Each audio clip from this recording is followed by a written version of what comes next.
It is a beautiful day at EGX Digital, and I am a horrible goose. Or am I?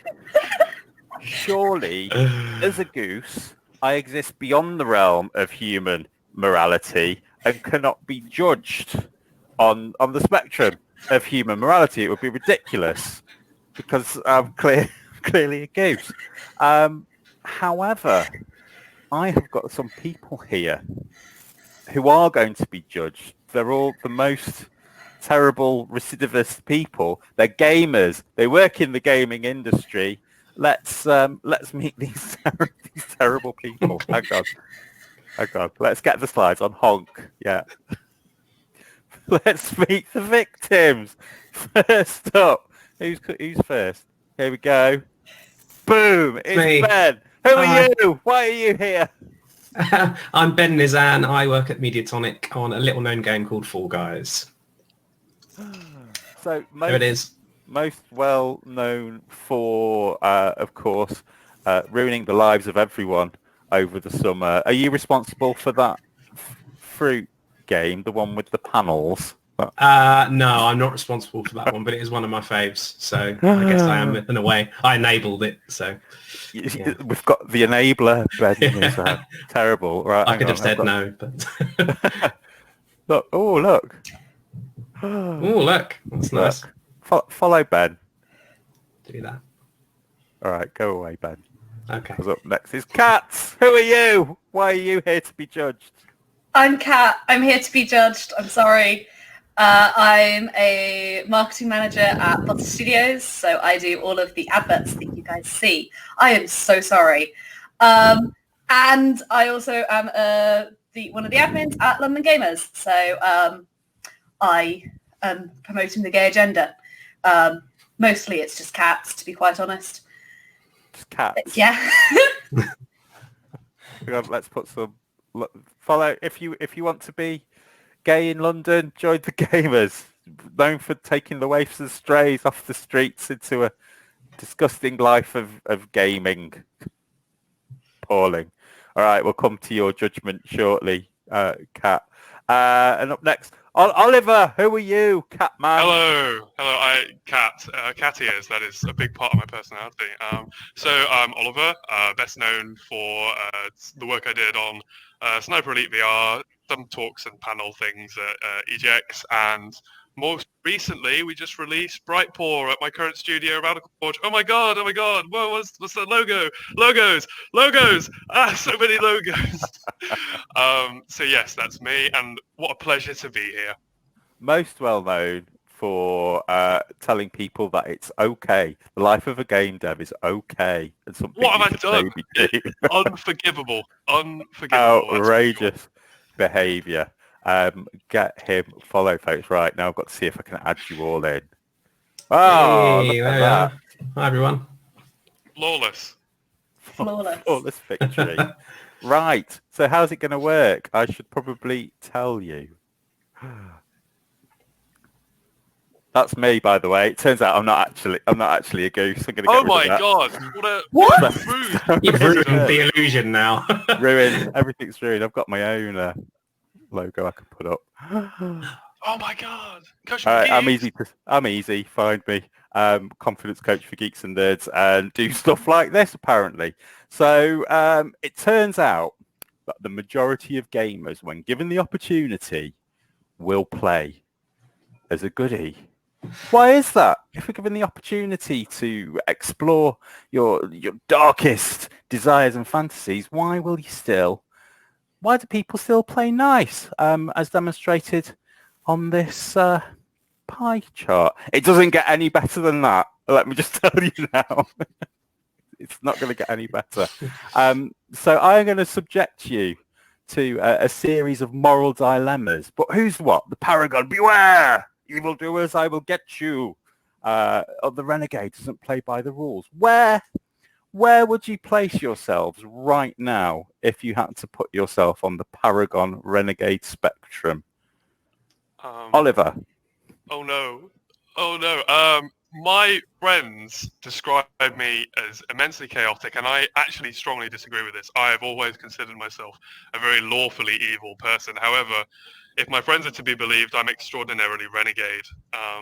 So here, I guess that's the situation that we find ourselves in.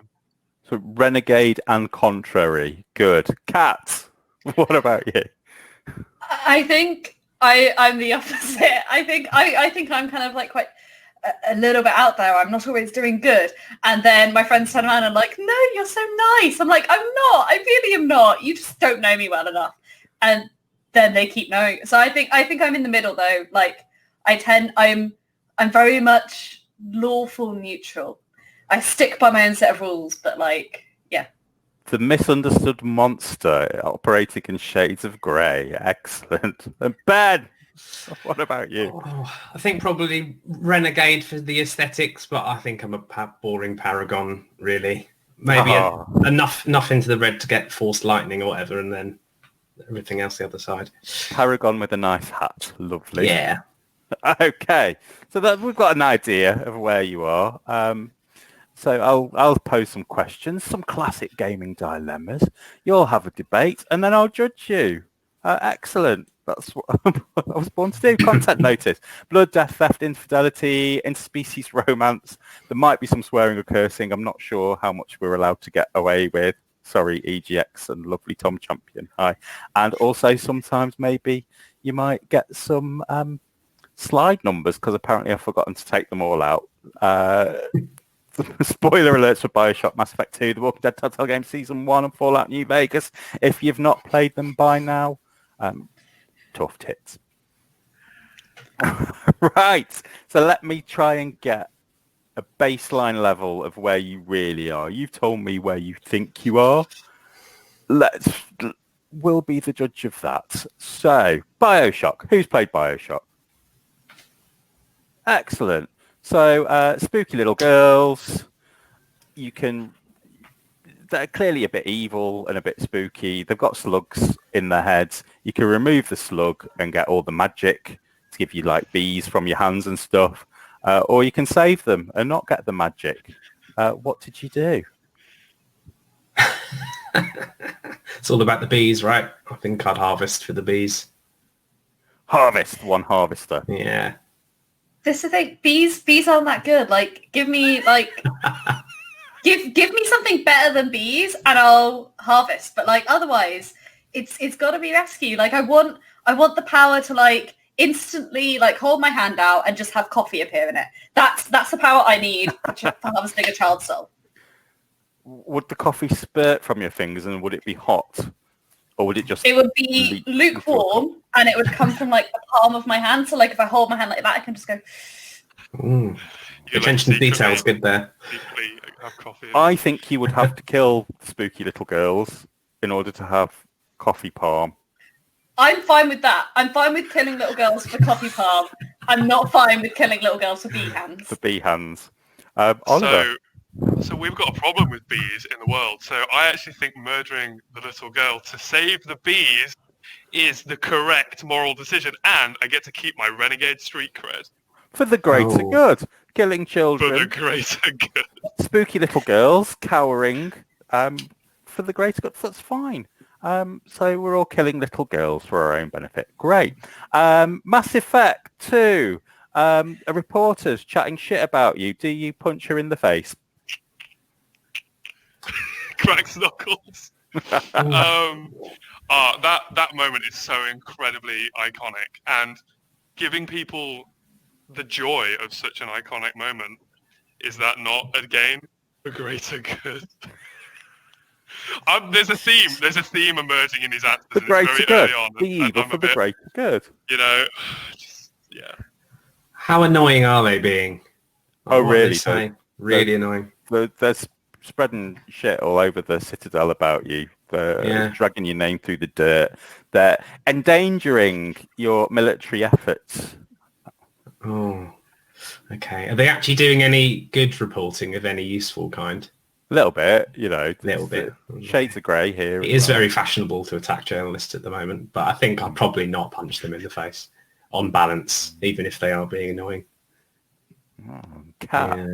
I think I'm also in the I'm not going to punch them, but that's mostly because I feel like I could blackmail them at a later stage. Right, let's Like- just look at that where it's a male shark punching her. Ooh. And I think it's It's not aged well, has it? Oh no. not aged well. In all this honesty. is the other thing is that I'm pretty sure I could take her, and I feel like if I was going to attack her, I wouldn't just punch her in the face.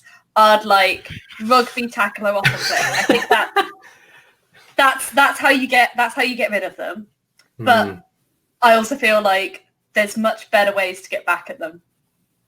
Good. Walking Dead. Everyone like this played one. this? Anyone played this? I did. I did. I Would played you a make lot. a little girl shoot you in the head because you've been bitten Oh. by a zombie? Oh. That bit's really sad. Mm. Yes. So,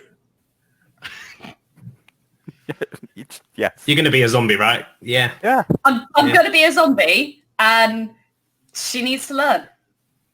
Yeah. It's tough truths. Toughen up, Toots. it did seem like the It's the end of the objective. world. Yeah. It did seem like the objectively correct thing to do is make her shoot you. Like, It is good target practice for her. it is. So This She needs it in the giant second season. unmoving target in front. she maybe should make her wait until you become a zombie and then shoot you, because that's proper practice. Hmm. Yeah. Good. I like that. A bit of XP gain as well as Yeah. shooty bang time fun. Good. Right, let's introduce the moralityometer. This is how we're going to judge you. The introduction mechanics. Oh my god. This would be great if I could be bothered to edit in some actual animation, but I can't. So we have this. The moralityometer will turn and provide judgment as to whether you're renegade or paragon. And I think we're kind of renegade-y at the moment. We're over here as a group, I think. Game developers Sorry, are mean, it turns Sorry, out. I tanked that for us, everyone. Good. That's what we kind of expected. All right, let's go proper. Let's go deep now. Oh, Decision 1. It's time to fall out in New Vegas. Have you heard legend of Vault 34?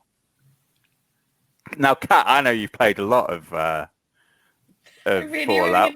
really like Perhaps you'd like to tell us a bit about Vault 34, huh? Okay, I've been playing a lot of Fallout 76 recently, so I've got to try and remember the old games. This doesn't help that you've just taken my notes off the screen. Yeah. Well, I'm going to remember. Okay, so this is the one where you've got to choose between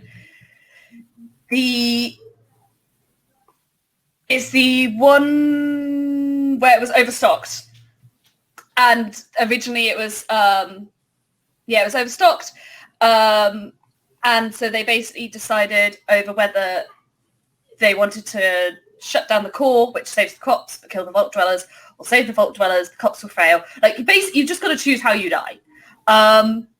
It's just a case of whether you wish to die from starvation or like, and this was the one where they had was this the one where they had two halves of the vault? And Overcomplicating it now, Kat. Let's get back to so basically the core of the vault is leaking radiation. Oh no, terrible radiation everywhere. It's leaking it out into the local environment, into the river. Oh no, you don't want your water irradiated. So you could shut down the core, save the crops, stop the water from getting all radioactive. However, everyone in that vault is going to die. You'll be responsible for those deaths. Or you can save them. Radiation will continue to leak, the crops will fail, and the water supply will get irradiated. So what? You'll have saved a bunch of people. There's more places to get food, right, in the radioactive wasteland. Everything's a bit radioactive. What do? you save the vault dwellers. This is cut and dry. You go and save the vault dwellers. The cops fail. The water supply leaks, but you can go and get other ones. And it's also a case of, at that point, it forces the vault dwellers out of the vault, and then you can be like, right, now you can learn the hard truths of what it is like living in the wasteland. I've spent way too long playing Nuclear Winter. I'm not going to collar you anymore. You're going to go out in that vault and you're going to go and explore the wasteland. So we're going to have more people, more mouths to feed, Yeah. and less resources to do that. Ben, No. Cannibalism. Oh, no. No. would you eat the people that you just saved? Well, they're a bit radioactive, aren't they? So Rival probably kill. not. You're stopping one problem for another, really.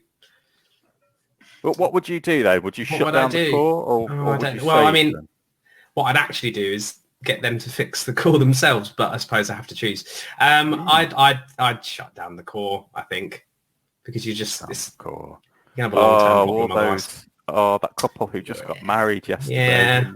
Well, they had a nice time. All those children. Oliver. Demolish that core. Demolish the core. Get it out. We gotta think. You gotta save the few this time because you're guaranteed to save them. If you let them wander out into the wasteland, they're all gonna walk into a big old death claw's mouth. Big chompy lunch for him. No good to any of us. We're gonna shut down that core. So, what about the death? They need to eat too.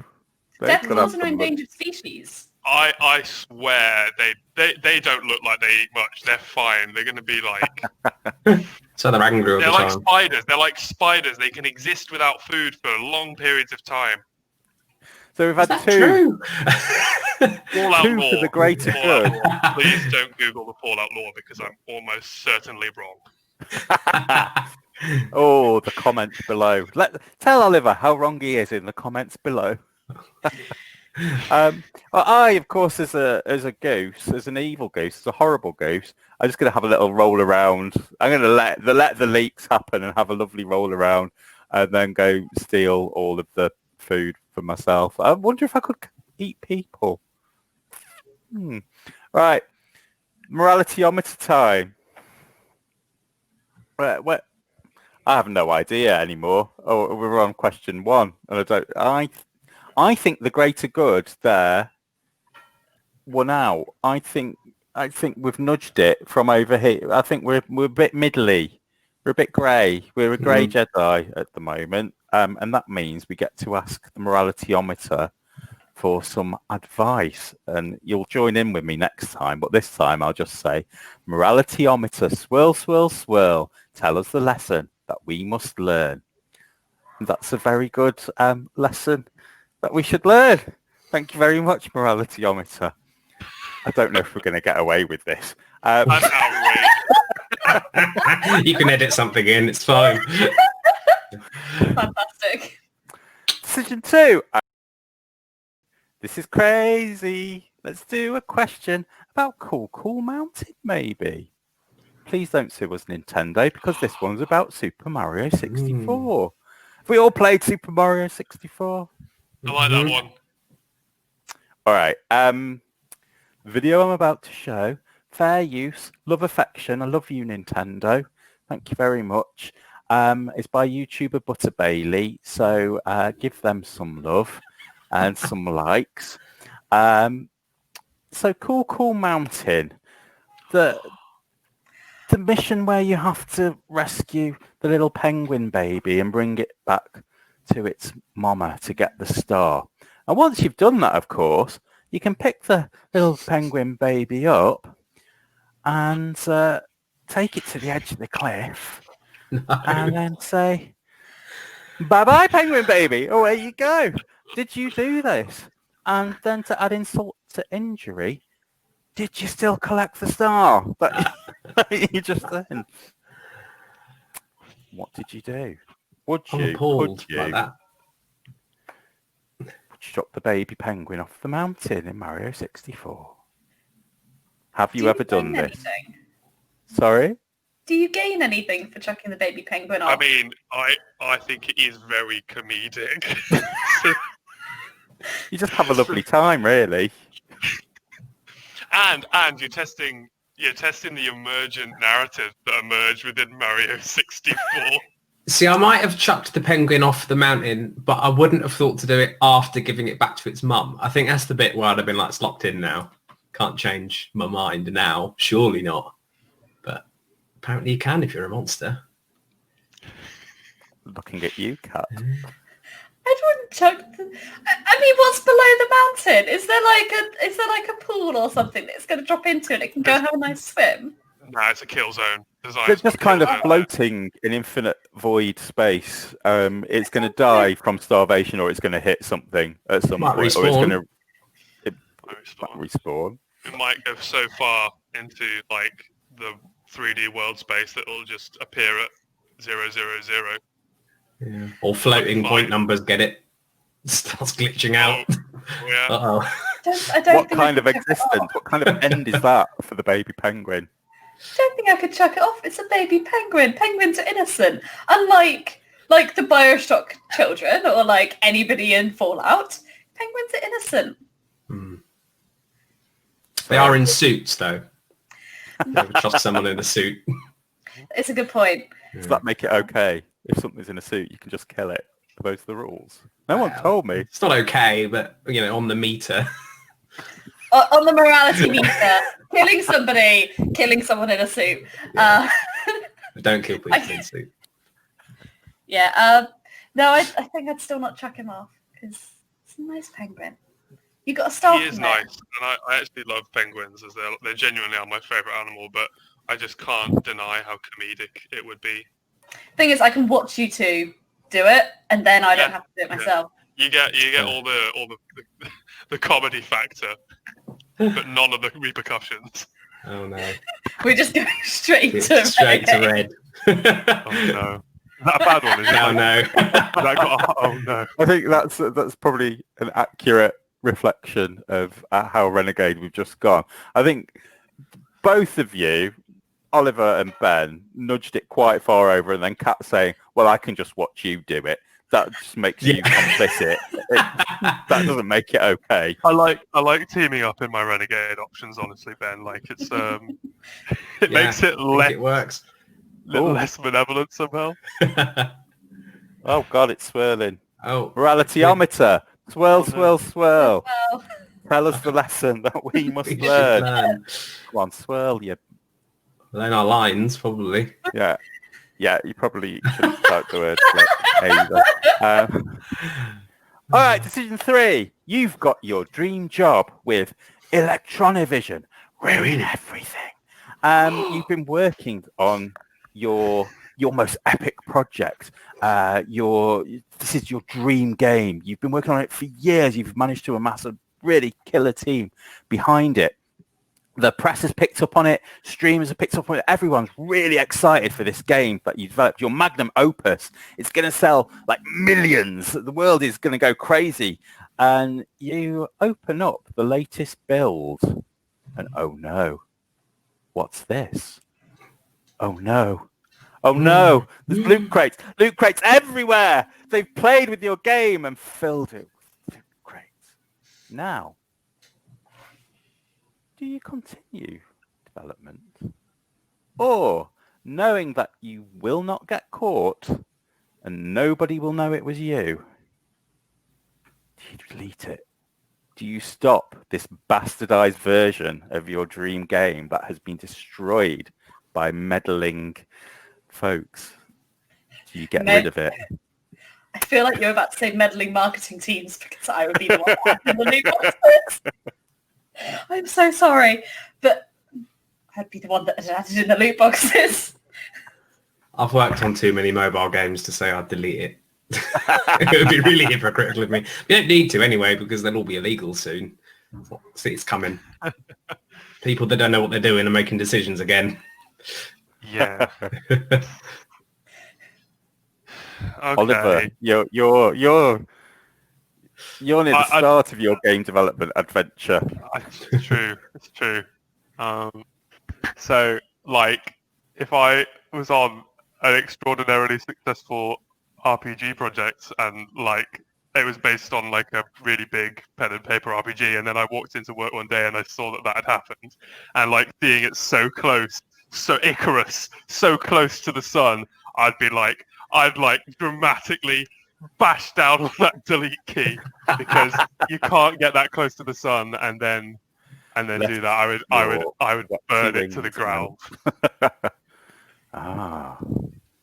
That's a yes. That's a delete for the greater good. For the For greater the greater good. There's I us felt two bad just with that sitting one. here being like, we have no shame. Yeah. Give I it mean, that colour. I mean, I have lots of shame, but I still wouldn't just delete.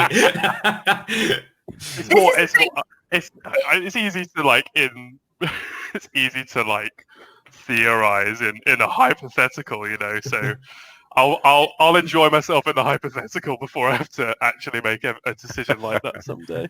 If this is your game, you can always add in like extra, like you could make it so that like the loot boxes are more ethical loot boxes. Like you're not just chucking them in and being like, you want to get level 2 loot box, and you might get level between 1 and level 100. You have to have a level 2 to move next. But you could put in like ones that are like, hey, you can just skip some XP and you can have a loot box that's just got skins, and like you can do it like and be like, You oh, can do it. You thing. absolutely can do it correctly. I imagine the example we're seeing in this is one that has heinous. It's just like This is what I'm doing as the horrible goose. We're releasing it, and you have to get your card reader subscription. oh my god! Thank God I Which is, destroyed it. of course, mandatory for online play. You are a horrible goose. I can confirm You're a it. horrible Yeah, goose. I've lost my beak though. Right, moralityometer. Oliver is the bastion of virtue here. What? Oh my god! Yeah, The first time for everything. It's But- true. Yeah. but they're still selling our souls for money. But it's your magnum opus. Maybe we're still a bit. We're just gonna get hate mail now. We're just Yeah, like, oh, nothing yeah. better. Yeah. Like, you put loot boxes in games and we hate you. Tell us in the comments how much you hate them. Oh my god! Thanks for that. Here's some petrol. He's got this petrol here. Let me just pour it on the fire. Wow. Is this your horrible goose task? It's just like get the game devs killed. Don't kill them, please.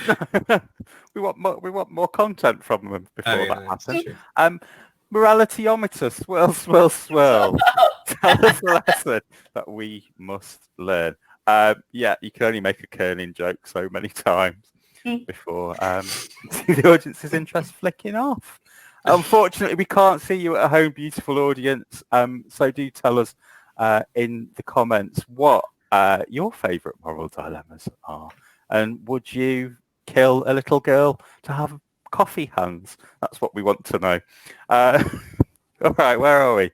Question 4. What time are we on? Great. Let's keep going. Enjoy having this stuck in your head for however long it will be. Very simple one. Played The Witcher 3. Yen or Triss? Triss. I have no idea who these people are, but Trist looks better. So I'm going to go with Trist. Yen looks like super edgy. She's his daughter. I played like 4 hours of The Witcher. No. 3. I'm guessing it's very much not his daughter. Ah. Yen is... Oh, is she the sorceress? Is she the sorceress at the start? She's the sorceress, and she, for some reason, ends up that her and Geralt have like a love potion or something that means that they are really they love each other. But then, regardless, like Triss is just better. Like she's just more ethical and she's cooler, and like she doesn't just go like she's just better. And also, I haven't played The Witcher because it's fantastic.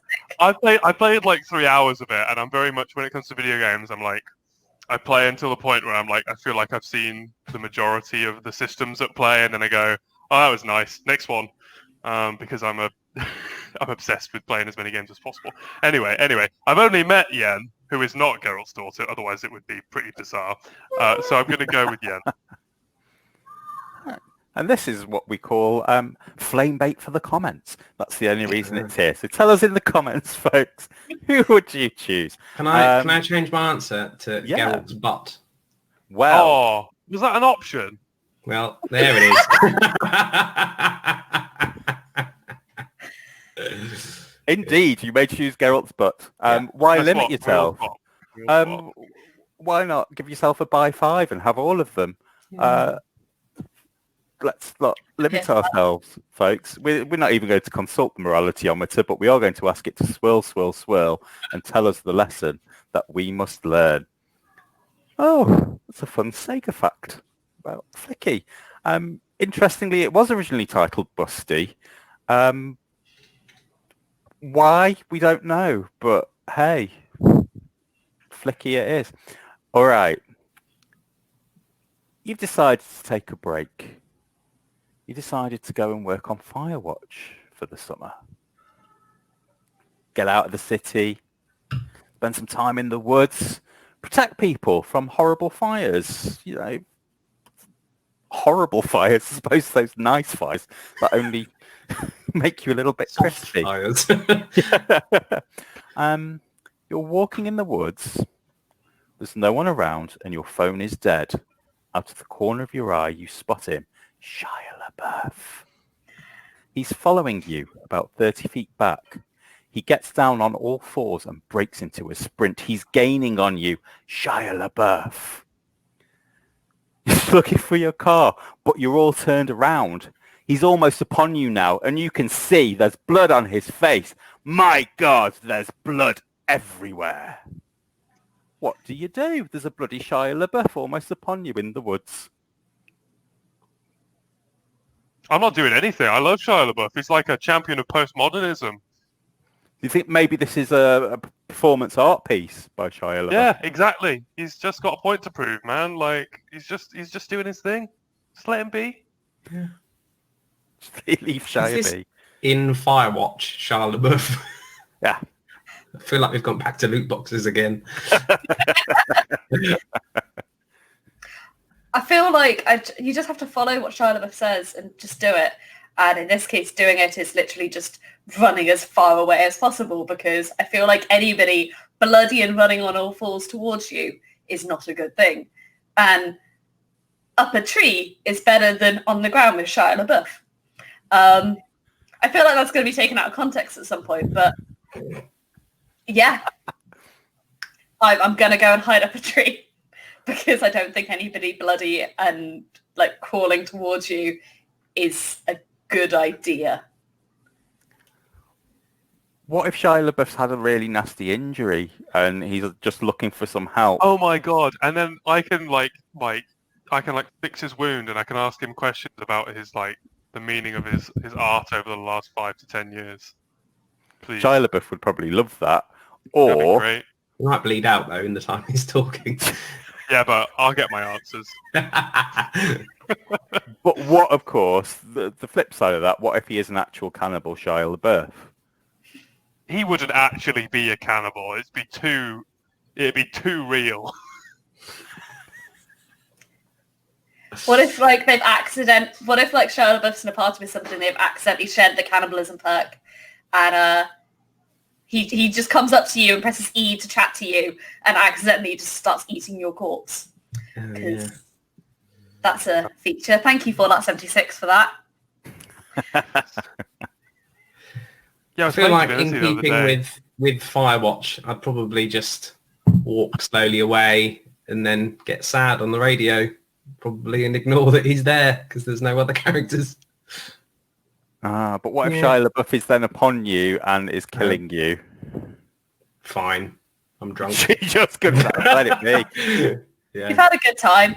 Yeah. I've had a nice summer being sad. I was playing Divinity, and it's like literally you choose literal perks or whatever their name for it is, and one of them is literally corpse eater, and I'm like, in what world is that considered a perk? It's mad, but yes. Not to You're never going to get hungry if you're a corpse eater in a world of dead bodies. In a world of Shia LaBeoufs, there can only be one corpse eater. Oh no! Did I just get my corpse eaten? Corpse eater. Metal. No, we're not going down that route. I feel like you've all been very kind and generous to bloody Shia LaBeouf, because of course, based on the song, he is an actual cannibal, and he would fuck you up if he could. Horrible goose, of course. Just tie his shoelaces, so when he tries to chase after you, he fractures his neck and leg, and then maybe peck his eyes a bit. Why not? It's time for the moralityometer. I feel like we've really nudged it quite far towards the Paragon there. Although is allowing Shire to continue his rampage of death and cannibalism okay? I'm not sure. Hiding up a Should tree. enforce our sense of morality onto Shia LaBeouf. Shia LaBeouf has his own sense of morality. Yeah, a morality onto himself. That doesn't necessarily make it okay, though, does it? Well. No, it doesn't, but it does shimmy the blame off us. Off us and onto LaBeouf. Onto LaBeouf. Oh, good. Well, moralityometer, swirl, swirl, swirl. Tell us the lesson that we must learn. We've run out of lessons from the moralityometer, unfortunately, and someone's going to have to put 50 pence in the meter by visiting paypal.me/cfguk/3. It's actually £3 in the meter to order more lessons from the moralityometer. Bargain at twice the price. Season 6. Jump up, superstar fish. There are no pictures for this one, and it will soon become clear why. Please don't sue me. It's your best friend's wedding day. Hooray! Princess Petch from Texas, the ruler of the fungal kingdom, which is kind of weird because she's not a king. It's a princess, but in charge. Don't understand. Marrying Barry O'Toole, Irish electrician, generally known amongst friends as Barry O. It's just stuck for some reason. Who knows why? And the best man, Trouser, Barry O's friend. He's some sort of lizard leather daddy thing. And imagine you're pacing the pews of a church corridor and you can't help but to hear an exchanging of bodily fluids of some sort. As you open the door and peer in, there's Barry O and Trouser going at it. There's definitely some sort of cloacal action going on, and the squelching, and there's all sorts. It's a good job Barry's still got his dungarees on and not his wedding outfit, otherwise it would be ruined. Do you tell your best friend Princess Petch? I'm stunned. I'm also totally stunned right now. Well, as you would be if you encountered this kind of interspecies cloacal action going down on the wedding day. I thought you were going to launch into some Panic at the Disco singing during all of that. I mean, maybe they're in a polyamorous relationship and this is all consensual. Maybe it's a triad. We shouldn't judge. However, you should probably check in with Princess Petch. Petch. Petch. Petch. And just be like, hey, is everything okay? Maybe this is a marriage of convenience. It's just they're doing it for the visa, it's not my place to judge, but it's useful to just have a chat as adults. I'm assuming that she's, but have a chat as adults. It's weird enough without her not being of legal age. I don't know how old she's meant to be in Barrio. Yeah, so she's 64 now. But yeah, just check in with her, make sure that she's okay, and be a shoulder there to lean on. But also don't judge, don't assume that everything's wrong. It could just be that this is all consensual and it's triad or little polyamorous circle. What if going to her with this information could bring down and destabilise the whole monarchy of the fungal kingdom, and they enter a period of civil war? I hadn't considered that. I'm totally here for the drama though, so I'm going to tell her. Because it might all be fine, you're right. But I love that, you should check in Civil War, the drama.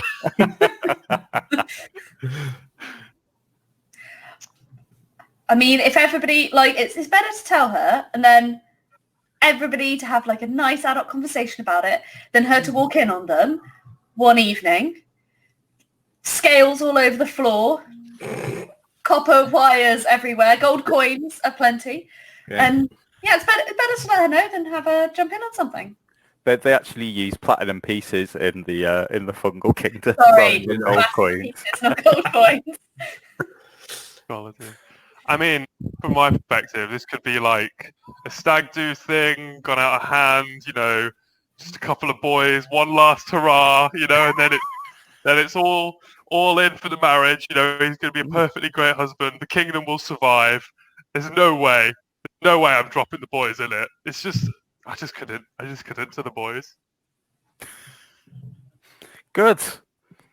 Well, that's that problem solved. Done. Gavel. Oh, lordy loo. Oh, that's How are fine. we ranking morality-wise on that? Well,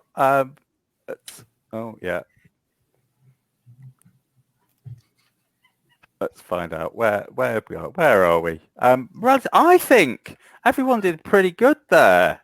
I feel like there was a lot of consideration to the possibilities and the options that were going on. It wasn't just Barry getting his end away or fingers. There were lots of possibilities, and we're willing to explore those rather than jumping to conclusions and running straight to Petch and potentially causing a terrible civil war. Whereas Oliver's just like, let boys be boys.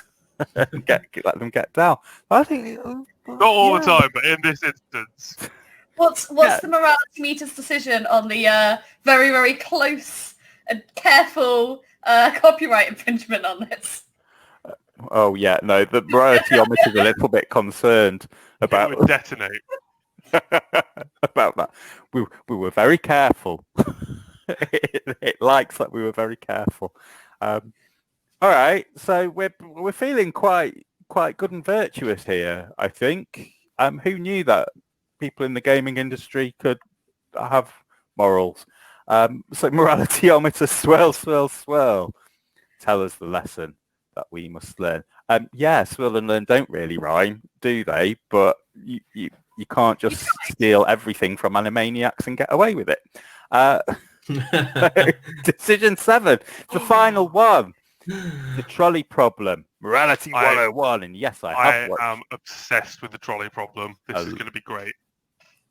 All right, so you find a trolley car and it's heading towards 5 people who are just, I don't know, having a lie down on the track. You can pull the lever and it will divert the trolley car, because we all have trolley cars everywhere these days, and it will kill just one person who's having a lie down on the tracks instead. Could have maybe Red Dead themed this one. Didn't bother. So it's going to kill 5 people. You have the power to change that so it will kill one person. Should you, would you, could you exert that power? Do we know anything about the one person or the 5 people? Not yet, no. It's quite important. Was that wait, hold the phone. Was that a not yet? Not yet. Not yet. Great. I see. All right. I'll step to the plate on this one. So for me, when it comes to the trolley problem, it's all about like personal ownership over what's happening. And like I'm always, when it comes to it, willing to take the personal hit, pull the lever, take the responsibility for one murder, and then save 4 people. That's just how I play a trolley problem. Sorry, I couldn't meme it, but like the trolley problem is too near and dear for me to not give a genuine answer. I think that's a really good and appropriate answer. That's what I would, even as Robin, not as the goose. I think that opportunity to save lives is there. Why would you not take it and pull that lever? Yeah, I agree. Absolutely, babe. But okay. I think I'd pull the lever just because I could at least give a shot at trying to save the one person. Like, I don't know, pull them off the thing, even if I don't make it. Which implied in this situation is that I'm not going to make it. But I can do my best. And I'm basically doing everything I could try to do to try and make it so that I lessen everything. And like, That being said, that if you take this to be like the human body donation type situation, then that's a very different story, because there's nothing that you can do. You're actively, this is I'm going to do everything I can to try and save everybody. But when legitimately wise, like, it's a lot easier to run to one person and go, right, I'm going to try and heave you off. Even if I don't heave them off, I'm probably not going to. I've tried. Whereas I'm never going to be able to heave off 5 people. Like, It's a great answer, Kat. But as you get closer, metagaming. you see that it's our Lord and Saviour Gaben. What have I done? No. And he's holding the only master copy of Half-Life 3 on its way to be pressed. 'Cause it's the olden days, apparently, where we have... Is it? Or it's definitely not in source control somewhere. No, it's not in source control. He's very old-fashioned. He's got the only... It's going to be smashed. There's no way to save it. It's gone forever. By the time I get round to playing Half-Life 1 and 2 anyway, they've made it again. It's fine. I will very happily go and say, right, we're going to switch it. We're going to try and save him, blah, blah, blah. Try and save Half-Life 3 before game. But most importantly, as I'm doing this, get my mate Tim Sweeney on the phone and just be, hey, Tim, just helping you out here a little bit. Because I work in marketing and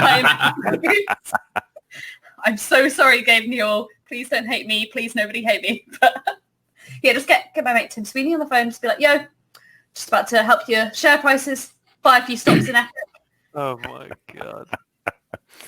Now at this point, if we were doing it in the real room, I would have said, well, as we get closer, we notice that the people on the track are the 5 people in the front row right there. We can't do that. So on the track are the rest of us. I think there's only Oliver who's maybe not pulling the lever at the moment. Did the question really just transform into, would you die for Half-Life 3? No. Would you kill us? No. Would you, Oh, Oliver? sorry, and Gabe, obviously. No, would you kill us 3 for Half-Life 3? Fucking hell. Sorry, excuse my language. Flicking hell. Yeah. I don't know. Am I still on the hot seat here? Is that what's happening? Let's. I mean, I technically already made a decision, so I could just stick with it. Oh my god, I've been zoomed in. I could technically stick with the decision I made and avoid angering the people I made friends with. You could. We'd get really nice in memorandum speeches at like all of the game. Like we'd get they'd do a BAFTA thing and say, and here's your in memorandum BAFTAs. Oh no. We might be on. This is the hardest one for sure. This is like deeply confusing, and some would describe it as a quandary. Oh. Someone else go. Someone take it off me for a minute. I think everyone else is pulling the lever, Oliver. Yeah. What, to kill Gabe? Yeah. Well, not to kill him, but to not kill everyone else. Yeah. Well, I might get to go on another EGX panel if I keep you alive, Robin. So there's something in it for me. I'll just buy you some Epic Game Store stocks and then pull the lever. Sorry, everybody. I'll stick with my answer. I think. You're gonna push the lever, or you're gonna leave it with a heavy heart. Yeah. Sorry, guys. Sorry about saving all your lives. I feel real bad about it. Wow. It's for the jokes. Don't worry. Oh no, the goose. They're just gonna drop some cutlery in there and have some multi-track drifting. Hooray! Everyone's dead. Oh, good. Bing. Kill them all. That's the final decision in our little game of moral quandaries and dilemmas, and I feel like from quite a renegade beginning, the panel has warmed up to humanity, has invested in their own moral fibre, and largely proven that game developers can be renegade, but ultimately they're good people and deserve your money and adulation, and probably wish listing their games or purchasing them on Steam so that they can continue to eat You don't and have to put loot boxes in them. buy cat ears and things. So we've already cast the judgment, so there we go. Judgment has been cast. Should have probably checked these slides. So you kind of, you're a mix of renegade and paragon, but ultimately you're good people. Probably because I picked you and I only know good people. So what have we learned today? What lessons? What are you going to take away from today? What moral learnings have you had? I think Bees are important. Because Bees even are though important. coffee was a thing, you need bees for coffee. So I feel like bees... you've got that gif weirdly to hand. Always. I have a special Oprah button. So, like, what I would say is maybe, like, devil horns looked really sick in the original Fable game, but maybe they're not actually that practical in real life. Something for us all to ponder there, Oliver. Thank you. I think my biggest learning is check slides beforehand. And also, No one does that. sorry, that's very salty of me. I'm so sorry. And also, yeah, I'm going to get hate mail for this for a long, long time. It's going to be fine. Please pass all your complaints to Ben. He is the person to address complaints to. Yeah, it's fine. Oh, we've learned all kinds of things. Let's make it all, there you go. You can all point in the right direction. It's been delightful. Thank you very much. Fine folks at home, if you'd like to tell us your favourite moral dilemmas or what you would do in those scenarios, if you'd go for some hot cloacal action, then get in touch and let us know. I'm just checking my slides because all that's left to do really is to thank my wonderful panelists. Oliver William Walker, who are you and what do you do and where can people follow you? Hi, I'm a video game designer. Oh my god, what? And my studio, Radical Forge, just released Brightpaw literally yesterday. So give Brightpaw a look. Oh my, you have to like block it out, otherwise you can't see the logo. But Brightpaw was a game that I worked on very early in my game dev career, and to see it released with such a fantastic team has been amazing. So please give Brightpaw a look, and I couldn't be more proud of the team at Radforge. So yes, thank you so much. Awesome. Kat, who are you and where can people follow you and what do you do? I'm Kat. I'm a marketing manager at Bossa Studios. You can follow me on Twitter at PopeLady, and you can buy Surgeon Simulator, which came out on the Epic Game Store, and you can purchase it on the Epic Game Store. And please, because Tim Sweeney will have my house and my home and my children and all of the other things. I mean, I think that's more just to do with like a massive addiction to video games. But yes, please buy the game. It's great. And I also am on the gamers if you're gay and you like other people who are gay and you're an ally, come and join us. We've got great things. And we've got a women's section and a non-binary section. It's great. Come and do it. It's great. Hooray. Too many banners. Ben, who are you? What do you do? Where can people follow you? I'm Ben. I'm a game designer at Mediatonic. You can follow me on Twitter at Ben Nizan. It's too many things to click. There it is. Yeah. If you haven't already bought Fall Guys, you should buy Fall Guys. And if you have already bought Fall Guys, you should buy Murder by Numbers, which I didn't work on, but was made by brilliant people at our company. It's so good. I didn't say that, so I didn't make it. It's really good. Yeah. It's genuinely my favourite game. Yeah. Uh, and I'm Robin Bates, and I came up with this just so that I could get a panel at an event.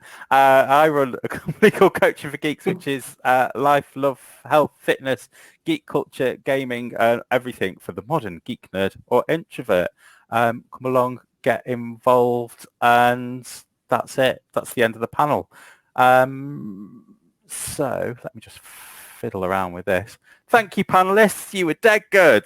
And thank you, EGX Digital, for putting this on, for having us along. And I don't know if I've got any more slides. Yeah, end. Bye. Bye, everyone. Bye, Thanks for everyone. coming. Oh, my Thank God. you, Robin.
All right, hi everyone.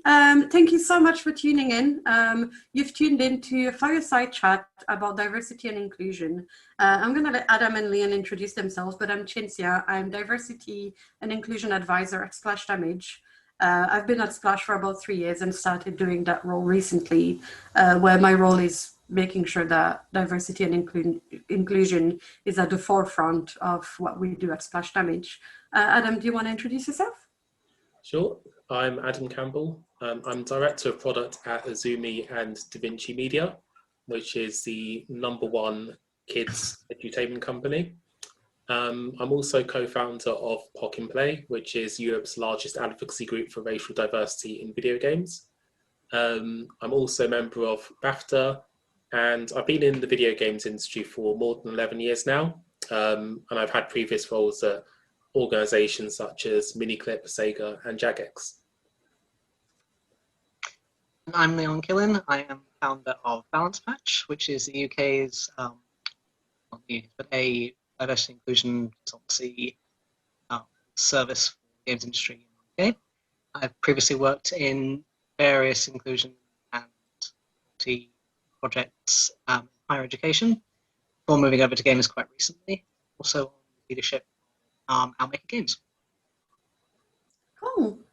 So we're gonna have quite a long conversation through this, where we're gonna be going through kind of the journey of first how we hire, how we make sure that we consider diversity in hiring, and then how we think about company culture and how we make sure that once we've hired those diverse pool of people, that we keep them in the studio for as long as possible, and we give them a chance to feel like they're being listened to.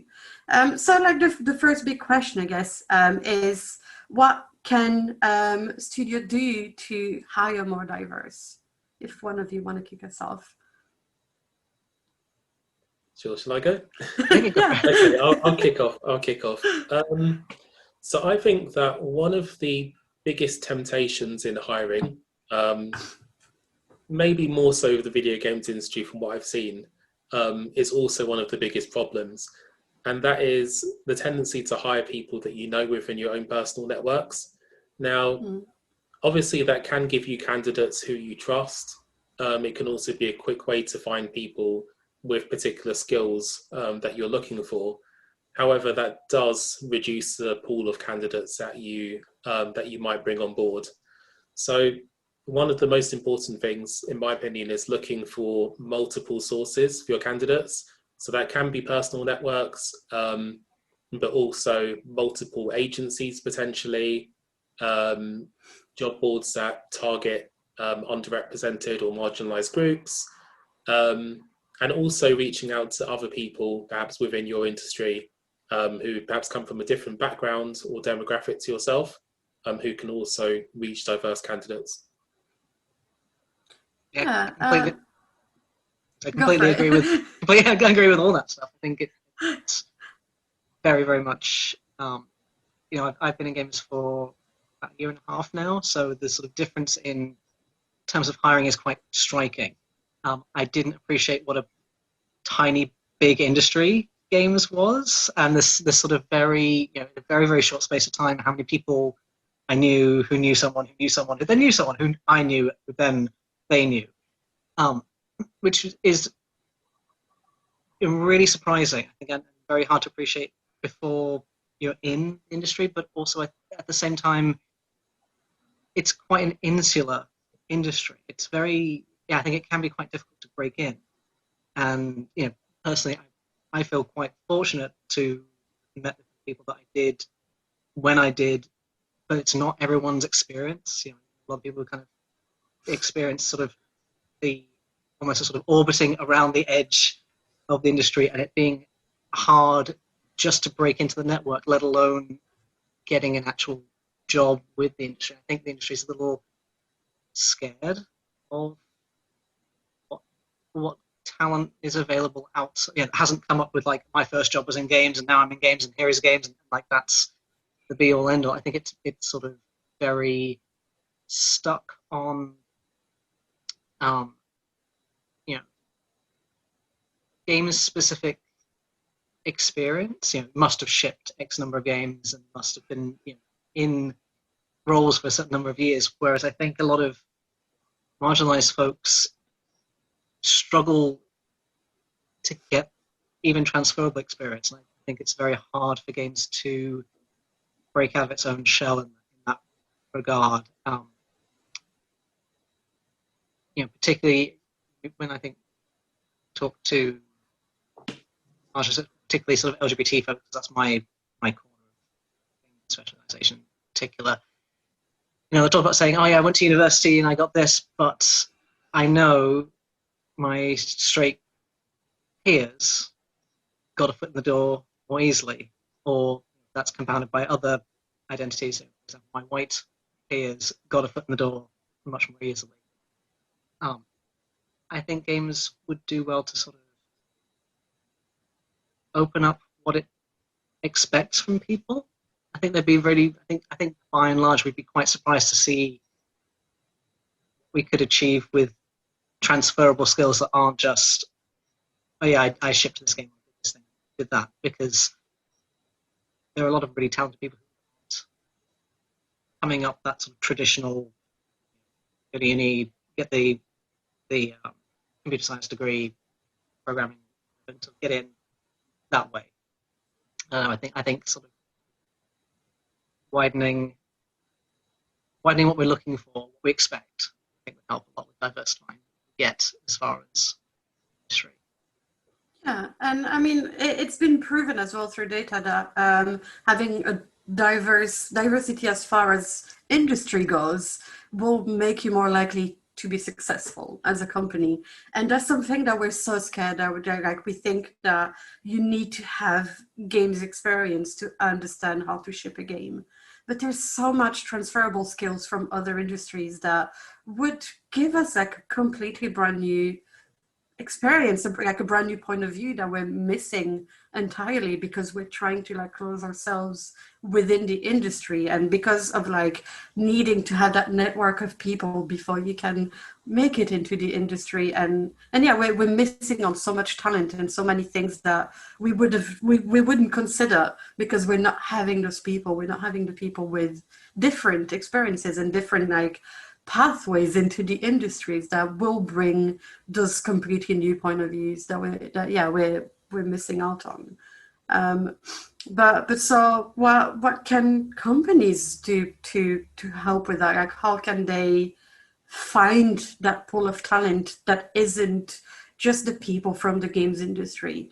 What do you think can be done for that? Yeah. So from my perspective, I am a hiring manager. And I've done hiring over the last several years, actually, within especially the production field. Sometimes, kind of the adjacent job areas such as user experience and so on and so forth.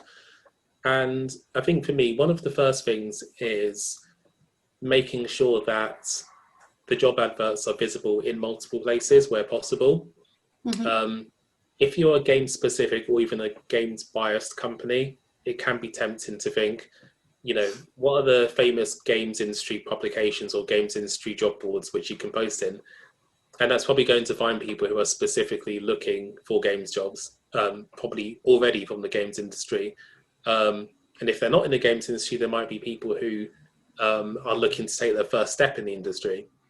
So obviously there's going to be a pool of candidates out there from different backgrounds, different industries, which won't see those. So yeah, I think it's important to think about the places where you're posting jobs. Like I said, working with external agencies where possible. Not all applicants have to be direct. Sometimes recruiters are a good option. On a personal level, when I look for candidates for a new role, I'm very specifically trying to find a short list of candidates from different industries and different levels of experience. My organization, Azumi, kind of sits on the intersection of lots of different industries. There's a bit of video on demand, there's games, and obviously with that we intersect with the TV and film industry. So we know that with our different content types and our different technologies, we know that people can offer different things to organisation. But with that in mind, I do like to think, okay, well, these people work in film, these people work in games, this person maybe works in finance. For me, it doesn't matter where they're coming from. It's just considering what they could potentially bring in terms of their skill set to the business. But if you actually go in with that mindset, I think that does actually set you up for a very different path when it comes to recruitment. Mm-hmm. Yeah, and yeah, well, what you're saying as well with like relying on non-game specific things, like even simple as like LinkedIn, you can use that as a tool to reach out to more industries, and just like you use what's there and like use those tools to reach out to the right people and look for those people. But with that as well, like something that's important to make sure that we don't shy away from is the idea of positive action, and the idea that it's something that can be done. And so something that's always important to me is that misunderstanding of positive action versus positive discrimination, and how easy it is to think that you're doing positive discrimination. And so to kind of like give an idea, positive action is when you have candidates that are of the same, that are two strong candidates, but you decide to go for the candidates from a minority background because you're looking to increase that diversity in your team. Whereas positive discrimination is hiring someone because they're from a minority background, regardless of the of their skills or like what they could bring to the team, which will also lead to like bad things, because once they're in the studio, they're gonna feel useless. So it's never good to do positive discrimination, but it's important to remember that positive action is legal, positive discrimination isn't, but it's very difficult to do positive discrimination unless you're just hiring some, like whoever, just because they're from a minority background. So that's something that like, that's worth remembering. And when you're looking to like interview people, if you've got the CVs in front of you and you've got people that seem that they'd all be qualified, to try and interview those people from minority backgrounds as much as possible, because it's going to bring you, again, there's like brand new ideas that you would not be seeing. And so kind of want to going into that and going about like this, and you were talking about like the best skills, etc. How do we steer away, and like what's dangerous about the idea of the best person for the job? I mean, if there's a phrase that really frustrates me, it is this kind of best person for the job narrative. I'm surprised it's not on a T-shirt somewhere, because it becomes rolled out constantly, and it's a really consistent weapon, I think, against hiring diversity or diversifying who you have in your studios, because it's so like, oh, we just hired the best person, and it's so funny. All these best people are white, cis men, probably straight. It's funny that like the best people just happen to be that, the same sort of group of people. And I think when we hear this kind of like, oh, we hired the best people for the job, there's a lot of unseen and unspoken about advantage in how these people became the best people for the job. How did they become the best person for the job? Well, a lot of the time what we're actually saying is this person got a lot of coaching to present themselves as the very, very best candidate for this position. It's in things like, assistance from a parent perhaps who is in a well-paid job that can give you advice on how to write a good CV and cover letter, or a friend of a family who can give you some good coaching on how to interview well. And what I found sort of in various, particularly working with young marginalized people, is they don't always have access to those soft experiences and that soft skill to even get a foot in the door, to show that they are actually really damn good at what they do. And there's not an easy answer to sort of like how to tackle that problem, because interviews are interviews and interviews.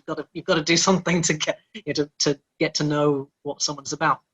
But the people who are best for the job, quote, I think tend to, funnily enough, be a mixture between what Adam was talking about earlier of just happen to know someone and you happen to also be the best person for the job. Interesting, that. And also just happen to be in a position where they've perhaps had enough interview experience in games specifically that they know what a games interview format looks like. Because, you know, I can say quite candidly and personally that a games recruitment process is wildly different to, you know, different industries. Very, very different to higher education. Like, so different. You know, the number of times people say, "Oh yeah, let's have a chat." And I go, "Yeah, let's have a chat," and realize as we're getting on the call, actually, it's an interview. And go, "Oh, shit, yeah, it's an interview. Oh no," because to me, a chat is a chat. You know, and followed by things like tests or like, you know, various kind of skills-based things that I think until you even get the opportunity to see what that process is like, you have no idea what it is. So when you get into it, you might vomit for no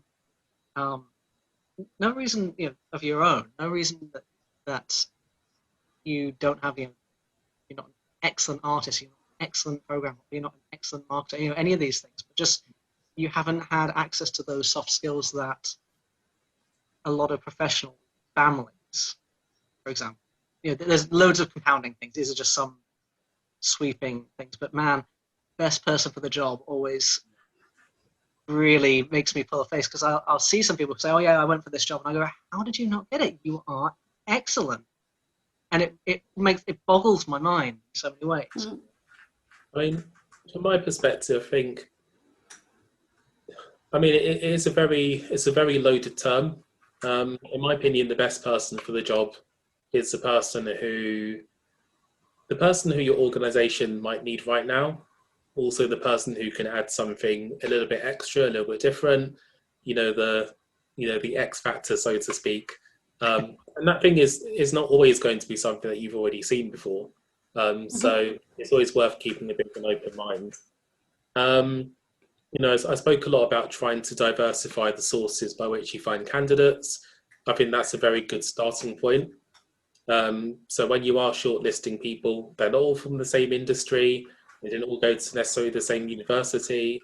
They don't all have the same years of experience, because again, you know, these are often very superficial things. You want to find ways to really drill into what those candidates are capable of. So when you have a nice diverse pool of candidates with all of these different skills from different places, in terms of some of the personal techniques I try to use, number one, I usually always do interviews with another member of staff. So it's usually someone who works in a slightly different function. So let's say I'm going to be the director of product. I might also have like an engineering lead or perhaps a creative director. So you have two views from two different functions of the organization. You know, we might also happen to have, you know, different backgrounds, not always guaranteed, but who knows, someone might come from a more corporate place, the other person might come from startups. But, you know, just by having two people, already it helps you to start to reduce bias. And when it comes to kind of interview techniques itself, it's something that I think about a lot as well. So I never really ask anything which is too academic. You know, I don't want to challenge people just on memory skills. I don't try to use questions which are going to catch people out, because again, different people might respond differently to those sorts of things. I try to create scenarios which are very practical and realistic, because ultimately we don't want someone to, you know, pass, you know, 10 out of 10 from a pre-scripted test with everything has to be this particular answer. It's more about finding out how that person can solve different problems within your organization, or, you know, how they would approach different challenges. So, you know, again, in terms of interview techniques, I think it's really important to try and, in a way, help your candidate express what makes them good for the role, rather than sort of the other way around, trying to catch them out. So those are a couple of things for me. And obviously, after you get through a first interview stage, a lot of companies do subsequent interviews where, again, I think it's important to bring in another voice. You know, and with your interview panels, try to make sure that they're diverse. You know, not all men or not all women. You know, people from different ethnic groups. I think those are kind of like conscious steps you can take. And the idea is not to bias the results of the person you're hiring, but just to try and reduce the bias of those panels themselves, or to at least give a few different perspectives. Yeah, absolutely. And sorry. I was going to say, like, and I think when you do get a fairly diverse pool of candidates, it should be challenging. But, who is the best person for the job? Actually, that's a really challenging question. There's not a clear, like, oh yeah, this person answered everything really, really easily, or really, really to the sort of the letter.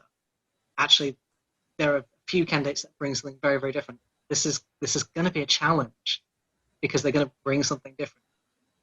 Is that the kind of experience you've had with some of your interview? Yeah. Yeah, I mean, for me, like, you know, I do like to think that, you know, I've always got a really strong stream of candidates with all the required skills, and often it does come down to, you know, is there something unique that this person can bring to the business amongst the other candidates, in order to, you know, take us further in our goals. But obviously, you know, like I said, it is important to try and be super objective about these things.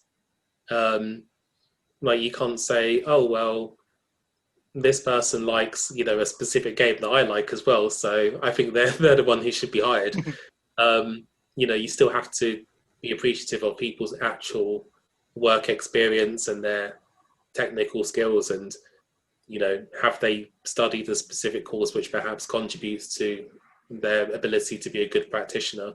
So you do need to take those objective factors about their skills, as well as thinking, okay, well, this person is a good fit for the organization because they can add a little bit of this or a little bit of that, without going down the route of, you know, this is our cultural fit, we want you to be this person.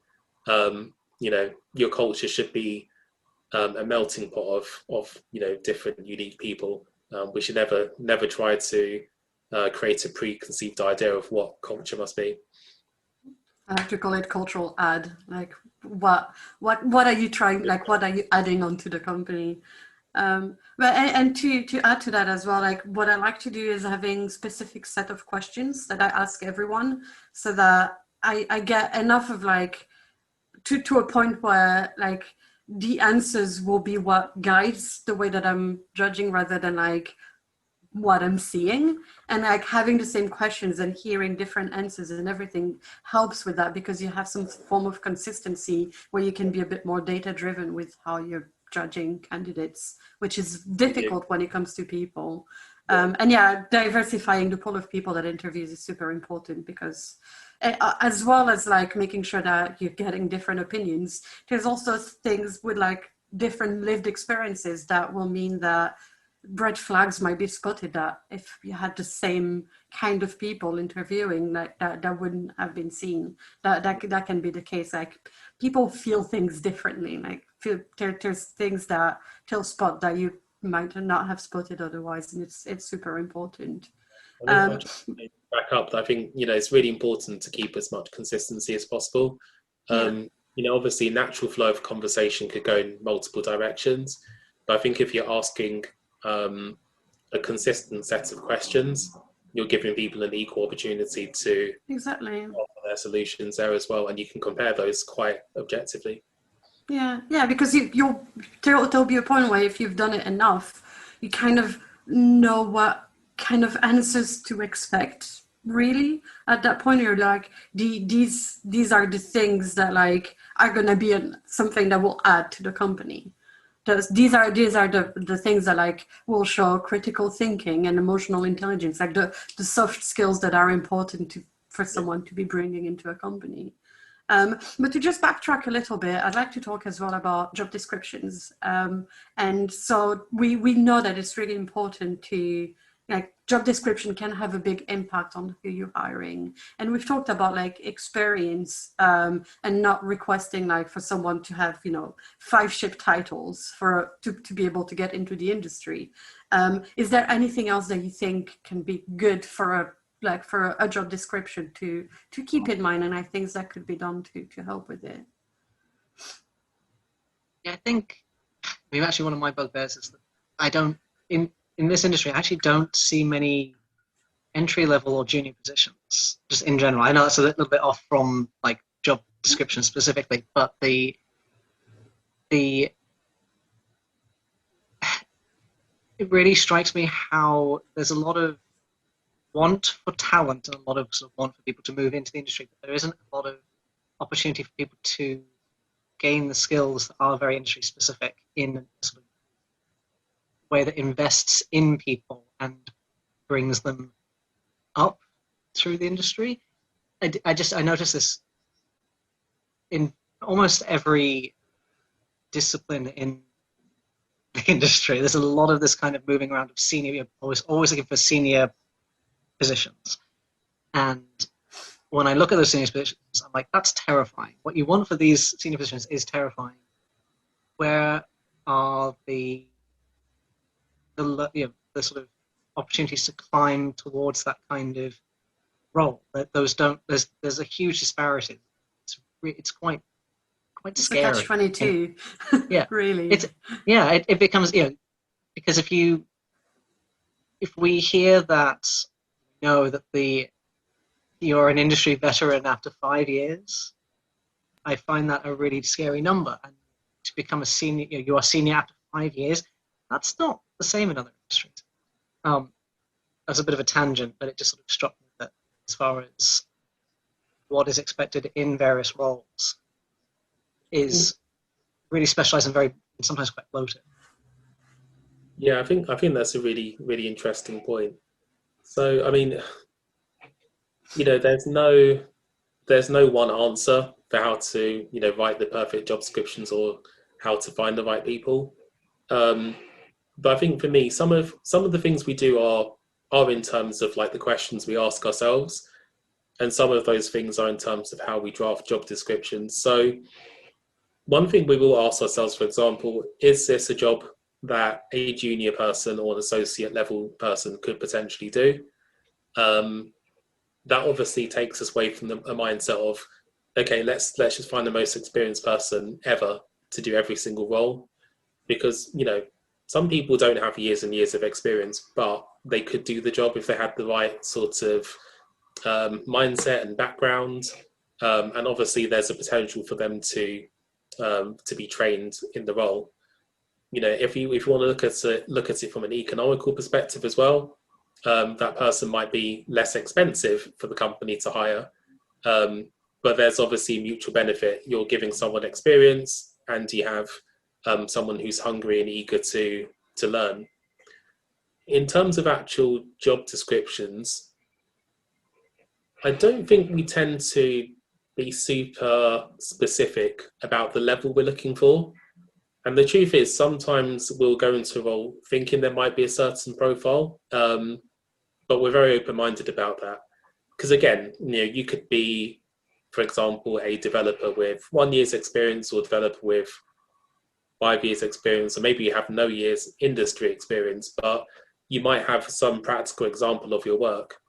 So when we hire for roles, we could hire someone more junior, we could hire someone more senior, but we do keep an open mind there, and we tailor the job description to think more about skill sets more than years of experience. We never say things like number of shipped apps or shipped titles. In fact, we don't even necessarily specify you've had to work in tech, which is another thing. So yeah, I think it's important to try and think how you can reduce friction for your candidates. I think another sort of general point I'd make is just thinking about the language that you use. And also the hiring manager doesn't have to be the only person who writes a job description. You often have people internally who might be good at, copywriting or creative writing, may be able to use language to better convey what your company's actually like, and also how to think of language which isn't necessarily biased towards a certain type of person. Also thinking, what do you consider to be a company benefit? I think if a company benefit is going to be a very, stereotypical video games activity, which is around drinking in a pub, for example, not that it's necessarily a bad thing, but if you're going to push that as a benefit, you may as well not include it at all, because that could put off certain candidates who think, okay, do I have to be involved in drinking culture, or perhaps it's not compatible with my religion, or any of these things that you might think about. As a parent, I can't be involved in all of these cultural ideas. So sometimes, less is also more. If it doesn't have to be on the job description or the job advert, do leave it out. Mm-hmm. No, I completely agree with that. I think language is really critical for a lot of JDs and a lot of these sort of positions that they come out. Like, I personally, if I'm reading something, I get vibes of lad culture, or if I get vibes, if I get vibes of lad culture, rightly or wrongly, my mind will go, okay, so lad culture, great. Well, I don't enjoy that. I don't enjoy how often sexist or misogynistic attitudes tend to come along with lad culture. I don't like how homophobic stuff tends to also come along with lad culture. I don't like how transphobic stuff tends to come along with lad culture, and I don't like how racist stuff tends to come along with lad culture. It might not necessarily be all those things happen in a particular studio, but if I see things like,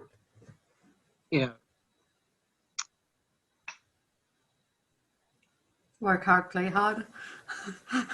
yes, like think that work hard, play hard, or like I'm trying to think of something that's more common, because all I have in my head is a particularly strange job advert that is seared into my mind that included references to masturbation as a job description, which you wouldn't see in any other industry but this one. And I remember reading this and going, what? just what? And after I went, what? I was like, oh, yeah, well, this is games, and that's a really bad, feeling to have on this. But on the other hand, I've seen some really excellent job descriptions which are, saying Adam, were very skills based, because there's something.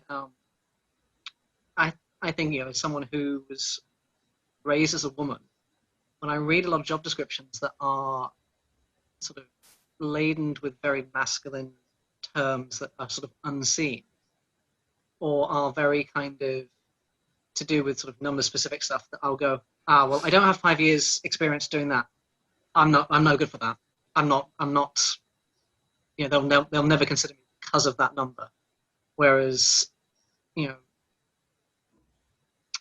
particularly cis white men will look at a job description, not have all the experience, and go, meh, I'll go for it anyway.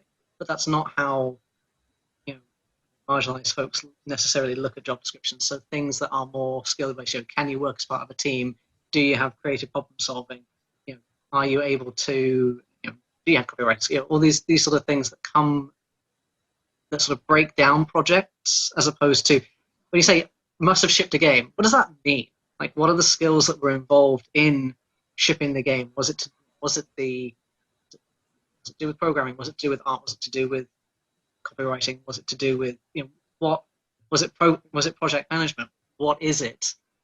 Because shipping a game could mean many, many things. What is your studio specifically looking for from that, and sort of questioning what it is from that almost task-based things that could be skill-based. And I think it's asking the person who's recruiting to spend time really drilling down to what do you want to fill this role? what is it you're actually looking for in terms of what this person will be doing, and making that very clear to people who get their eyes onto things. Like I've looked at various roles that, you know, I kind of said to myself, I can do this. I know what this is, but the way this is phrased is, I don't think they realize it was very intimidating, but it's wildly intimidating. I think like these, and I think you're right, I'm absolutely, to sort of say, can I get eyes on this? Can I get someone else's eyes on this? Can I get a woman to read this, please? Can I get someone who's not white to read this, please? It seems very baseline, but it does, I think, go very well. Yeah, I mean, so I was just also thinking, no, actually, it's quite funny because I remember when I was a kid, just one English lesson in particular, it was in this lesson, it was specifically about how you use language to ask questions. Like your question shouldn't be influencing a specific answer. And it's just one of those lessons that's always stuck with me. But it's interesting how we tend to slip into old habits. But I think just one question I wanted to maybe fire back at both of you as well is like, what are your thoughts on salaries on job descriptions? Now, I've seen such a wide range of like opinions and views on this. Probably have my own personal experiences of, pros and cons. But yeah, I'd be just interested to hear. So from my perspective in particular, I think more transparency is always better. Like transparency with salaries, I think, is like the thing that will get us to the next level of treating employees more fairly, etc. Like it's something that's missing. And from my personal experience, negotiating for salary is something that I've always massively struggled with, because and that's part of like, all the unconscious biases of like, I'm not supposed to be fighting for salary. I'm supposed to be thankful for what I'm given, because that's kind of like what you'd expect from a woman traditionally, is to be very thankful, etc. And so it's something that I've had to fight against myself with actively, to be like, no, I'm not going to tell you what my current salary is. I'm going to ask you for the budget that you have and work from there. And like, those are such difficult things to do. But if it's there and if it's transparent, not only like it prevents someone applying for a role that they might be overexperienced with, or might just be like paid too much right now for the budget that the company has. So like that, there's a lot of awkwardness that can happen there, especially if people are switching industries. Like, because the games industry is so secretive with salaries, it's very difficult to understand that, like, you're going to be within their budget effectively. And so that prevents that, and that prevents that whole kind of awkward thing. But also it just, kind of like makes it open and levels that playing field for everyone. So yeah, I'm a strong believer in, I understand that it's so complicated and there's so much like behind it that makes it so difficult to do. But I think that it's something that I'd like to see, like in the next 5 years, as becoming more normal in the industry. Yeah, I completely agree. And one of the things I found a real learning curve was how rare it is to see the salary, or like even a salary band. Like again, higher education, you wouldn't dream of putting out, unless it's like director of service, like way up where you're sort of saying competitive salary. You wouldn't dream about putting out a job description without at least the salary band, because it's so kind of coming to games and going, yeah, but how much is this versus that one? Is that actually it's very confusing. It takes both time to sort of learn what your worth is, what the worth of each discipline is for a start, and also to kind of build up the network and the confidence to say, I know this is a really embarrassing question. We don't talk about money in the UK, but how much do you earn? Like, it's almost like I found a lot of learning about rates and salaries has had to come through basically whisper net style. Like, I'm thinking about charging this for the day. How much do you charge? Or how much? and is this too much? And having someone say, no, you're way undercharging yourself, you fool. But you wouldn't know that without having the confidence to be able to sort of speak to others about that. And it is also an awkward kind of question, because I think that there's such a disparity in what games pays. I've got some wonderful friends who I'm like, Jesus, you earn what? I've never seen that much money in any role I've ever done. And it's both awkward for you and awkward for them, because this is not an industry that has a massive sense of hierarchy in the way that I think other industries do. So you don't necessarily know someone's level or worth just by chatting. Yeah. And I think it also, I think, transparency is valuable, not just for the kind of sense of worth, but the question of, can I afford to take this job? Yeah. If you are, for example, a parent or a single parent, or you have disability, or you need to relocate, or if you are the sole earner of your family, whatever, the question of, can I afford to take this job, needs to be at the sort of forefront, because there's a lot of, I think, emotional work that goes into the process of applying for jobs as well, particularly for marginalized folks. Like, you're desperate to get a job, you're desperate to perhaps advance in your career, you're desperate to get out of the industry that you're in, and you want to get into games. But can you afford it emotionally to go through all the work, do all that struggle, and do that additional emotional work of going, okay, I've got to present my most confident self, my best responses, my most polished self, I know what I'm doing self, and you get to that very, very end, and you realize you cannot economically afford to take the job. If you'd known that at the start, you're right, my energy pool is going to go for something else. And I think it also does the industry does outprice people with caring responsibilities. If you go, no, I need to make this much minimum in order to provide the level of support for my family, whether that's children, whether it's a partner, whether it's whatever, that I think does a lot to outpricing women who are parents, just in general, but tend to have a lot of other kind of unseen economic things to put money towards. So knowing if salary is worth the work, if it's worth that move, is really, really important. Yeah, I think I just wanted to quickly mention so just some of the complications and downsides of salary publishing that I've noticed over the years. Often, if you put a salary target on your role, but you know that internally you're willing to take people of a wide range of experience, that has often put off people who may want to be paid more or paid less.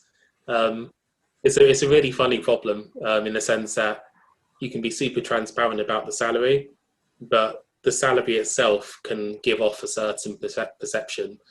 That's quite an interesting challenge. But in terms of something not just me, but obviously my organization and some other organizations do, is we do tend to bench our kind of like roles and levels according to the industry, the wider tech industry. And I think, maybe this is just a bit of advice for the viewers of the talk. I think having an idea of salary benchmark for your position, your experience, is really important, because that arms you with the tools to have a reference point where you can say, okay, well, this is a benchmark for a mid-level project manager, whether that's, it doesn't really matter whether that's, X years of experience or Y years of experience. If you're mid-level, this is probably about what you're going to be able to earn. So that's a tool that any prospective employees can also use. And chances are the company has benchmarked the role towards some kind of level as well. Mm-hmm. Yeah. So moving forward now. Like we did it. We hired a diverse staff of like full of people. How do we? Yeah, yay! How do we keep them? How do we make sure that career progression happens? And how do we make sure that the company is inclusive and that it's welcoming to people from all backgrounds? Like, what are the big basic bare minimum things that studios need to consider? Don't fight. I think one thing that's sort of quite key is to really listen to your diverse hires when they bring matters to you. I think there's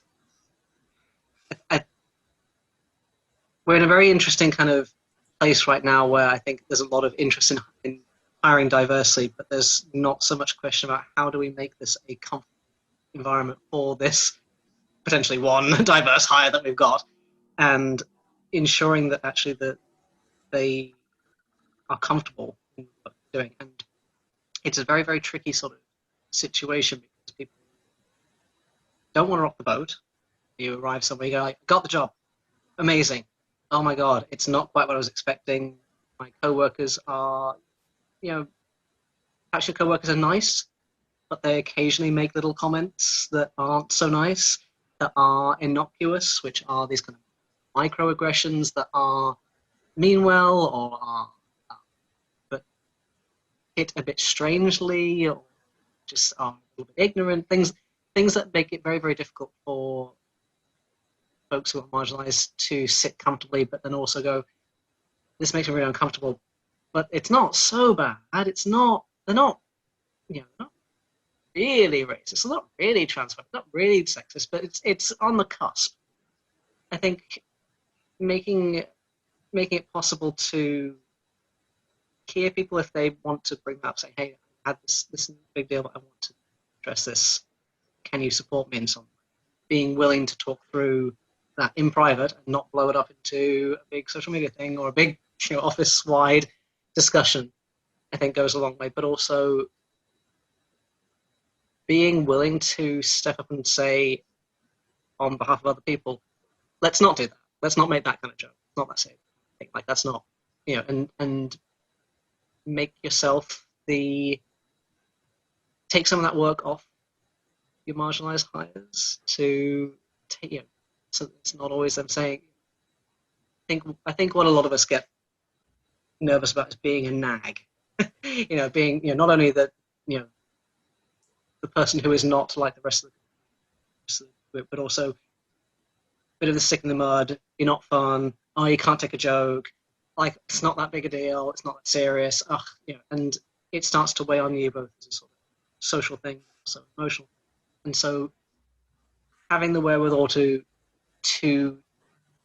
challenge that soft discomfort that you see if you see someone who's looking uncomfortable, to step in and say, let's change the subject, or let's not joke about that, or challenge it in careful, considered ways. It doesn't have to be a massive fight. It doesn't have to be a massive confrontation, but just a let's not, yeah?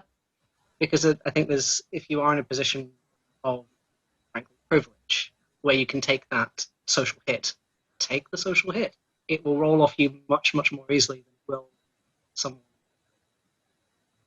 who is not as position. I think that's one thought. Yeah, I mean, I've got a few tips for organisations. I mean, firstly, Leon made a good point that I want to echo is that you can if you come from a place of privilege, or you're not one of the marginalised people within the organisation, you should make it your responsibility to be a supporting voice and a champion for those marginalised people. So whether that is speaking about, calling out problematic conversations, whether that is noticing that the marginalised member of the team doesn't speak up in meetings or their ideas aren't heard, everyone in society has a responsibility for breaking down these barriers, and it doesn't really cost you anything. So, go ahead and do that. So that's what people can do on the individual level. I'll slightly expand that. So let's say there's a global issue such as the Black Lives Matter movement, police brutality, which is also not just in the USA, but we have these sorts of issues. Don't wait till the marginalized people talk about it. It's probably good for you to approach the subject itself and say, okay, how are these people within the organization faring? Have I asked them how they are today? How do you feel about what's on the news? I'm here if you want to talk. And people from all levels of the organization can do that. Some other tips. So just reel off a list here. So having things like diversity statements, I think that's really good.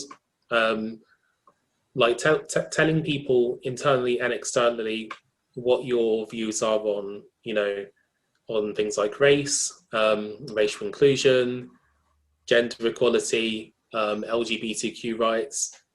If you have internal policies on this, and even better if you advertise those too, then at least at least both you and the rest of the staff in the companies know that there's a certain standard you need to reach. Like, this is our policy on LGBTQ inclusion. If you say something that's against that, we can literally point to the policy and say, this is incompatible with what we do here. Hopefully you won't get to that stage because people have read the policies and they've agreed to them as well. So yeah, policies can be really helpful. They allow you to also allow individuals to hold the company to account. In terms of things like, promotions and career advancement, remember that marginalized people, whether that is in terms of their experience, their gender, their race, class, etc., they're probably going to be less forthcoming about asking for pay rises or training and development. Some people might be used to asking for these things for their whole lives and receiving them. So as a hiring manager and as a lead, you should be forthcoming with, okay, this person has been here for X amount of time. In line with their experience, this is probably what their pay should be. And actually think about having a structure where you can offer that. Consider bonuses which don't have to be asked for. Consider offering that, approaching the subject about career advancement and development first, rather than asking for your employee to come to you. Because some employees won't ask for years, especially, again, if they're from a marginalized background. And then maybe just a final thing, we could probably talk about many different things you can do, but depending on your organization's capabilities, think about getting third parties involved as well. If you have like a complaints process, does it have to be done internally by HR? Could there be a third party adjudicator that can look at it from a very unbiased point of view? And can you bring external training resources and consultants internally to help you deal with either certain situations or build a more welcoming environment for people? So, in a sense, there's so many things we can do individually and on an organizational level. So I think at this stage, there shouldn't be any excuses. Yeah, to add to that as well, because like destigmatizing complaining can be super important, like making sure that you have a very transparent and clear bullying and harassment process that kind of outlines all the steps to, like, when you approach HR to complain, here's what's going to happen. Like, here are the steps, so that if someone feels that if someone thinks that they have a complaint but they're not sure about it, then they can just read through it and be like, this isn't that scary, I can do this, I can do this route. And it just it helps create that idea of trust as well, to make sure that people feel more comfortable speaking up about it, especially related to current events such as the one you mentioned, and just all current events, especially in games, and doom scrolling on Twitter is a thing. Giving people access to mental health support is super important. So making sure that there's places that can go, that there's counselors that they can speak to, especially making sure that those are for your marginalized employees when Black Lives Matter and police brutality is in the news, and it's just like all the videos are there that you're reaching out to your employees of color to be like, here's our sources, here's what you can do to get mental health help if you need it. Because like coming from that place of empathy of like understanding that these things will impact those employees more than most, and just like be prepared and be ready to be there and support them. That those kind of things, like those are the little things that overall over time will make the place feel like you can speak freely, you will be supported if things don't go well, but that there's a group of, like, the studio has your back effectively, that there's people there that you know you can speak to about those things like when it happens, and that you won't be pushed to the side if that happens. Like you won't be silenced and put in a corner because you've decided to speak up. I think it sounds, in a sort of illustrative way, I think it's like if you imagine that your marginalized employees are carrying a tremendous amount all the time, like there's physically carrying a load of boxes, and they're trying to balance the work, the life, the doom scrolling, the Me Too, the Black Lives, and they're doing this. Why don't you help them open a door? Like it's because if they then kind of like also have to think about, oh, I need to probably to think about promotion, or oh, there's an opportunity I need to go for, but I haven't got time to. If you don't have to carry all the stuff that they are, if you think you could just say, hey, let's talk about, there's this thing coming up. I think you'd be really good for it. Do you want to talk about it? Or hey, I think you're coming up to promotion. Would you like to just? It might be good to think about advancement. Shall we schedule some time to talk about that? Or hey, we've not done a PDR for a while. Should we sit down and have? So taking that initiative to open doors for people, not in the sense of, I think when we talk about opening doors, it sounds very in the sort of area of nepotism as opposed to assisting. And I think if we were to think of things in terms of the assistance metaphor, help open a door, that was a fair bit to say. Yeah, and on top of that as well, making sure that you aren't relying on your marginalized employees to teach you what it's like to be marginalized, and to have them run the diversity and inclusion things, like do all that extra work that will take a lot of their emotional energy is super important. Like make sure that as leaders of studios, you're reaching out to them to see how you can support them instead of waiting for them to ask you for support.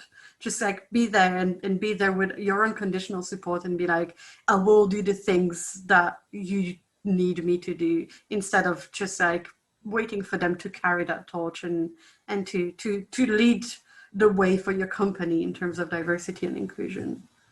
Yeah, I mean it's almost a bit of a, I don't know, modern cliche these days, but Google's for free. Yeah. But I mean it in all seriousness. I think, one of the best things people can do to learn more about what marginalized people go through is to do research. We've got this vast network of the internet, which can tell us so much about people's historical experiences going back hundreds of years. Use Google, use encyclopedias. Wikipedia is not as bad a resource as some people think. Has its citations as well. Read books. Even if you have to go to the, I don't know, race section of Waterstones, or not plugging any specific bookshop, any bookshop of any name. Hashtag not sponsored. Exactly. any bookshop of any title, go to those sections, look for reading material. To be fair, you might have a little bit more time to read it than one of your marginalized people who's worrying about living that experience. So yeah, if you can make the first step, then it can make you a better ally as well. Yeah, I completely agree with that entirely. And I think also, I think, I mean, I don't know about you guys, but folks, I certainly feel an impulse to answer questions, like this sort of like, I want to help. I want to, to make things better. I want to offer what insight I can, and having to like take the time to go, that's not my job right now, or it's not up to me to do this entirely, and having to really actively sort of draw back and go, can't right now, I won't right now. Yes, Google exists. Google it. I think for something that I think goes a fair way in terms of these sorts of moments, like if you have questions that you ask your marginalized members of staff, to just graciously accept that sometimes they might say, no, I'm not answering that for you. No, I'm not. I might tomorrow, or I might next week, or I might some other time, but right now, I'm sorry, no, go Google it. Because, an example that I'd have from, when I teach, when I do things to do with trans awareness or trans 101, if I'm teaching, if I'm doing a specific session on supporting trans people in the workplace, doing that, this is my job, this is what I'm doing. If I'm taking my dog for a walk, I don't necessarily want to answer questions on hormones or how I feel about J.K. Rowling, or what genital surgery I will or won't have, or whatever. Like these really, these are questions that are not for that, like not for when I'm just going out to get something to eat or walking my dog, or I say all these things as though we're not social distancing, but like you know what I mean? The sort of like, sometimes I'm walking my dog, I'm just walking my dog, I'm not walking my dog, I'm being your trans teacher. And I think just having that sort of empathy to understand that sometimes you don't want to talk about the state of the world, or you don't want to talk about that subject matter that you happen to embody. Like a lot of us don't get the choice to embody what we are, and we are. And being able to not take it personally if someone says, you know what, not now, not today, some other time, but not right now. And I think that goes a tremendous way too. I think I'd also just, another tool that we all have, defer to organisations. I mean, we exist in an era where POC in Play does exist for the industry. It's full of industry experts, all from ethnic and racial minority backgrounds. Our organisation's run by volunteers, but anyone can contact us, whether it's about advice or even to be pushed into another place. You've got Balance Patch. You've got organisations that deal with other specific marginalised people, whether it's could be accessibility, organisations like Special Effects, Autistica. The list is endless. I think it's really important to reach out to organisations that can do some of that heavy lifting, and a lot of that advice you can get is also going to be relatively free. Not that I'm saying that you should rely on people's free labour, but there are organisations out there which are willing to help make things better for everyone. Yeah, well, that's a great note to kind of end it all on. Thank you so much for everything, for like all your knowledge. This was really great. I had a really good time, and I hope everyone that was watching had too. Anything else you want to say before we end this? Wash your hands, wear a mask. Also, stay at home, save lives. But also, I mean, just generally from my perspective, if you are interested in the diversity inclusion work that POC in Play does, you can find us on pocplay.org, email contact@pocplay.org, or on Twitter @POC in Play. I'm on Twitter, I'm on LinkedIn. Feel free to look for me. Yeah, more serious. More seriously, you can find what I do on balancepatch.co.uk. My social media things are there. I'm on Twitter, LinkedIn as well. But always happy to chat, always happy to talk. Always happy to do what we can. Oh, well, search my name on Twitter. My DMs are always open if you want to chat about anything. Thank you so very much, and bye. Thank you. Thank you. Bye. Game begin. What on earth is a global digital event, I hear you ask? Well, allow me to enlighten you. This event is a gathering of hot gaming content that you would have been able to see at PAX West in Seattle, PAX Australia in Melbourne, or EGX in London in September, before COVID changed the world in what, let's be honest, is a storyline from a video game. In fact, it's bound to spawn many post-viral games in the near future. We'll be hunting through the city streets, crafting masks from animal hides, and all while still on furlough. Instead, you can sit at home and take in all the delights of a truly global event, enjoying the food from your kitchen at a reasonable price, and have a seat guaranteed, all day. Amazing! At this event, you'll be able to poke around over 200 booths on the show floor, and have a deep dive into some great curated content you might not have seen before. And it's all in one place, like a show. Just have a click around and discover stuff, then click further and discover more stuff. The show floor, or Expo Hall if you're speaking American, is just part of the event we're presenting. On top of the Expo Hall, we also offer you some of the highlights of any PAX or EGX show. Tons of brilliant panels. You'll be able to visit the site, paxegx.com, and navigate your way via the show floor to the massive schedule. It's like a Glastonbury festival of gaming, with massive headline acts and loads of interesting things to watch in the meantime. There will always be something great in there just for you. The Daily Wrap from Virgin Media, presented at 5:30 UK time each day. This will be brought to you by a mix of the brilliant teams at Outside Xbox and Outside Extra, Eurogamer, and Rock Paper Shotgun. They'll highlight the hotspots from the show day that's just happened and look forward to what's coming up next, all using boss-level broadband for gamers. Meet up on Discord. We all know that hanging out with your friends is a really important part of going to an event. Meeting people you already know, making new friends, and hanging out. The Left Field Collection is a must-see for attendees looking for the new, unique, and challenging works going on in games. This is a platform for titles and projects that like to do things a little differently, and promises to always have something interesting to check out. With over 100 indie titles at this year's show, there's going to be tons to discover. There are loads of other features, including speedrunning, cosplay, some interesting limited edition retail opportunities, and board games, with loads of videos from our partners at Dicebreaker. Exclusive event merch! What with this being the first time we've done a standalone digital event, this merch will be very limited edition. Show off to your friends with a fetching new hat at a distance of 2 meters or greater, or grab something special for a loved one or hated enemy. The shop's live now, and you can find it on this site or by searching for the EGX store.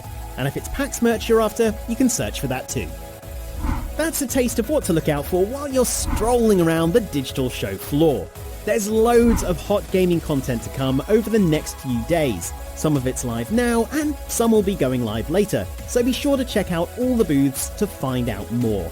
Oh, and don't worry if you miss a panel. Everything is going to be uploaded soon after to the EGX YouTube channel. But, you know, always better to see it first, right? In the meantime, here are some of the things to keep an eye on.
Hi everyone, and welcome to this session at EGX Digital 2020. My name's Becky Hewitt and I'm a part-time game designer at Flix Interactive. I'd like to talk to you today about working part-time in the games industry and explore why there aren't more opportunities available. So let's get started.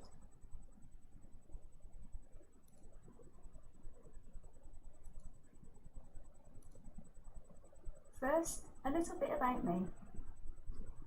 So I've worked in the games industry since 2006. I started off as a tester and then worked my way into design.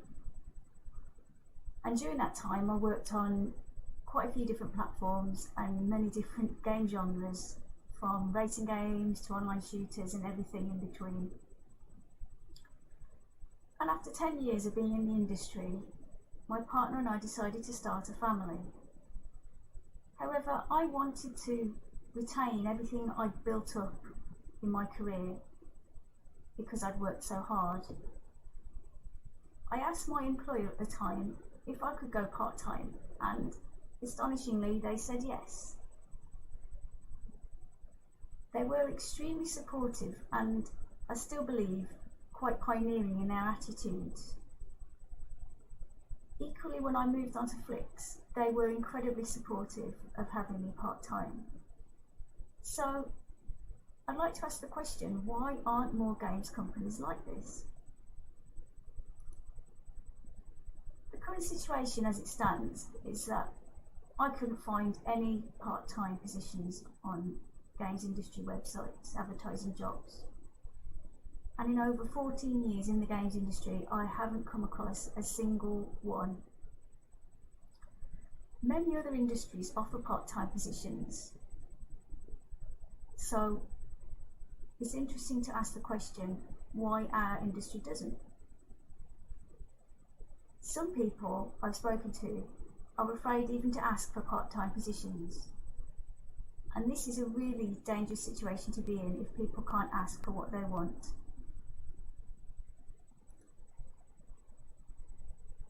So you may ask, why on earth does this matter to me? Well, we've had many conversations recently about diversity in the games industry and how we can improve it. And I do believe that offering part-time positions can help to improve the diversity in our industry. Also, if you think about it, if employees choose to go on and have children, there is a loss of experienced and talented people that have to move on elsewhere when they get to that stage in their life. But also, it can cover people who maybe have to care for elderly relatives or others. So I'd like to explore why I think part-time roles are rare, and you probably have your own opinions on this. So I think that there is a preconception that part-time employees might not be very committed or very productive because they're not there as much as full-time employees.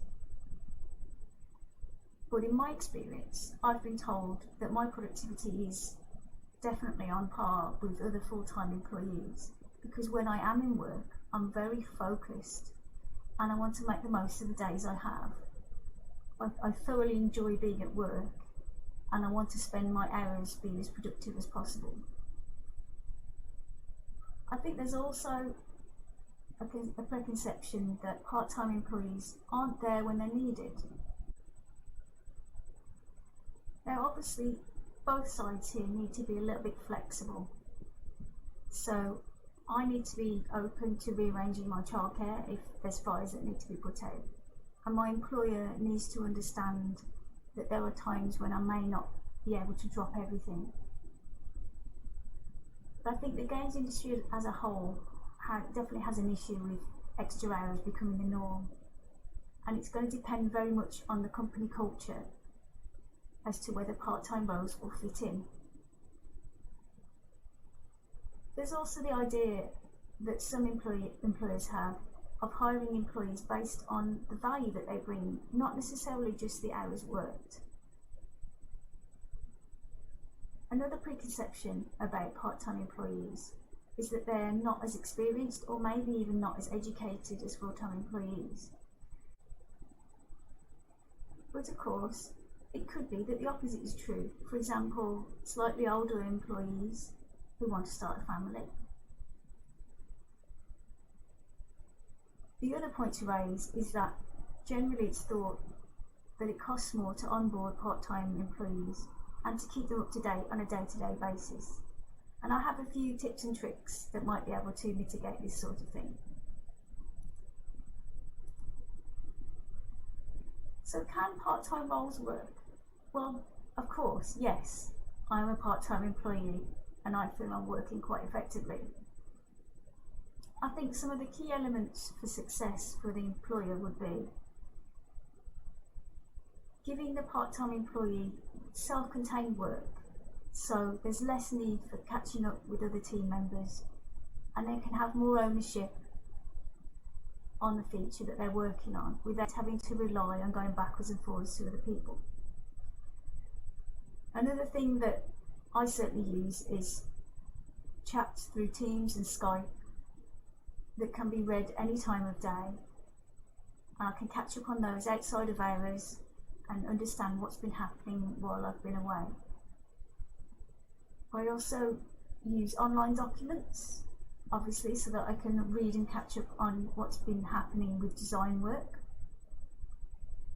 But also, employees need to give tasks that are appropriate to the time frame, and that goes without saying.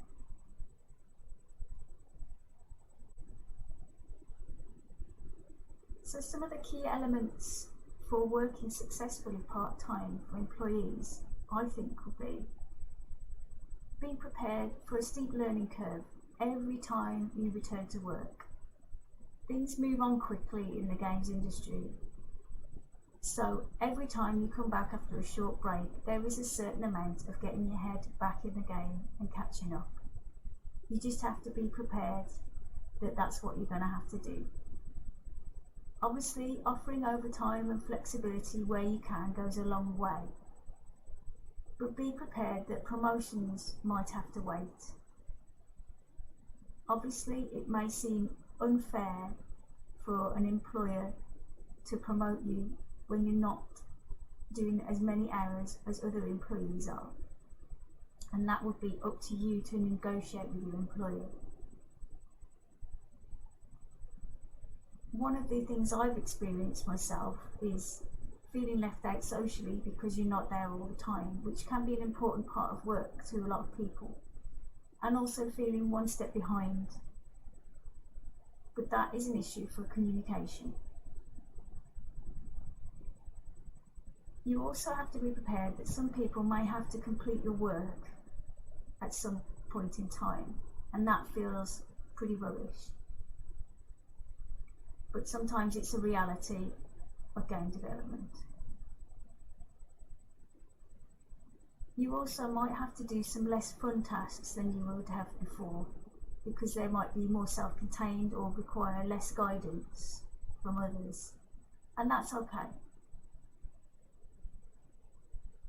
I think accepting that it can be frustrating sometimes goes a long way. Personally, I get very frustrated at not being able to be at work as much as I'd like to be, but I would rather have that than not have a job at all.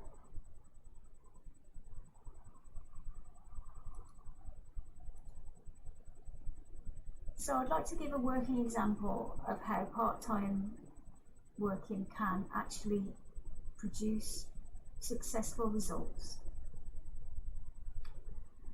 This was a feature that I worked on from Sea of Thieves.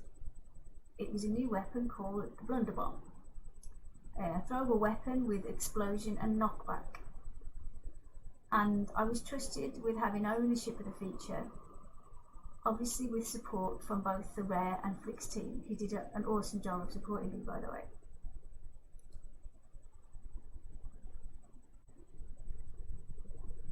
So there were some key areas that really helped me in working part-time to get this feature to retail.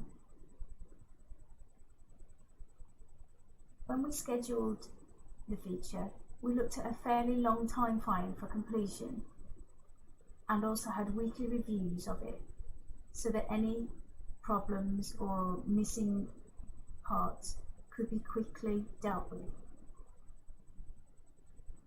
From an engineering standpoint, it was a straightforward implementation because similar mechanics already existed, so it didn't require a lot of back and forth with code. I also made sure I had regular check-ins with the programmers, even when I wasn't in work, to make sure things were going to plan. From the design side, there were discussions in chat on Teams and in person to shape the feature, and we were able to get those done in the hours I was in work. I also provided a concise written design so that work could be continued when I wasn't there. From a testing standpoint, we provided a clear outline of the feature for testing, so testing could carry on even if I wasn't present.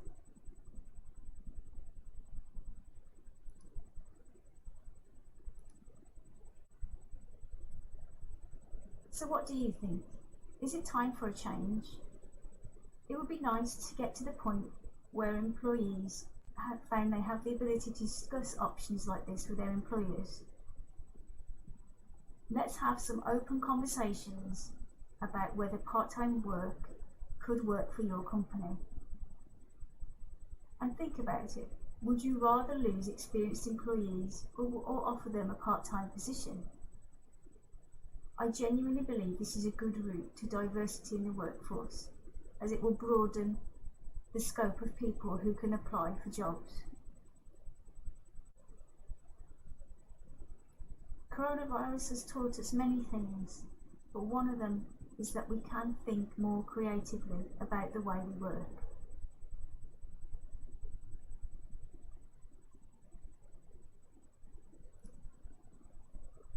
Thank you for listening, and I hope you enjoy the rest of the EGX Digital 2020 show.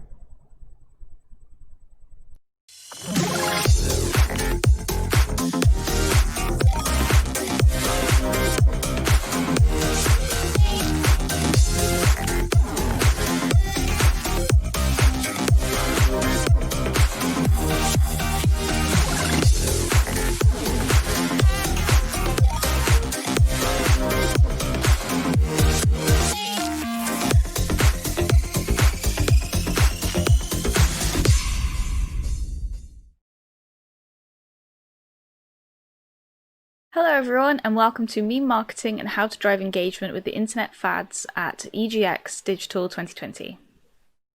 It's quite a mouthful. So who am I? Who is this person trying to tell you how memes work? I am Connie Duffy, and I'm a marketer at Ground Shatter, and before that I was heavily involved around internet fads as a cosplayer and a YouTuber. I grew up around the internet's awkward teenage years with Bebo, MySpace, Vampire Freaks, Tickled, all those awkward social medias, and back then I witnessed memes being shared across the internet, how people started using them as tools to grow communities, you know, going from Doge to Moon to US fast foods, you know, becoming one with memes and becoming a meme lord. I'm going to be saying memes a lot in this talk as well, so do bear with me.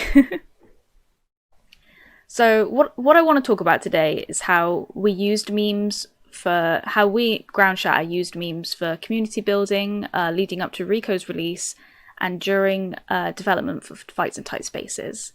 I'm also going to be saying FITS, because I always abbreviate Fights in Tight Spaces, so if I say FITS, I mean Fights in Tight Spaces. So where to find the memes, to apply them, and hopefully not get the dreaded Steve Buscemi, how do you do fellow kids with the skateboard response. So yeah, that will also mean in the usual way of memes, that will also mean every meme I show you today will probably be terribly outdated by the time you guys see this. Right. So, memes are just inside jokes that the whole internet is a part of. There you go. That's pretty much it. Memes aren't some weird code to crack. They're not some secret formula. You want to create an environment and a space where you're a part of something, and you want that inside joke to be your game or your game studio. As long as you and your community are having fun, you shouldn't have to rack your brain to be super relatable. So yeah, I just like this quote. I think people should go back to it. If I always go back to it, and I'm like, memes are literally whatever you want to be. Okay, number 1, make your own memes. Just go for it. Just do it. You got this. So leading up to the announcement of Fights in Tight Spaces, our publisher Paul Kilduff Taylor teased on his Twitter a GIF taken from our announcement trailer. It's our Fitz guy doing our taunt move. And in response, we got our very first fan art, which is this little bean guy here. And we ended up, to be honest, it was our first fan art, so we loved it. We printed it, we put it on our wall. It was great. And earlier this year, we had printed some Fitz business cards of combat moves. And we even included the fan arts of Fitz Guy, and we would have used them at networking events had 2020 not happened, or 2020 just not being 2020. So basically, this is an example of memeing something without posting online. It's just, it's not exactly just posting an image of Henry Cavill on Twitter. It's physical that you can have. Speaking of Henry Cavill, number 2, jump on the bandwagon. But make sure it has relevance. Don't have any pride, essentially. Just go for it, in my opinion. So during Fights in Tight Spaces, we had a card move which heavily referenced Henry Cavill doing the arm reload in Mission Impossible 3. During Fit's announcement, press noticed this, and we got good coverage out of it. They enjoyed it, we enjoyed it. Flash forward to a couple months later, and there is a video of Henry Cavill building his own PC, and people were memeing it to death. They were loving it. So I found this template that people had been posting on Twitter of Henry Cavill building the PC, him turning it on, and then the first thing that comes up on the monitor would be people would put like their favorite game. I think Oblitz put their own game on there. So I was like, well, this makes sense to just link Fights in Tight Spaces into this little meme. So I had included a lovely screenshot of us just picking the reload move card. Yeah, made sense. All right. So, number 3, first off, where and how to meme. So this is kind of just my opinion. This is my data. Some of this, like, the internet's ever changing. This could change in 2 hours from now. I don't know. But the data's there if you want it. I'll lightly touch over some topics, but this is where to get the memes.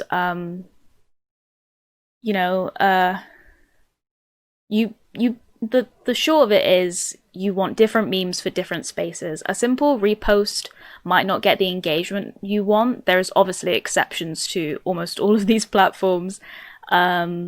But you want to adapt each platform and figure out what audience you want to target. For instance, Facebook, there is this connotation that Facebook is full of old people that are just, there's, oh my gosh, there's minion memes and all sorts, when it's not really the case. In my understanding anyway, it's full of young people and it's full of like proper original memes. There are younger folk on there. It just tends to be people that don't really want to migrate. They don't want to try Twitter. They might dabble in Reddit.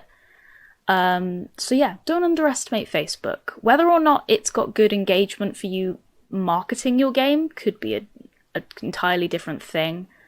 But yeah, Facebook's algorithm is pretty spot on for meme users. That could be because they're listening to your phone.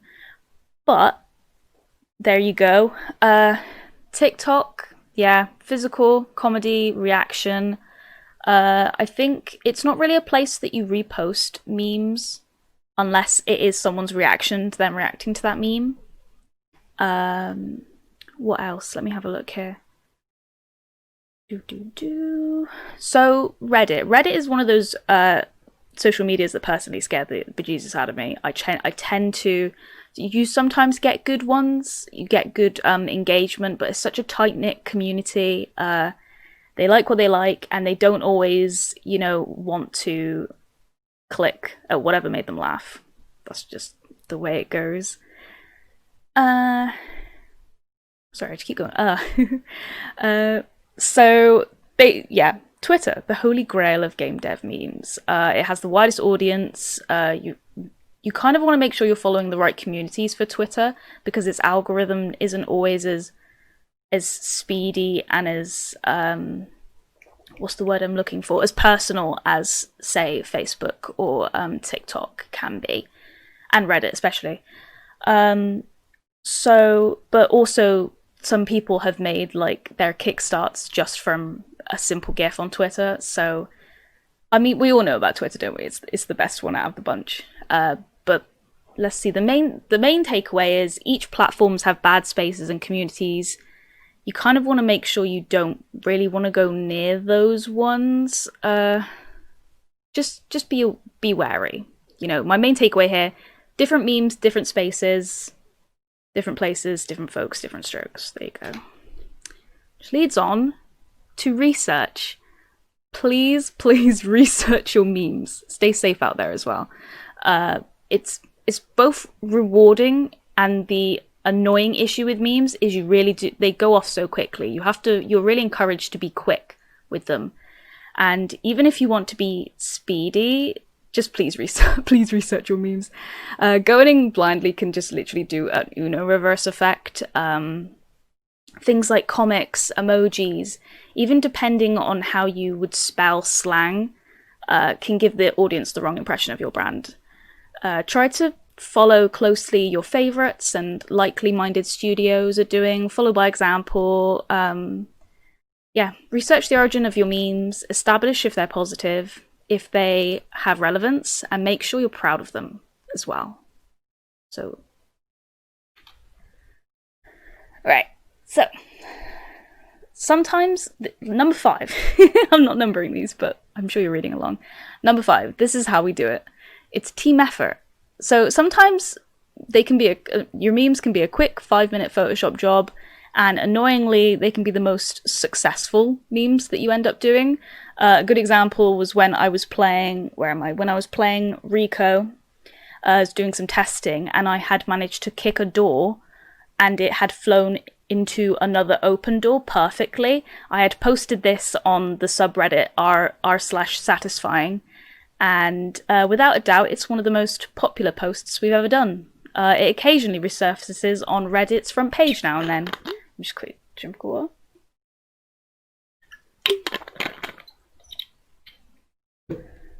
Sometimes you can put a lot of effort into memes, and they may pay off. They might not. That's kind of just how memes work, I'm afraid. But here are 2 good examples of our team at Groundshare working together for some classic S-posting.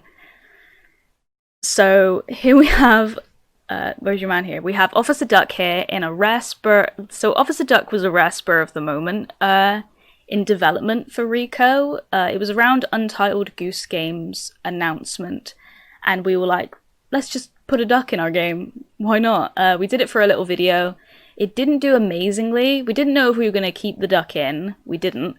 But we learned a lot, and I think it was a good exercise for us to do.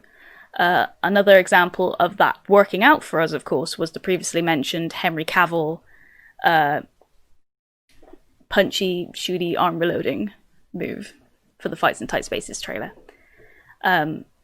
It's really hard to predict what will bomb and what your communities will be interested in. Sometimes it's hard to predict, especially early in community building. But it's these exercises that help you out.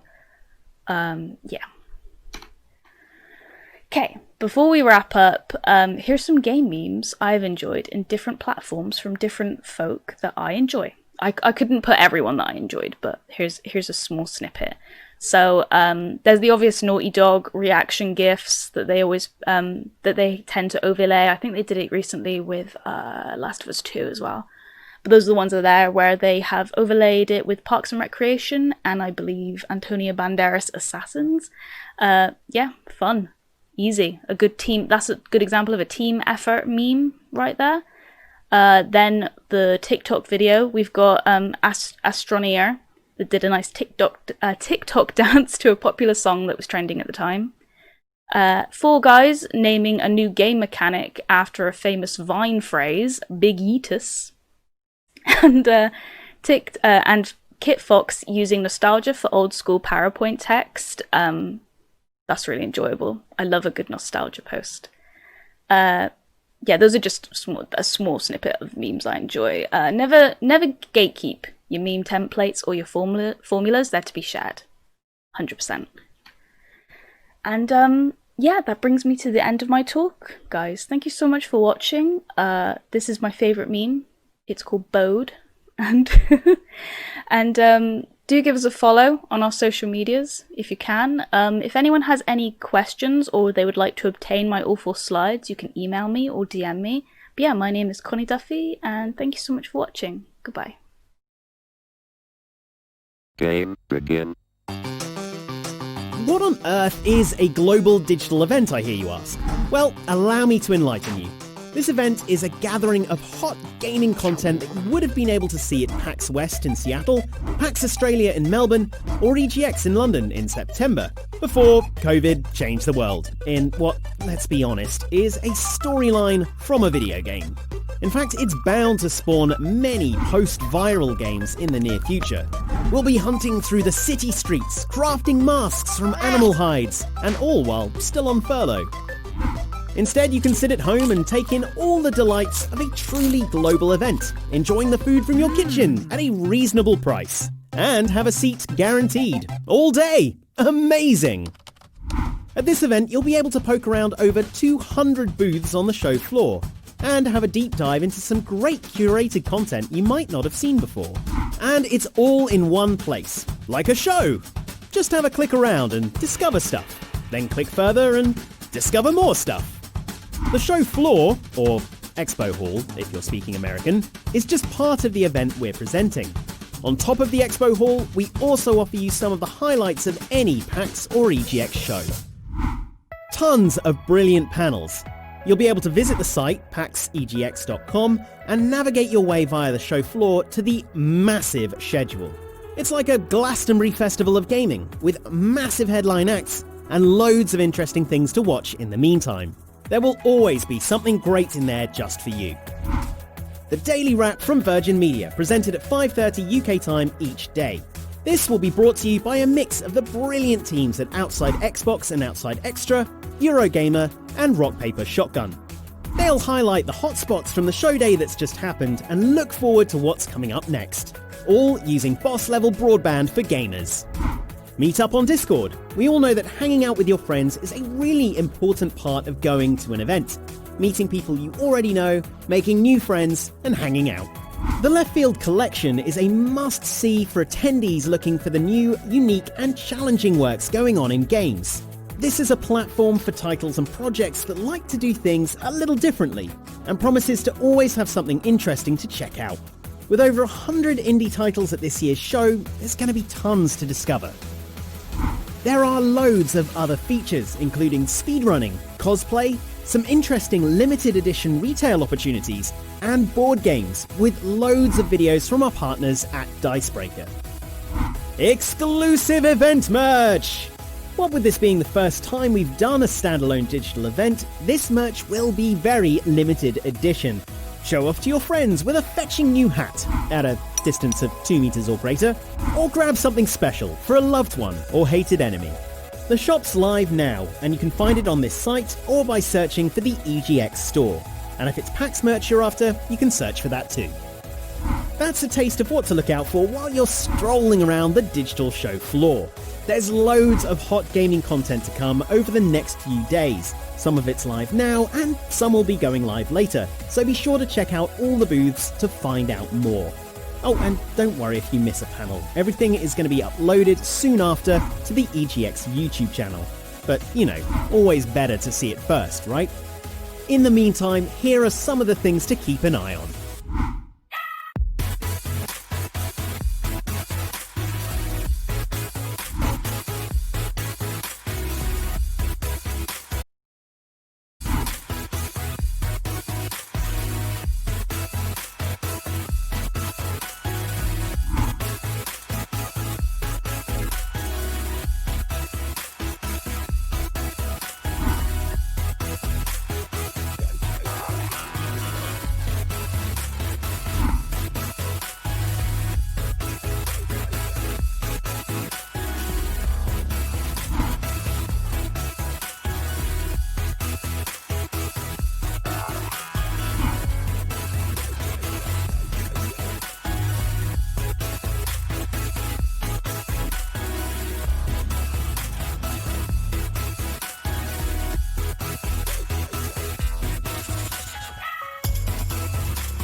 Right.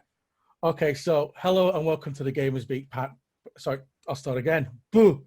Hello and welcome to the Gamers Beat Cancer panel for EGX Digital 2020. My name is Stephen Bracewell and I'm the director and founder of Gamers Beat Cancer. Today, I'm joined with part of my team from Gamers Beat Cancer to talk about the effects that gaming have on the mental health side of cancer patients.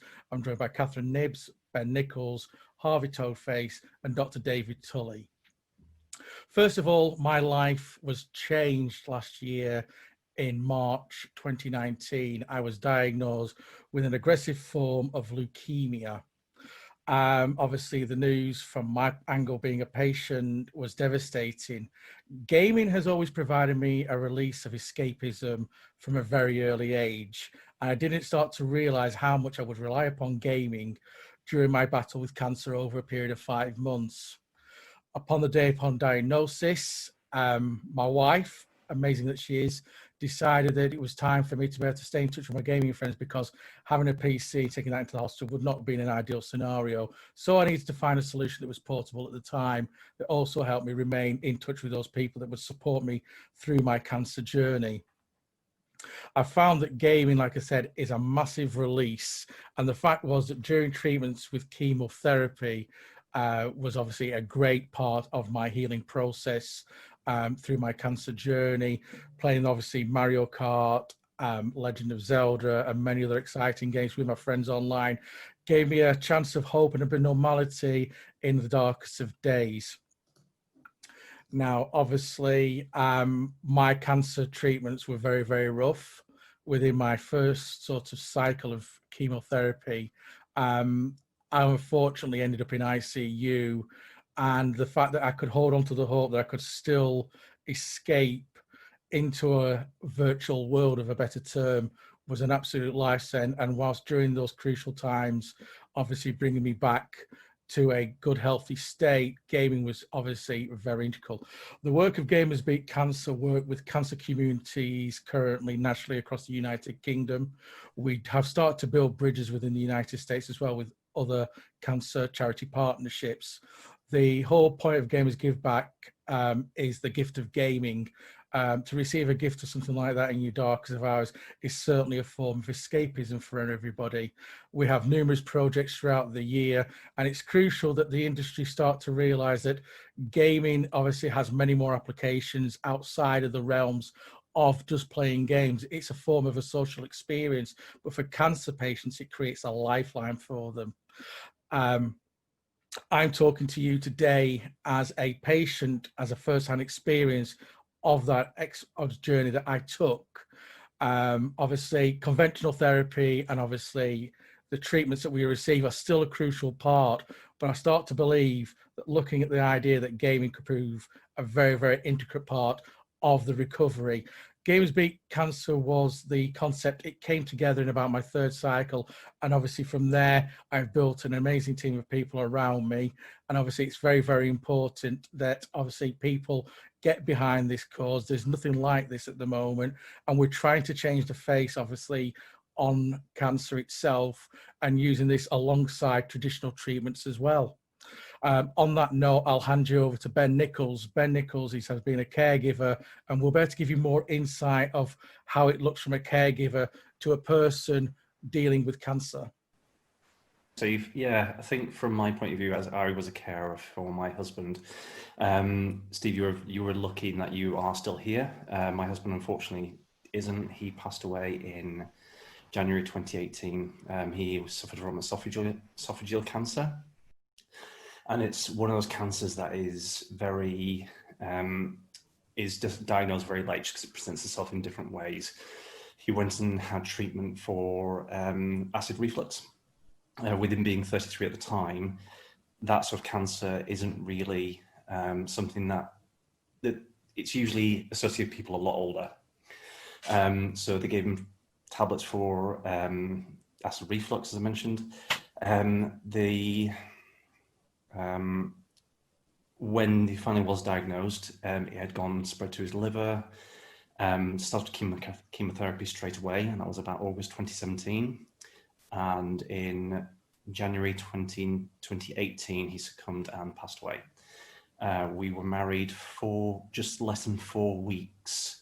2 days before the wedding, we found out that he was terminally ill, and so went through the wedding knowing that that was pretty much the last time that we were a couple that we would say goodbye. When you have a loved one who is going through that trauma, you kind of have to set yourself aside. You kind of have to be carer, you have to be supporter, you have to be the be all and end all, which doesn't leave you enough room doesn't leave you a lot of space for yourself. And I found that really difficult. One of the things that I kind of thank is I had a 3DS and I played through so between the wedding and before he was taken away to hospice to then pass away, I played through Bravely Default, which is a Japanese role-playing game on the 3DS, and I was just completely absorbed in that because I had to sit beside his bed and watch him pass away. I needed an escape. I absolutely needed an escape. And that was the only thing I had at the time. It was basically a lifeline to make sure that I was still sane at the end of it. It really was. And even after, when he passed, I then went, as you did as well, I went and bought a Switch, I played Zelda, Mario Kart, I then got absorbed into loads of PS4 games. And it was kind of like a bit of therapy, really. It kind of gave me distracted my consciousness, so my subconscious was allowed myself to deal with that process. I've kind of dealt with it. That's kind of my process, essentially, is just to distract myself while my subconscious deals with it. I had another traumatic event going back about 3 years prior, and I was flooded in 2015, and I did the same thing then, but this was a more traumatic event, and I needed something that would allow me to escape and deal with that trauma that as it was happening. I was still there for Paul, who was my husband's name. I was still there for him at the time, but doing something like playing my 3DS, which is portable, I could then take it to the hospital appointments, be beside his bed while he's sleeping. I could turn it on, I'd, distract myself instead of sat there just staring. It definitely allowed me to come back as myself as well.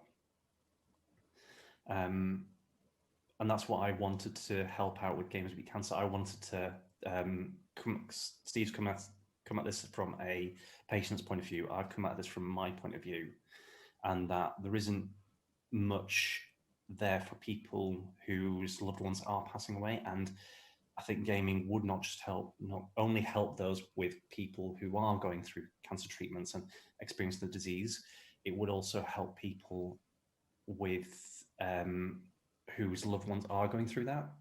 And essentially it might then help them connect in a way that they're not connected before or not able to connect now by distracting them from what's going on at the time. So yeah, that's why I'm involved, why I got involved with this, and that's basically my story. Okay, so my name's Andrew. I'm also known as Harvey Toadface Online. I'm a Twitch streamer and charity fundraiser. So my role is I'm on the board of advisors with Gamers Beat Cancer, and my primary role within the organisation is to organise and run various online gaming and streaming related events. We've hosted a couple of events in our young existence so far, and we have big plans to host many more events in the future, both virtually and hopefully physically in the future once the COVID situation's passed. So I'll go into a bit of a background about me. I've not suffered from cancer. I've not had a loved one suffer from cancer, thankfully. I've come into this from finding Stephen through Twitter and about my fundraising efforts. So I started streaming on Twitch about 3.5 years ago, primarily as a hobby. It was at the back end of 2017, I think it was. I hosted my first charity stream, which was to supplement my Movember efforts to raise money for Movember, and it went down really well. So from then it kind of developed to become an annual 24-hour charity stream, and then the next year I raised over £1,000 in a 24-hour period. Then it was at that point I kind of realised that I could use my stream and my platform to raise a lot more money for good causes, and that's what I want to do. To date, I'm well over £5,000 raised in the 3 years or so of streaming for good causes, and I'm hoping in the coming years that will skyrocket even more. This has led to me doing more than just a 24-hour charity stream. I've hosted tournaments in various games, including Apex Legends, PUBG, and Rocket League. Now, the main thing I found when hosting these tournaments is how welcoming each game community is to these sorts of events. Every time I've reached out to get players and participants and people to donate, the community has all been really welcoming. And I think it's a really powerful thing to highlight about the gaming community. So I'm going to just quickly touch on why the work Gamers Beat Cancer are trying to do is really important from my point of view and why it's so vital. So many people who attend EGX, well, all people who attend EGX all love gaming. And a lot of the people who attend will have met friends through games, not met them in real life and just know them virtually. And I'm sure some of you guys will have met people at these events for the first time. I know I've met various people I've met online at these events, and I count them as good friends, and I hope to meet many more in the future. And I think the reason I'm highlighting this is because it shows the power of gaming more from a social aspect than just the actual games themselves. In these times of COVID, we've all had to reduce our social interactions. And I don't know about you guys, but during the lockdown days, I played a lot of games because there wasn't really anything else to do. But it also really highlighted how powerful gaming is as a social interaction tool. And I don't really think I'd have kept as sane as I did through the lockdown period without gaming. So now, I've been fortunate I wasn't at high risk, I didn't need to shield. Obviously, many people suffering cancer who are going through treatments, and even those some who were in remission were deemed high risk and had to shield, which meant they had 0 interactions for 3-4 months. And I can't imagine how that would be without having gaming there to help me through that. And I think that's one of the things that Gamers Beat Cancer is trying to bring to everyone. Through their Gamers Give Back scheme, the idea is try to get gaming hardware to cancer patients stuck on wards or stuck in their homes isolating, giving them not just the escape through a good game, but also giving them the opportunity to have social interaction still whilst not being able to leave the house.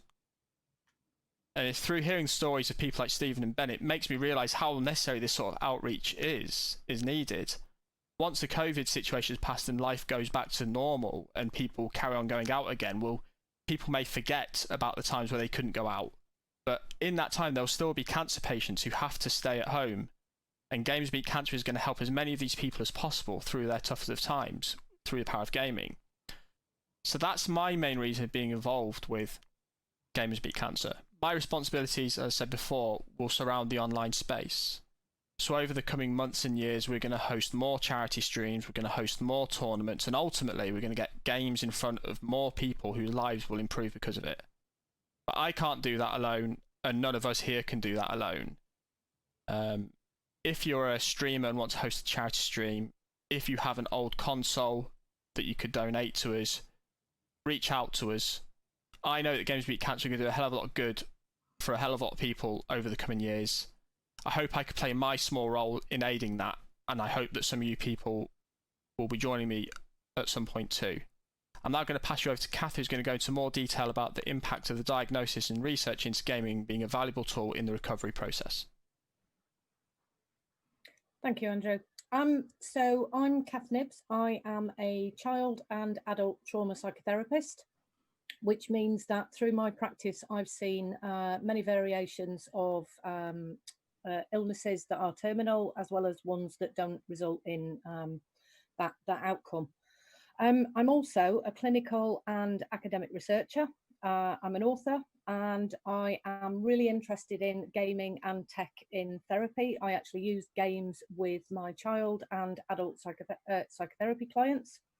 That makes me one of very few female therapists in this country who actually does this.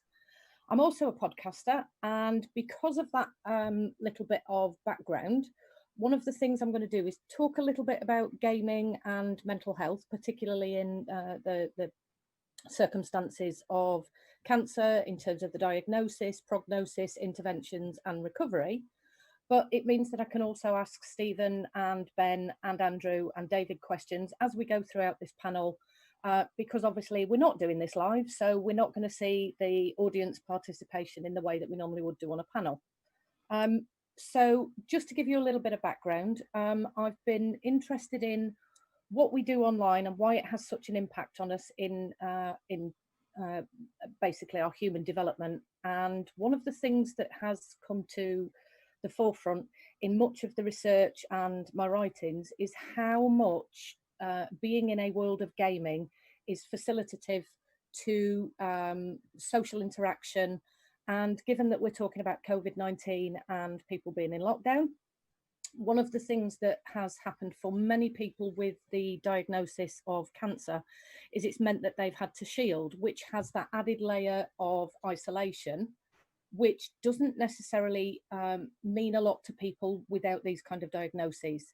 So what this actually means is it's very, very frightening for people with cancer to have to stay isolated beyond the normal remits that most of us have to. So where some of us have been allowed to go out shopping, people who have a very vulnerable immune system, such as those with cancer, haven't been able to do this. So one of the bonuses is really being able to have that connection with people in a way that engages you with fun. And as Steve and Ben talked about, the kind of games that they played meant that during their healing process, and with Ben around his supportive supportive process to his partner, that what this actually meant is you had that facility to be able to kind of connect with other people. So research often shows that isolation is one of the biggest, if we like, destructive impacts on mental health, which is why COVID-19 has been such a crisis. But imagine for one moment that you are sat in a hospital and you have a diagnosis, and you could be a child or an adult, and that diagnosis now means that you can't be around your friends, your family physically. So what this actually means is that we need to have a system where we can support these patients, these children, these clients in a way that allows for this connection to still take place. Now, both Stephen and Ben talked about the portability. So you've probably quickly picked up that we were talking, or they were talking, should I say, about Nintendo Switches, the 3DS, and actually how this meant that you could actually have technology within your lap. We also know that laptops could be available, but right now they don't tend to be as cheap as it is for people to go out and purchase these items. So again, that kind of lends itself to the remit of what Gamers Beat Cancer is all about. So what I am going to do is I'm just going to ask a few questions of Stephen and Ben, if you don't mind, in terms of when you were gaming, Steve, what did it allow you to do in terms of managing the diagnosis, how you were feeling, and the fact that your wife was able to go and get you something that provided you with this companionship to your friends online?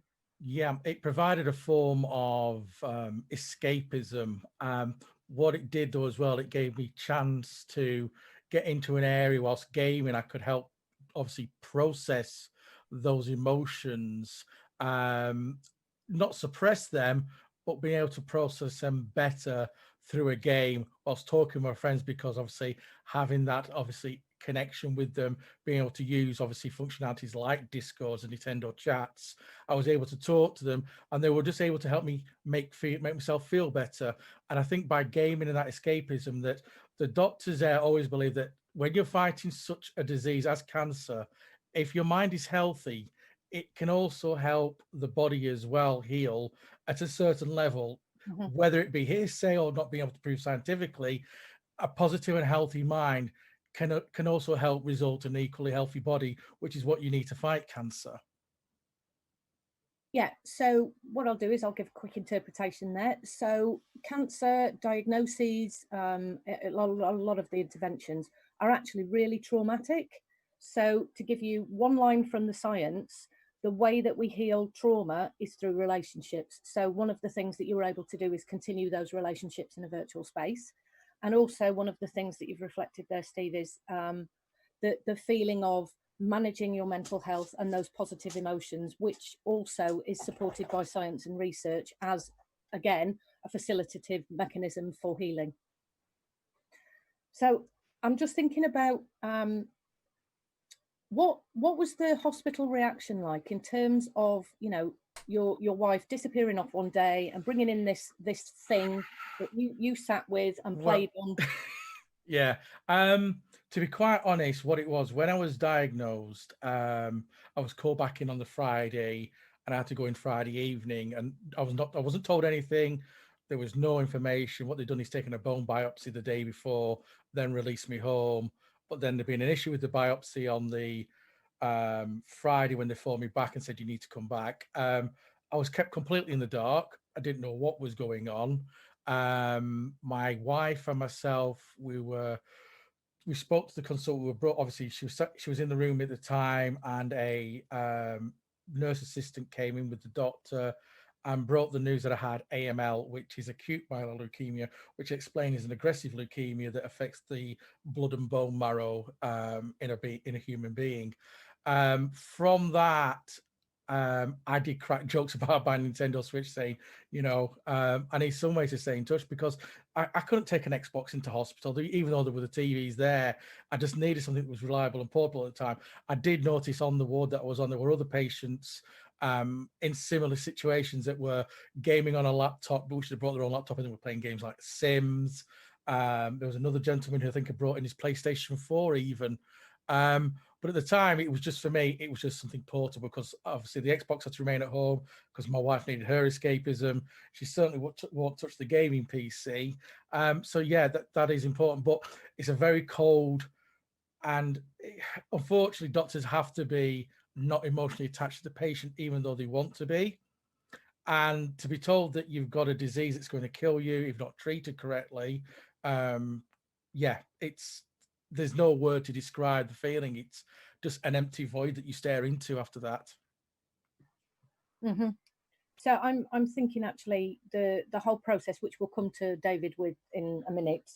So I will kind of hopefully wrap this up fairly soon. I'm just going to come to you, Ben, in terms of kind of the support that you have or haven't found. But what I'm hearing, Steve, is it sounds like that not only is Gamers Beat Cancer going to be this not-for-profit service that allows for people to have kit that they can play on in terms of donations that are made, but also in this whole process of being given a cancer diagnosis, we are talking about a ripple effect that isn't just about your leg is going to be fixed, it'll take 6 weeks. This is a really impending feeling of doom, and there's generally often no respawning. We are talking about, this is about a game, the game of your life, and whether you level up, whether you actually succeed, is about that whole process in terms of the delivery of the news, the delivery of the prognosis, then the interventions, and all of that whole medical process of having chemicals, radiation, etc., etc. Yeah, so, I mean, the one thing that that I learned through the experience of cancer is that as a cancer patient, you're given pamphlets and they say, oh, we can get you counselling, but you can only have counselling when you're not obviously immune suppressed, which during that time, you've only got the nurses and doctors to talk to, and the nurses try to make you feel better, but they don't understand you. They don't get you. Do you know what I mean? And when these therapy and counseling sessions, they should be intervening during the process, not after the process, because once the process is over, the damage is done. This way is about damage control. Yeah. So in terms of the support that you got, Ben, one of the things that I'm going to bring to the table here is this LGBTQI community, where conversations that we've had outside of this panel are, cancer does not really give a hoot about colour, creed, or sexuality. And there's obviously within the LGBTQ community, the transition of gender can also have an effect because people still have biological remnants of maybe the previous sex that they used to be or the sex that they're going to be, that this can actually add that layer of complexity. So what support did you find in terms of LGBTQT and how this process was for you? I honestly didn't find anything. It was a complete desert of support for myself. I found quite quickly afterwards that I looked online and there were no specific support groups for my circumstance. There are cancer support groups out there, but they are for anyone to turn up. And being a gay man, I wanted a space that I felt safe in. I'm going there for support. I am feeling really emotional, really downtrodden, really vulnerable, and I wanted a safe space to be able to go to. And if I go to a space that I don't feel comfortable with, I wouldn't go. I just would not go. So when I had a look, there was no LGBT grief counselling groups. There was no cancer surviving groups. There was nothing there. Not even for people who are going through cancer. I didn't see any support groups or counselling groups or anything that could help people. I think I found one charity that offered that was a prostate cancer charity. They offered support, but that was it. There wasn't anything else at all. So that sounds really difficult. And what was the hospice like? Did they have the facilities for gaming so that people could find something to support their palliative care? Yeah, the hospice itself, there were a lot of patients who were elderly, and you don't find a lot of elderly gamers. So Paul was in a private room. It was the only room that was available at the time, and there wasn't a television there. There was just basically some wardrobes, the bed. I think there was a chest of drawers as well, I think. And that was it, really. There wasn't anything that he could use. I mean, at that point in time, he was just drifting in and out of consciousness. There wasn't anything that he could use to game on, but I was there kind of with him for the whole time. So watching somebody drifting out of consciousness, not having anything to distract you from watching this person literally die in front of you, that was traumatic. And I had my 3DS with me, so I could actually play a game while he was asleep. So I wasn't there watching him die, essentially. I needed that escapism, and that's what my game console did. But in regards to the hospice, there wasn't anything there to distract away from what was happening. The staff, as Steve pointed out, were really nice, were really friendly. I think in that situation, a lot of people do find out, that they need to become very resilient. So they end up being really friendly to patients and patients' families. But there wasn't anything to distract away from that situation. You are in that situation. You can't look anywhere else. As Steve said, you're looking at this big black abyss of mortality, essentially. Because at that point, you are realizing that you are mortal. You go through life thinking you're immortal a lot of times. Death isn't something that we think about constantly, but in that point, you're there face to face with that mortality, and you need to be distracted away from that, because otherwise, you are going to fall into that abyss. So this really is the impact of trauma. It's highly distressing for the family, for the person suffering, the patient, for the people around them. And actually, this is the whole premise of Gamers Beat Cancer, Stephen. And I know we've talked about this loads outside of what we're doing here, and the fact that the gaming community. So I'm just going to ask Andrew a minute. In terms of the gaming community, the camaraderie that it brings, have you kind of found that the charities that come towards you are from any of these terminal related issues? In terms of the charities themselves, not many charities at all really know about the gaming space and know how to approach people in it. It's more the streamers and the creators who pick charities that are close to them.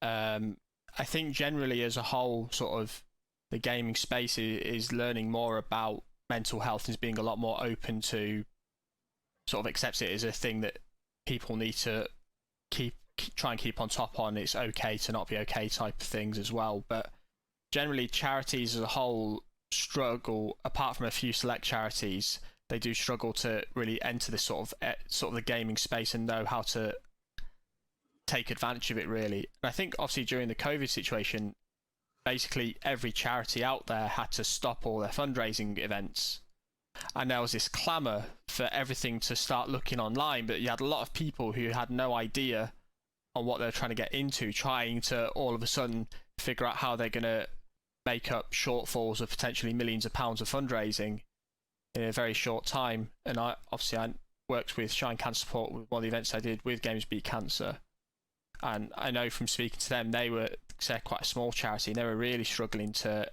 figure out how to enter that space as well. So having something like this will help a lot of charities that Games Beat Cancer work with be able to enter the space. Okay, so in terms of what I'm really interested in, I'm looking at, you know, how we use technology to support people who have trauma, and obviously today talking about Gamers Beat Cancer, it's those people with cancer. So I'm going to kind of flick over to David now, who's been sitting really patiently and quietly, to kind of talk about the way that I've used particular technologies in therapy, such as VR, and you know the way that I could do gaming.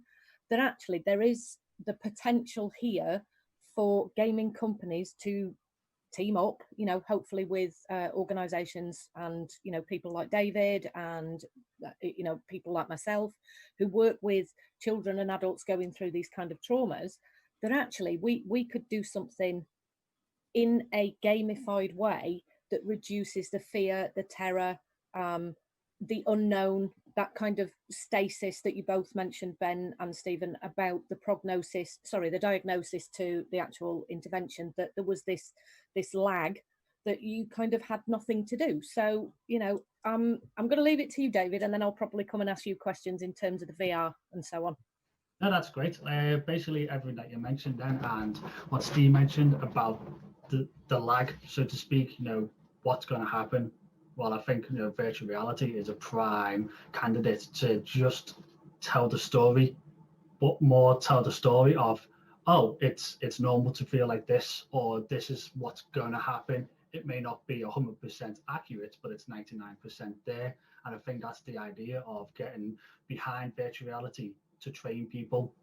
So I'm from an academic background. So previously spent the last 4 years at Liverpool John Moores as a senior lecturer, teaching games development using Unreal Engine, before that XNA and Monogame, and then just teaching the whole raft of game design, games programming, engine development. I left in January to start up my company, Scene Graph Studios, doing all things virtual reality, augmented reality, 3D modeling, but adding it, taking it from academia, from the whole, you know, gamification, and applying it to industry, applying it to construction, because I could see where Unreal Engine was going with it all for real-time visualization. And the fact that Unreal Engine, you know, obviously they're running off the bandwagon of Fortnite, the multi-billion pounds, so they're just giving away the technology basically for free. You know, go do some cool stuff, you invent it, you bring the ideas. And that's part of the reason why I really wanted to get involved in, you know, Gamers Beat Cancer. So I'm going to say this kind of once, you know, social media works. I seen a post that was shared by a mutual friend of mine and Steve's, Kevin Smith from Yonder Cloud. And I was like, yes, such a simple idea, give consoles, but, you know, I've got a few consoles, I use the consoles. What else could we give as a company? So, you know, reached out to Steve, said, look, how can we get involved? How can we support this? And we just got chatting about how to potentially in the future take some of these gamification ideas, virtual reality, and then create some kind of either therapy, either it's through like, you know, actual movement therapy, physical therapy, or just mental health and well-being. You know, let's just escape for a while. And I think that's what I was like really interested and, you know, really looking forward to just getting my hands stuck in. But it's such a big task, you know, as everyone knows, like, what type of therapy do you go for? Is it physical? How much physical? Because a lot of times, like, I don't know if anyone plays Beat Saber, one of the best VR games ever. Cool. But if you say to someone, you know, throw on Beat Saber, it's a big task. How about if they can't, you know, use the muscles, you know, chemotherapy, yeah, like struggles with quite a few things. You don't want to just say, yeah, I'll play Beat Saber. That's your therapy. It's not. It needs to be thought about from an academic point of view, but then also just getting people's opinions about it from just like very small parts. But it's such a big plan and it's such a big task to even tackle in the first place. But I think like just Gamers Beat Cancer team is it's going to be very good. So, but yeah, that's where I kind of want to focus the time on letting people go through the story just so they can experience just a little bit, and then they won't be as scared. Because even the fight before this, like Kathy was mentioning about, young children going to hospital, and even Ben, you mentioned about, now with COVID, you can't just go into hospital for meetings. You got to have, Zoom calls, Skype calls with the doctor first, then you got to go in, all the extra PPE protection. People are going to be scared, which understandably, a lot of people are scared to go in the hospital. But if you can throw a VR headset on, especially, a Quest where you don't need a PC, you don't need a laptop. A Quest is basically like free, Nintendo DS's put on top of each other. You can throw it in a bag, plastic Testo carrier bag, take it with you, throw it on, and then people can just experience the space before they actually go into it, get the nerves down, because I'm pretty sure it's going to be a lot coming at you. So that's where I think VR is going to be most powerful in these situations. So yeah. Yeah, I'm going to jump on that one for a second then, David, because one of the things that we talked about off camera was your background. So you've actually developed a program which could do a little bit of this. But first of all, I just want to say good call on the Beat Saber there. And I'm thinking actually people who are immunocompromised, and I am going off on a slight tangent here, which happens a lot. So I did say this would happen, Steve, and I apologise. So good. People who are immunocompromised need to make sure that they're not exerting themselves too much, because if you raise the cortisol levels, actually it can have a negative impact. So obviously the right kind of VR programs. So sitting behind me, I've got my Oculus that I use with clients that's got a VR meditation app. So it's one of the first of its kind.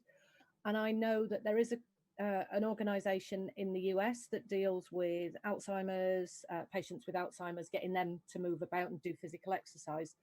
But what I'm not seeing is kind of what you designed with the simulation around radiographers. So do you want to just kind of explain what you've done there, so that we can talk about that empathy, the reduction in cortisol for people who are scared, but also the opposite side of it for the medical staff?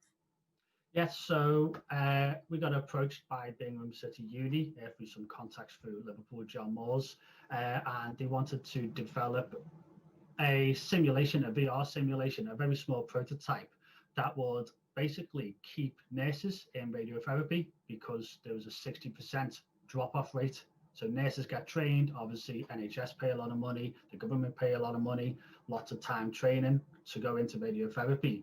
But what they're not trained in is how to give bad news, how to deal with patients, and 60% of nurses just go find a different job. A lot of them go out of nursing altogether because it's just too much for them. So we wanted to build an application which would basically allow one person on the laptop to control the VR patient, but then the person in virtual reality to respond back to them. So again, it was only a very small prototype, but in short, it was an elderly lady who you knew her diagnosis. So you had the chart in front of you in VR, but then the person controlling her would just keep asking you questions. So it was a very set process, or not questions, sentences that they spoke out in virtual reality through custom mocap that we all did. But then there's a feedback loop. You could ask them questions such as, am I going to die? But then you can say it a lot more aggressively, less aggressively, and you just have to hear the response of the person in virtual reality. So it didn't go to actual testing due to COVID, so it's due to actually go to testing once everyone gets back into university. But from the next stage of that, what we went on to is to do an aggressive patient. So what they found was a lot of patients would need to drink a lot of water. So whenever they go get the scans, so they're waiting in the lobby for about an hour, bursting to go to the toilet. Well, if a nurse goes out and calls a patient in the wrong order, that could cause a lot of upset, because obviously people going, they want to get the test done, they're anxious, they also really need the toilet, which just adds to it. So we had an aggressive patient that would come out, walk over to you, look you at your VR eyes basically, and just start shouting at you through pre-scripts, but then the person controlling the PC could just ask you any other questions, pre-scripted questions, but then do it either aggressively, mild, and you've got to react to that. You can either be aggressive back, or you can just say, sorry, need to do this, this, and this. So it's that feedback of getting them through these multiple simulations. Even though that is only 2 simulations, it's just reacting back to them. And yeah, from people that we got to try it, they said, like, you know, it was weird how immersive it is, because it goes from sound. So we got some sounds of people just in an office, you know, doors slamming, people talking, or even just having the eyes of a VR character just look at you wherever you move. It's only subtle things. But yeah, so hopefully that would like pick up soon as COVID actually, you know, lets up, which is a bit depressing from that. But that's actually led us on to more of VR simulations. So we're working with a local company in Liverpool called Pathways to Work that are basically doing virtual reality interviews, that we're basically remaking what we've made for the nurse training, but to apply it to interviews. So people who haven't been in jobs for 10 years, people who've been in prison, you know, they haven't had an interview. They can do the work, they just haven't had an interview, or they have interviews, they just don't have enough experience of talking to someone. So we want to use that replication of simulations, and we believe, like, yeah, VR is the future of training, but then also lots of other stuff with AR may come into it. But it is it's crazy how fast you can make a VR simulation using game engines such as Unreal Engine, which you know, I suppose like everyone knows, Unreal Engine going through, especially the EGX already into it, some of the best games made for it. And that's why we chose, even as a university 6 years ago, to go with Unreal Engine, because of how immersive it will be for the future. So yeah. Great. Okay, so to kind of finish up, I'm going to go with a hashtag that I kept using on my podcast, I think last year, which is gaming for good. So the potential here for, you know, the result of this panel in kind of what we're talking about in terms of cancer patients, their families, the whole process from, you know, testing all the way through to recovery, and healing for those who don't recover is pretty much the remit of Gamers Beat Cancer. So Steve, did you want to just see us out with what the future holds? Sure. Well, I mean, the future holds is obviously we've got numerous projects that we're hopefully going to help change and shape the esports industry as well. We've also got software applications where we're working very closely with Dr. David Tully from SceneGraph. The Gamers Give Back project, though, is our main priority at the moment. There are families out there with some children that may not see the 19th birthday that need consoles.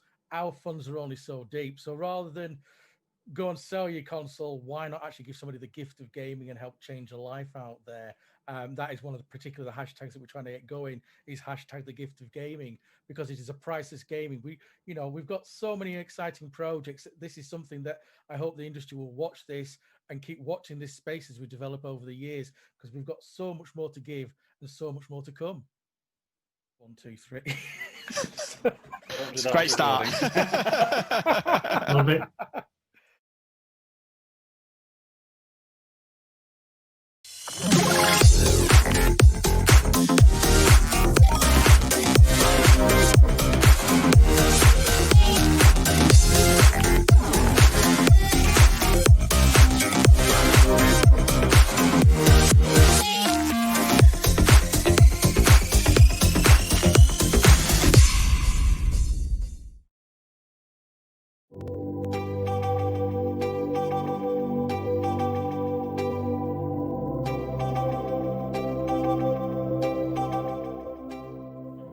Welcome, fellow gaming nerds and future philanthropists, to our EGX PAX panel, Unleashing Gamers to Defeat COVID-19.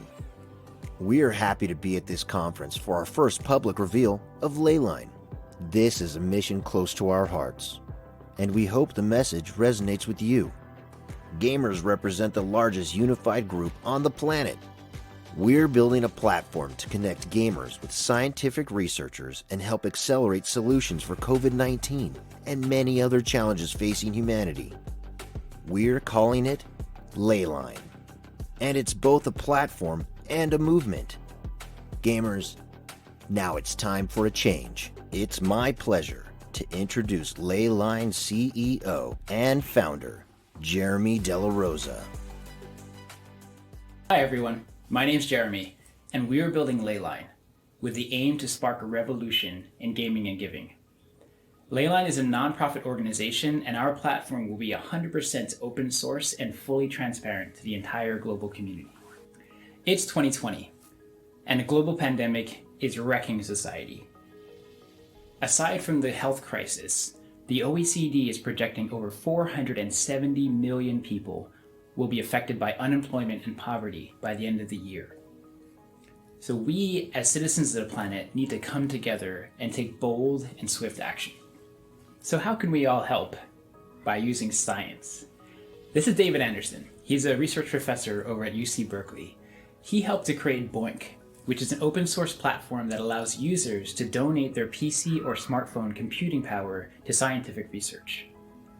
These researchers are working very hard to find solutions to COVID-19, climate change, cancer, and a whole host of other issues. I'm David Anderson. I'm a computer scientist.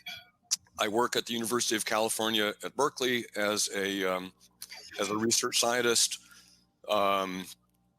I was one of the creators of SETI at Home a long time ago, and more recently I've been working on BOINC and then Science United.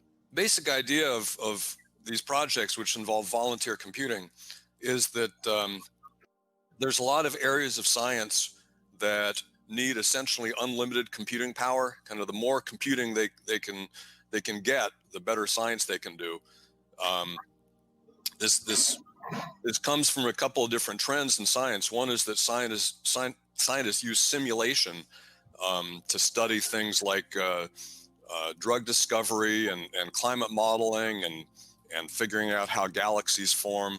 They've written these programs that very accurately simulate physical reality, but these programs take a lot of computing time, and because of what you might call the butterfly effect, that a little change at the beginning of something can produce a large change at the end. To get meaningful answers, you can't just do one simulation. You have to do thousands or millions of simulations with slightly tweaking the initial conditions to get the statistics of the outcome. And then there's other areas of science that have these instruments that produce huge amounts of data, like SETI at Home was one of those. So we have these instruments like gene sequencers and radio telescopes that are producing data at ever increasing rates, and a lot of the data takes a lot of computing power to analyze.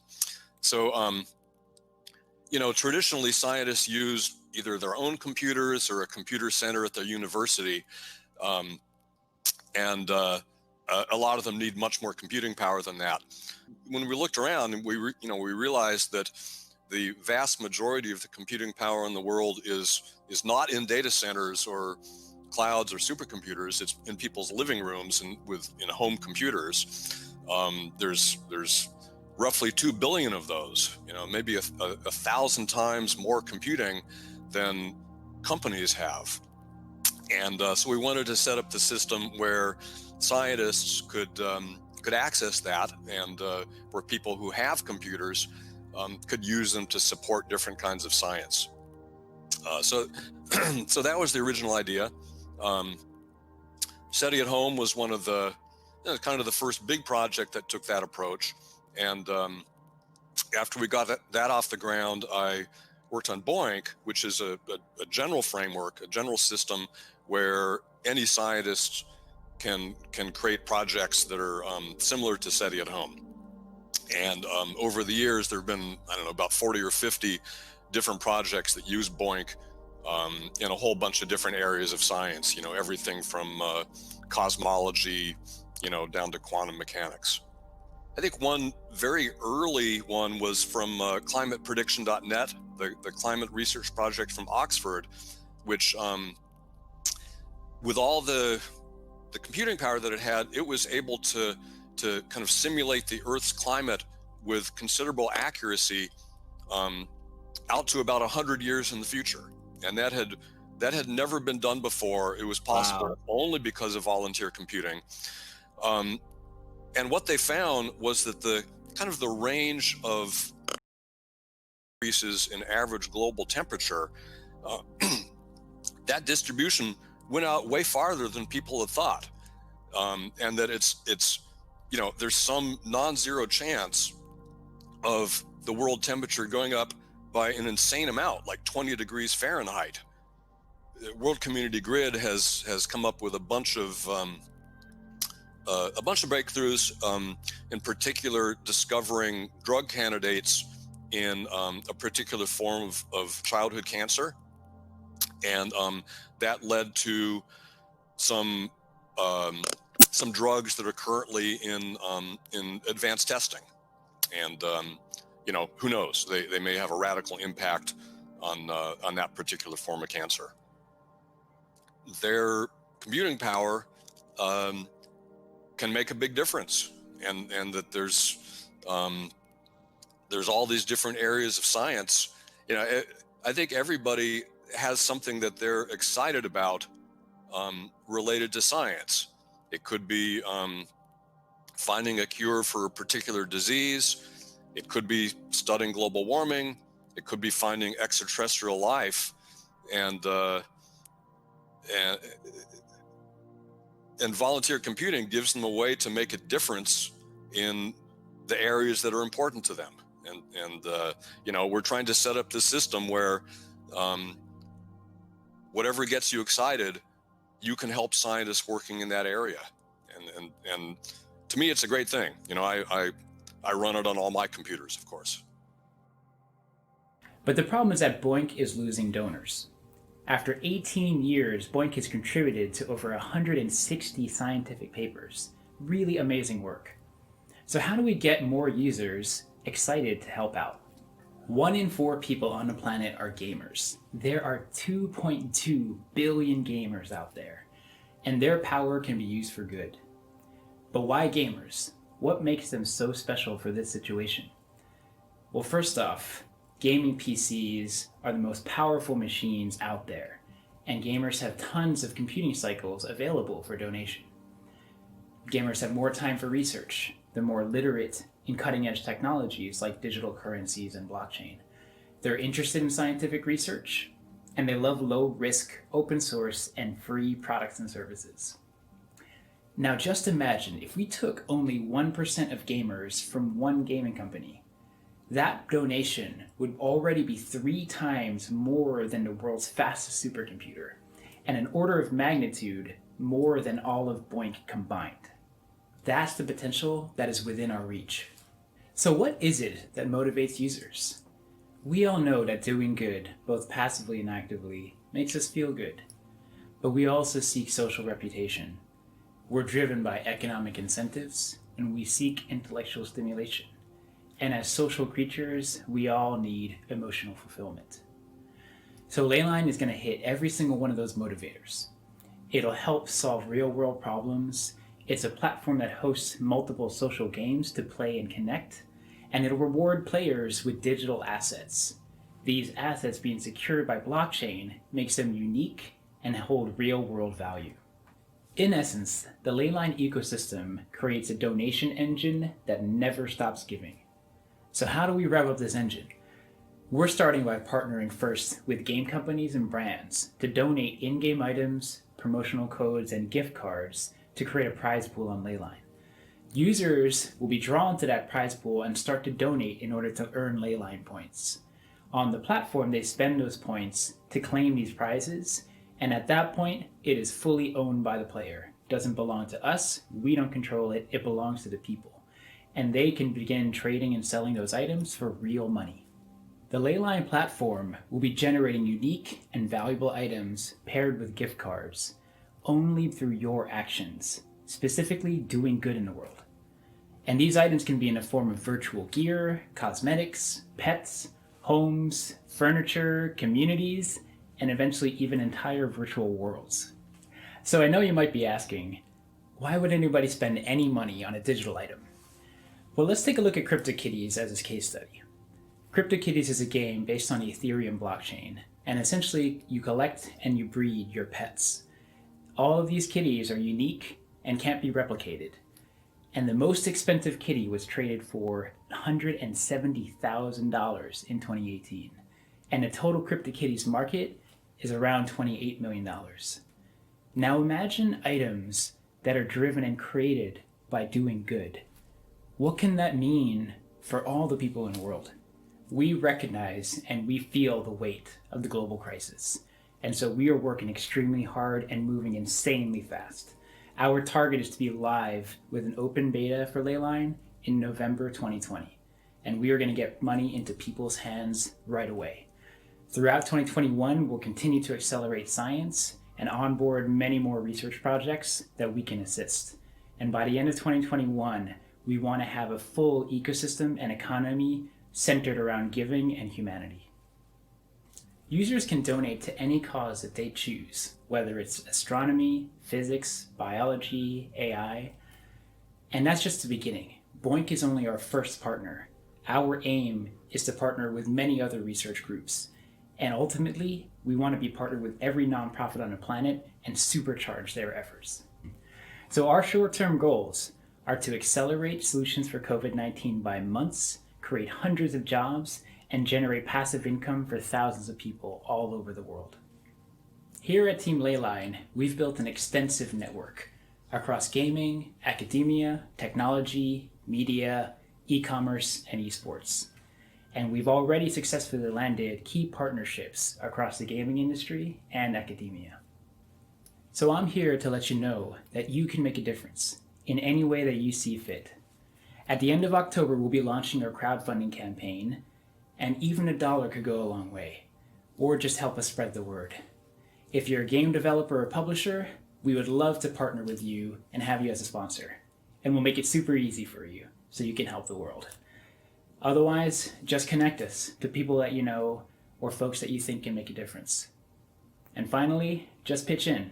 We'll be running an alpha test, a beta test, and we'd love to have the community be a part of the development process and all throughout. Otherwise, we're always on the lookout for great talent, great passion, and genuinely good human beings.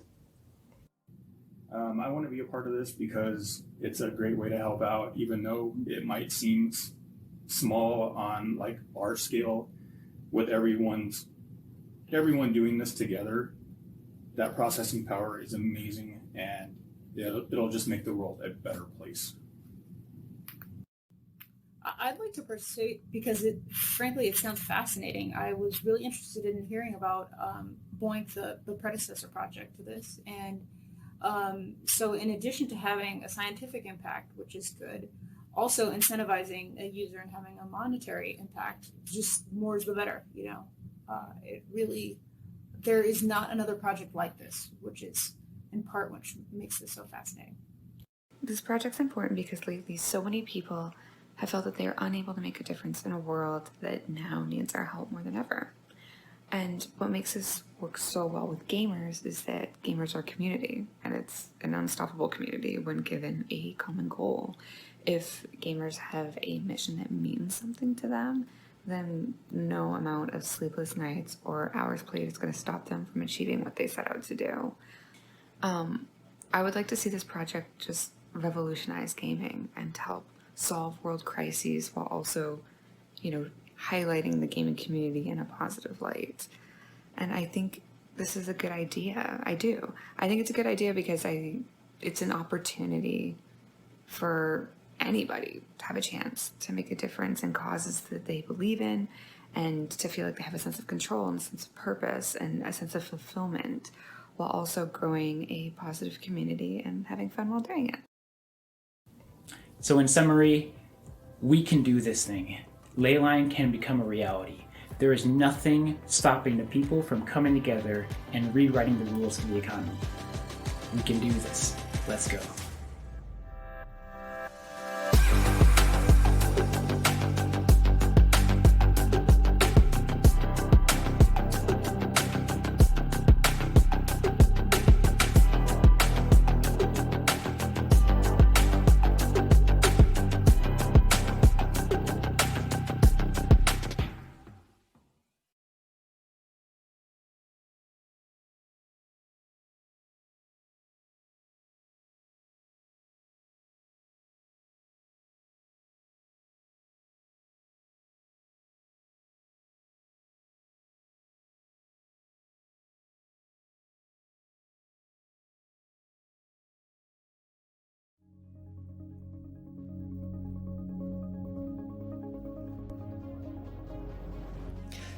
Hello and welcome to EGX Digital 2020.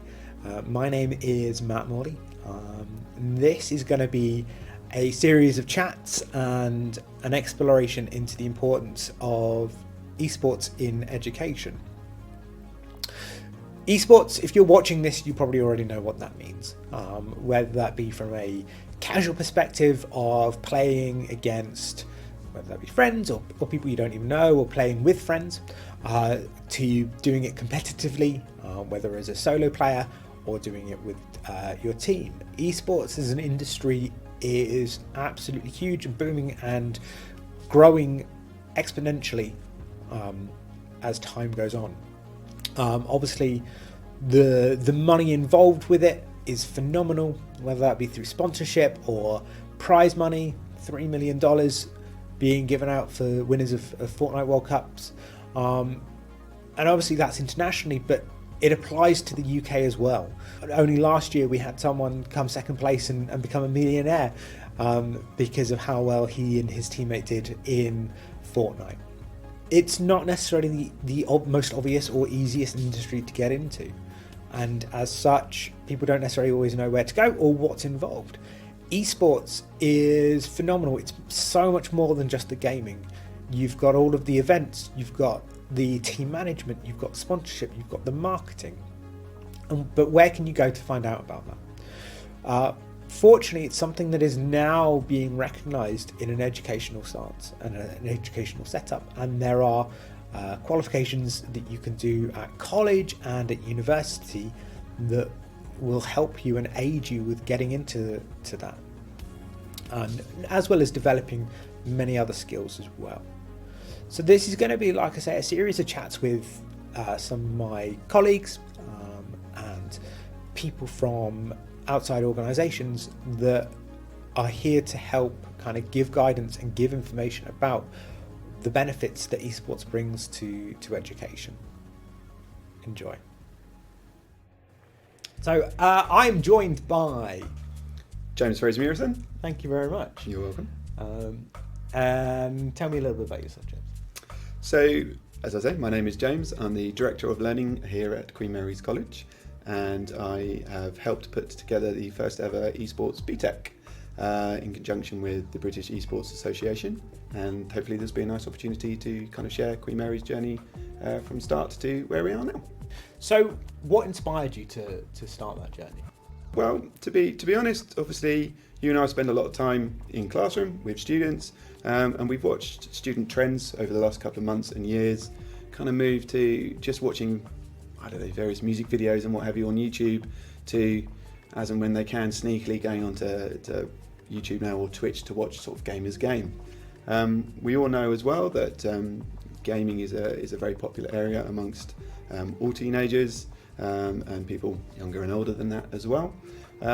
So by having an initial chat with some of my classes, we kind of formed an initial discussion as to whether QMC would be interested in running an esports enrichment. We did that. We went down to the University of Chichester to see how they were doing it, because they were a university along with University of Staffordshire who were running an esports degree. So we spoke to them about advice and sort of the practical element about it. And then we ran, as I say, an esports enrichment from last September now, and it proved to be far and above and beyond the most popular enrichment that we do here at college, to the point we had 55 students sign up. Yeah. So instantly we realised we were heading in the right direction, and that brought us a little bit of traction from the British Esports Association and also Pearson, who are the BTEC providers, about whether I'd be interested in maybe helping form the first ever esports BTEC. So, like you say, it stemmed from you observing students, like watching obviously online gaming, beyond sort of introducing it to perhaps appeal to and appease the students and be sort of like an area they're interested in. Why do you think it's important to kind of start merging esports and education together? I think where possible, if you've got the option to merge something that's contemporary and interesting, and obviously with an educational element to it, I think all educational providers should be aiming to do that anyway. On top of that, particularly in light of the current pandemic, obviously, there's been an exponential growth of e-sporters. I think the industry is getting close to, if not even beyond this now, 1.2 billion. So again, within an educational perspective, this is something that people need to be aware of. And we're obviously very keen here at QMC to prepare students for opportunities and jobs that maybe don't even exist now, but will do in a few years' time, and also prepare them to be sort of digital proof for, again, a few years' time from now. And I think the esports BTEC encourages some of the finer elements and the better elements, if you will, from business, sport, media, and obviously, esports in itself, which is rather niche, we know that, to be able to put together this qualification that, as I say, is truly unique, never done before, that will give students an opportunity to get into the esports industry, whether that's within the degree or straight into the business side of things. That is a truly fascinating and really contemporary and exciting time for them as well. So that's the purpose. Obviously, this is looking at esports as an industry. So what sort of areas, why, what will the students come away with? I think what's really, really ingenious about this qualification, the British Esports Association and, as I say, Pearson got together with one or two other teachers and people within the esports industry, where we spoke to students and we spoke to other people who were running similar courses and similar units, as I say, in business or media, to put together this contemporary subject. Okay. And the idea is we are preparing them to go into an esports industry or business or media as examples, and we are preparing them to not game, but prepare them to be aware of their own branding, putting on and staging their own esports events if they so wish, mental and physical well-being now, which is a huge thing anyway, obviously, but something that we've got to put on within the course itself, so we can fight the stigma of it just being about students gaming in the dark. It's important that we cover, as I say, screen time and posture and dealing with the physical and the mental well-being, as I say, within that sphere. You look at units to do with the introduction of it as well, and how they can get noticed in a very popular and increasingly so arena in industry on top of that. So we cover an awful lot of the business fundamentals. Yes, there will be elements within the course where they will be gaming. Yeah, we understand that. Of course there are. There's film studies, there are things where you watch films, and sport isn't just playing sport, but actually the thing that really makes the qualification stand out is the underpinning industry and the theory underneath that. And we know that there will be people who will raise eyebrows over this course. Of course they will, as they do with various other subjects, pretty much since time began. But what I think we managed to put together and we will be able to demonstrate is that what we are preparing students for is for a wider world out there that they're probably more aware of than arguably parents or other people of that ilk. But because they don't know or they're not aware of it, doesn't mean we shouldn't be raising the awareness of it. Obviously, esports as a title sounds quite niche. I think, and like you say, there is a stigma around it. There is the idea to people that perhaps don't think of the industry as a broader topic, that it is just going to be sort of all about learning how to play a video game, and then for your sort of 5 hours, 15 hours a week, go home, continue playing games, and sitting in the dark. And obviously, I think it's fantastic that it looks at not only how they can improve and sort of work within the industry beyond the gaming spectrum, but like you say, it also sort of looks at helping kind of the mental and the physical health of the students. Can you give me a little bit more information about that? How are we sort of looking to implement that?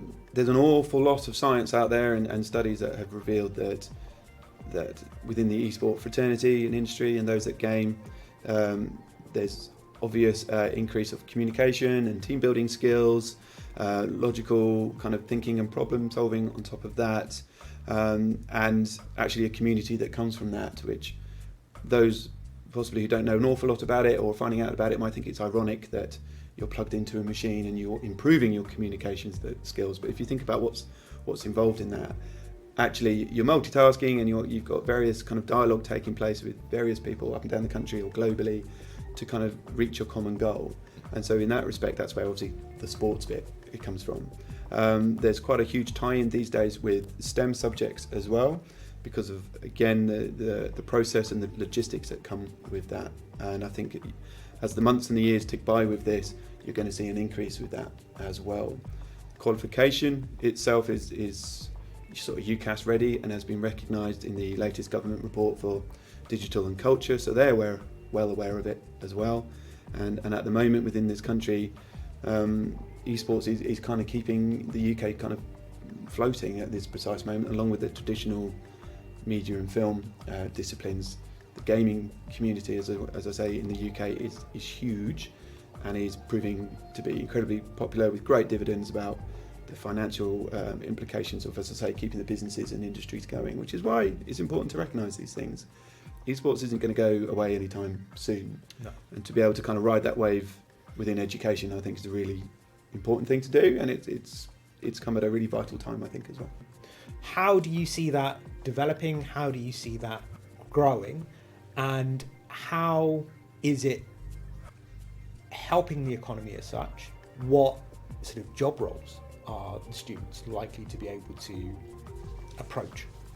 We're very fortunate here at Queen Mary's College that this has taken a lot of months in the making to kind of get us this far. But in doing so, we managed to secure some really good partnerships and sponsorships with HyperX, Belong Arenas, a company called Seed Learning, and HP as examples. And the fact that all of those people are on board, that shows, as I say, that we're heading in the right direction. In terms of what we're preparing students for, there's new job titles and roles with things like shoutcasting, and for those who don't know what that is in essence sort of presenting and commentating on gameplay. And that is a huge industry, and the very best people who do that have got followers in the millions and are in huge demand because it's a skill and a talent that they have. But on top of that, you've got the usual sort of video editing and social profiling, and those that want to sort of do stage management and planning events, and being able to run your own business on top of that. And what I have to say to parents as well is that if you look at the BTEC specification for esports, sometimes it's easier to get your head around almost replacing the word esports entirely and putting the word business there instead. Okay. And then all of a sudden things will sort of be a little bit clearer for you in terms of, again, how you go about planning and creating. And COVID's going to change a lot of things, as we well know, and moving to a more secure digital arena on top of that is asking more of these students to come to the fore who have got these skills and needs to know the sort of underpinning knowledge and theory behind that to make a career of it if they so wish. If they don't, that's fine. They've still got the opportunity to go into a more traditional business role or media role or what have you, and that's absolutely fine. And a lot of those things are linked as well. And the majority of our students, both here and up and down the country, will go into those more traditional roles for now. And it's just great that this subject will give them the kind of a bigger skill set and portfolio for them to go on and do those things if they wish. Yeah, I think it's a sort of perhaps a good almost reversal of obviously the people that work in the esports industry now are going to have come from probably traditional jobs, traditional sort of education and qualifications, and they've applied that into an esports aspect, whereas we're taking the sort of the esports industry and from that showing and developing the skills that they can use in that esports industry, but elsewhere as well. 100% you're dealing with 80-90% transferable skills. We are not saying that if you do this esports qualification with us, you can only do an esports job. That's absolutely not what we're saying. What we're saying is that we've upskilled you and sort of hopefully digital proofed you to a certain degree to go and look more in detail on this brand new sort of industry, or industry that we're becoming more aware of with each passing week, if you want. You certainly don't have to. But I think what we are legitimately doing, as I've said before, is we are preparing them now for a brand new world with jobs that may not even exist now further down the line. And I think regardless of what your role is within education, that has to be a part of it, as I say, and I think that's what we're doing, and I think that will prove to be a very popular decision, as I say, hopefully in a few weeks and a few months' time. Hopefully, indeed. Yeah, that's it. So again, looping back to something you mentioned earlier, you mentioned that the qualification was UCAS ready. Yep. Obviously, there's a chance that people that are watching this don't necessarily know quite what that means or what benefit that brings. Can you go into a little bit more detail there? Yeah, so those students who are interested in going to university, then you have to effectively hit a certain amount of what's called UCAS points and tariffs.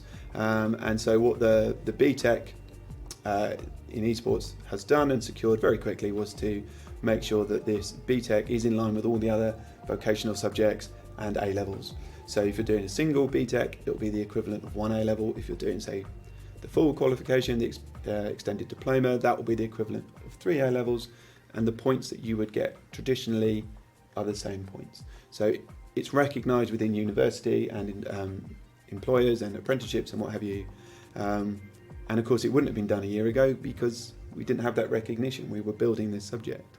So again, as I say, the fact that it's recognised at university, the fact that there's degrees out there, the fact that, as I say, the government is pushing this heavily, shows that we are in the right place to be pushing this. We're heading in the right direction, and it's important that we got the right support in place on top of that as well. And it will be laughed at, I understand that, by certain people, but it's probably the people in the nicest possible way who haven't done their own research on it yet, or will dismiss it outright.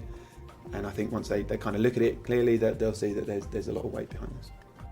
What difficulties have you found in sort of bringing this to fruition? What hurdles have you had to sort of hop over? What walls have sort of just been plopped in your way? I think I'm very fortunate that the principal here at QMC has effectively greenlit this from day one, and I think that's because she's very savvy and understands that.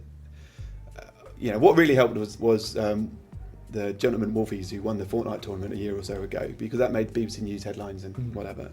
As I say, our principal and various other kind of CMT members know that this is a thing and it's growing, because, as I say, it's getting more national and global recognition. And once it was having input from Pearson, then obviously why wouldn't you take more notice of it?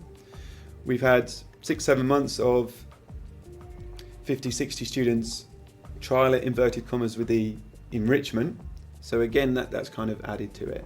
The biggest hurdle at the moment, I would say, and not at all unsurprisingly, is parents. Because as someone who sort of stopped teaching English to teach media a long time ago, I spent a lot of my time at parents' evening going, this is why media is important, this is why film's important, and obviously now I'm spending a little bit more time going, this is why esports is important. And I think it's, once you have those sensible conversations, then I think you can logically see where the potential is for this further down the line. Equally, I understand that parents don't always have the time to look at these things, and they are worried that their son or daughter spends 10 hours at home doing it, and they're going to come to college and spend another 5 hours, 10 hours, 15 hours a week gaming. And obviously, it's our job to dispel that. As I say, fortunate to have some really good sponsors and partners on board, but it's very difficult to get any type of money anywhere within education. And we're fortunate to have wonderful sort of PCs set up and good to go from HP, and therefore it's making sure you've got the right infrastructures on board so you can kind of deliver what you promise. So you need those exciting conversations with the head of IT. Thankfully, he was on board as well, which always helps. So I think it's keeping the dialogue open and the communication open with both parents and the powers that be. And we launched this course at the start of this year, and I did an online seminar for parents and what have you. I think we had 45 people, sort of potential parents and students, turn up to watch that. So again, it was sort of allaying fears and reassuring them. And it's not everyone's cup of tea, but neither's English literature or physics or French. And if that's not your thing, you don't have to do it. That's very true. So you mentioned obviously the ability that you've been able to work with local companies. How has that benefited the course qualification? How will that benefit the students going forward? So again, having kind of various industry members on board already is because they've seen the importance. So they want to offer really unique, bespoke work experience opportunities. So naturally, they want to take our very best students because they might end up working for those companies in 2 years' time. So why wouldn't you want to be a part of this? And again, businesses involved are savvy enough to see the profit margins of anything involving esports as well. So that they can do that with a college they can trust with us, with the students that they'll help mentor and what have you, then for them it's a no-brainer. We're really lucky as well that we've put together a scholarship program for non-male and BAME students to encourage them as well to kind of get a part of this esports industry, because we're aware that, again, from people looking inside, it's a predominantly male industry, or could be seen as a predominantly male qualification, and we want to dispel that. We want to encourage anyone and everyone to get involved within this industry, and having the backing of Belong and HP and whatever, that's only going to help us, and it's only going to kind of grow the interest and the passion from people who aren't aware of it, but again can see its importance. Yeah. So, you know, I make no bones about the fact we want to be the leading provider of esports in the South, and I think we're set up to do that. And I think we haven't got a local estate agents, and we haven't got a local kebab shop behind us.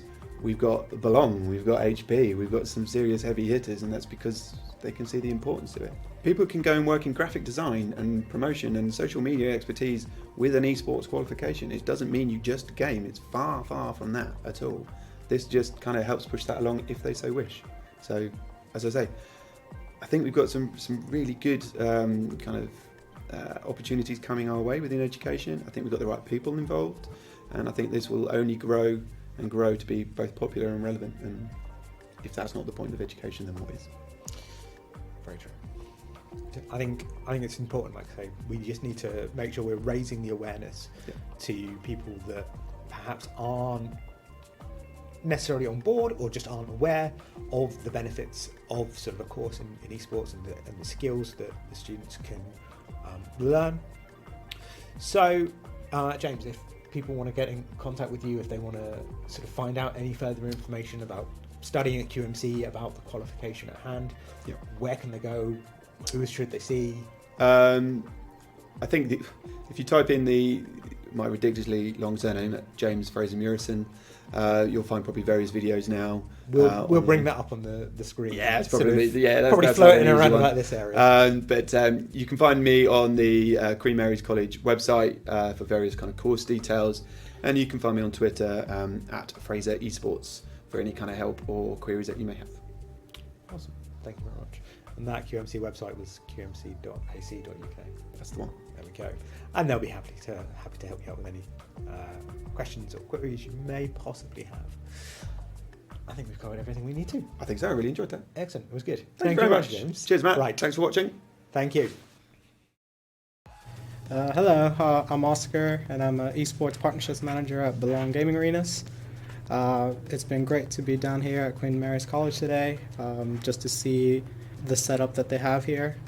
It's great to see that universities and colleges are now pursuing much more into esports education. When you can have a BTech degree here, you open up the talent pool of people that the esports industry can choose from, and it's obviously good to showcase that there's many pathways to esports, and it's not just about playing games every day. And we want to get rid of the stigma around the typical gamer, and that there's much more to it than just playing all night. And now to talk about the esports qualification from a slightly different perspective, we have Natasha. Hello. Hello, Tash. Thanks for joining me. You're welcome. Here in our esports room. No problem. So, tell me a bit about yourself. So I'm Tash. Excellent. Obviously, I teach media. Yeah. And now I'm going to be embarking upon esports BTech. Fabulous. From the board. Thank you. I've studied media almost the whole of my life. I studied at university, did film studies, all of that kind of stuff. Always been quite interested in it. Okay. From both a teacher perspective and a student perspective. Yeah. So, what's led you to the esports qualification, to be an esports teacher? Well, first of all, I was actually going to stray away from it because I was very sceptical at first Okay, about the what- term esports. Can I ask why? Just more because the term esports was so new. I think the definition of it was skewed a little bit. So I think when it was kind of presented to me, just by a range of different people, in terms of like, you know, the actual what the definition of esports is, it was just, oh, it's just gaming.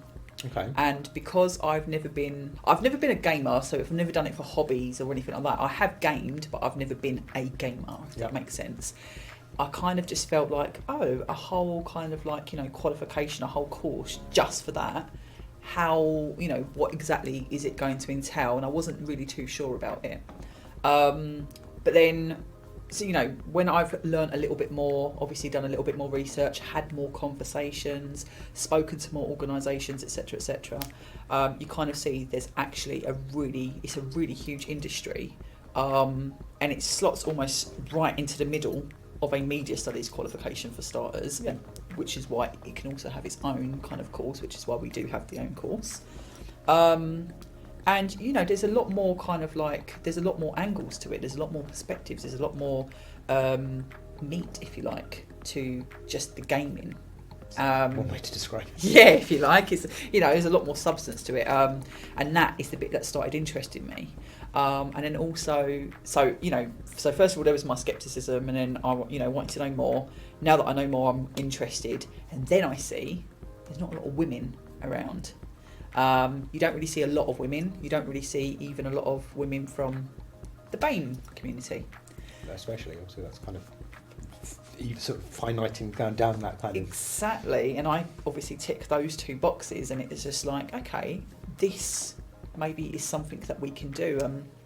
And also, having taught media before, you know, quite a lot of times you are starting to get a lot more females who want to game, and they're just not too confident to be involved too much because they feel it's quite male dominated. So it's kind of like, you know, if I'm interested in doing it and I'm interested in teaching it and I'm interested in kind of being part of it, maybe that might encourage a few more, you know, girls to come on board, to kind of like, you know, find their place in that industry as well. But it's ever growing as well. This is what I like. It's quite, I mean, media is quite ever evolving anyway, but this industry in itself seems to be so fast paced. Yeah. You know, it's amazing actually how much you can do within that industry, and it doesn't matter your skill set. So even if you're not a natural gamer, you can still, you know, progress really well within that industry, which is what I quite like. So if I look back to kind of something you were saying at the beginning, you're skeptical, you're not necessarily a gamer yourself. I think that's arguably a huge example of why I think the qualification is so important, because it's about learning those skills that aren't necessarily gaming. Yeah. Like that's what the enrichment would be for. So coming along and sort of partaking in the team games. Exactly, yeah. The unit is all about learning the kind of the media aspects and the business skills and those elements, which I think if you can see how that fits into the esports environment without even having to be a gamer, I think you can sort of perhaps be almost like a prime voice for sort of making people realise that it isn't just about the gaming. Exactly. I mean, because I think having spoken to a few girls about it, they have initially it'll be like, oh, I don't want to just do gaming, like I'm not just 100% really just a gamer, you know, I might like the odd game or two or whatever. And then when you kind of explain it to them, they then get a little bit excited, because then they start thinking about things like, oh, campaigns, oh, marketing for gaming, oh, actually I'm really good at design, or I'm really good at creating characters or storylines, or, you know, I'm really good at editing. So they might want to, you know, edit, you know, some type of some gameplay or something like that. And then all of a sudden the conversation changes and their mindset changes, and like you said, even though they don't have those kind of like those gaming skills, they do have other skills and other interests that will enable them to, you know, do quite well actually on a course like that. Yeah, no, definitely. I think that's the thing. And if you look at the statistics, the split between male and female is pretty much 50-50, like of people that play games claim to be gamers. Yeah. But if you look at the numbers of people that are kind of front and centre, It's not reflective of that. No. And again, like the numbers between sort of white and BAME, it's relatively similar, but again, the faces that you see are not. Yes. And I think, and I appreciate I'm a white male sort of sat here talking about it, so I don't know if hopefully I'm a good voice for what I'm trying to say. I think you need for it to not just be people like me sort of saying it's a good thing and you should be doing it, because you want to encourage anyone and everyone. Exactly. But in general, I mean, it would be nice to see as well up and down the country, like whoever else is running this course, and kind of seeing, you know, are they doing something quite similar? You know, are there people who maybe look like me, or who are, you know, whatever, you know, like basically who are also teaching this? Because I think that part is really, really important, especially in the time that we're in as well. The world is changing. People are really kind of like, there's like, you know, things we've got a lot of things with identity and in the country, and I think it's really good that, you know, there are people out there who are teaching courses like this, who are representative of almost everybody out there who are not too sure about their own identity. You know, and you can look and you can say, oh, okay, you know, I'm a mixed race girl and I really like gaming. There's a mixed race teacher there who's doing this, or do you know what I mean? That kind of stuff. And I just think it's really important, I think, to kind of push yourself in that type of role. And I'd like to say that I'm one of those people who like to push myself in that role, so that, which is another reason, obviously, why I'm also wanting to do this course. Because I think you mentioned earlier about raising this type of awareness, and I'm all for raising awareness all the time, you know. And the best platform we have is as a teacher. So, you know, use our skills to the full extent, basically. And I think as a teacher, on a subject that allows for interaction kind of worldwide. And obviously, I think the other important thing is, because we've got to be mindful of things like bullying online. Unfortunately, like that is still a huge issue. Yes. And it's I don't know if it's necessarily getting any better, and that only comes from typically ignorance. Like there's videos of girl gamers, female gamers getting picked on just because they're girls. Yeah. And the same, and like the racism that sort of shows its face. And again, like these people might not be conscious about it like on a day-to-day basis, but they think they can kind of get into a place where they're not going to be identified, or they're not going to, if they don't see the sort of the spectrum of people as kind of it being like, oh, everyone plays games, everyone, people that, whatever your race, whatever your gender, like that shouldn't be something that I use against people that aren't me. Yeah. And I think even if we're in a position where we're just changing the sort of opinions of people, or reinforcing the right sort of approach in the group of students, I think it's really important. Absolutely. And it makes those students feel so comfortable, and more confident as well. And then obviously if they are faced with that kind of bullying online, because of that confidence, it allows them to kind of confront it in the way that they need to for themselves, so that it doesn't kind of like, you know, have a negative impact on themselves as an e-sporter. Yeah, as well. Yeah. Like we should never be, these things should never be stuff that kind of hamper someone getting a career, following like a passion. Like we should remove as many of these blocks as possible, rather than sort of put them back in. I think that might be everything we need to go through. Anything else you want to bring to the table? No, just bring on Fall Guys. Yeah, Fall Guys. Hopefully this doesn't now age like milk, and all of a sudden, like 3 months down the line, no one's playing it anymore. But I can't see that being the case, because it's phenomenal. So, Tash, if people want to find out more about you as a teacher, as an esports teacher, a media teacher, have you got any sort of social media handles they can find you at, follow you on? I do. Okay, so at the media teacher on Instagram. Perfect. And obviously you'll be able to follow Tash's adventures as a media teacher and an esports teacher. Yeah, should be able to find my Twitter handle on that as well. Cool. Thank you very much, Tash, and thank you very much for watching, guys.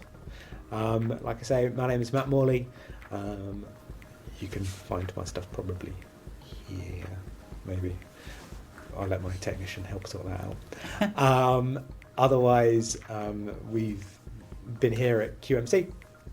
Been fantastic having you watching. Enjoy the rest of the show.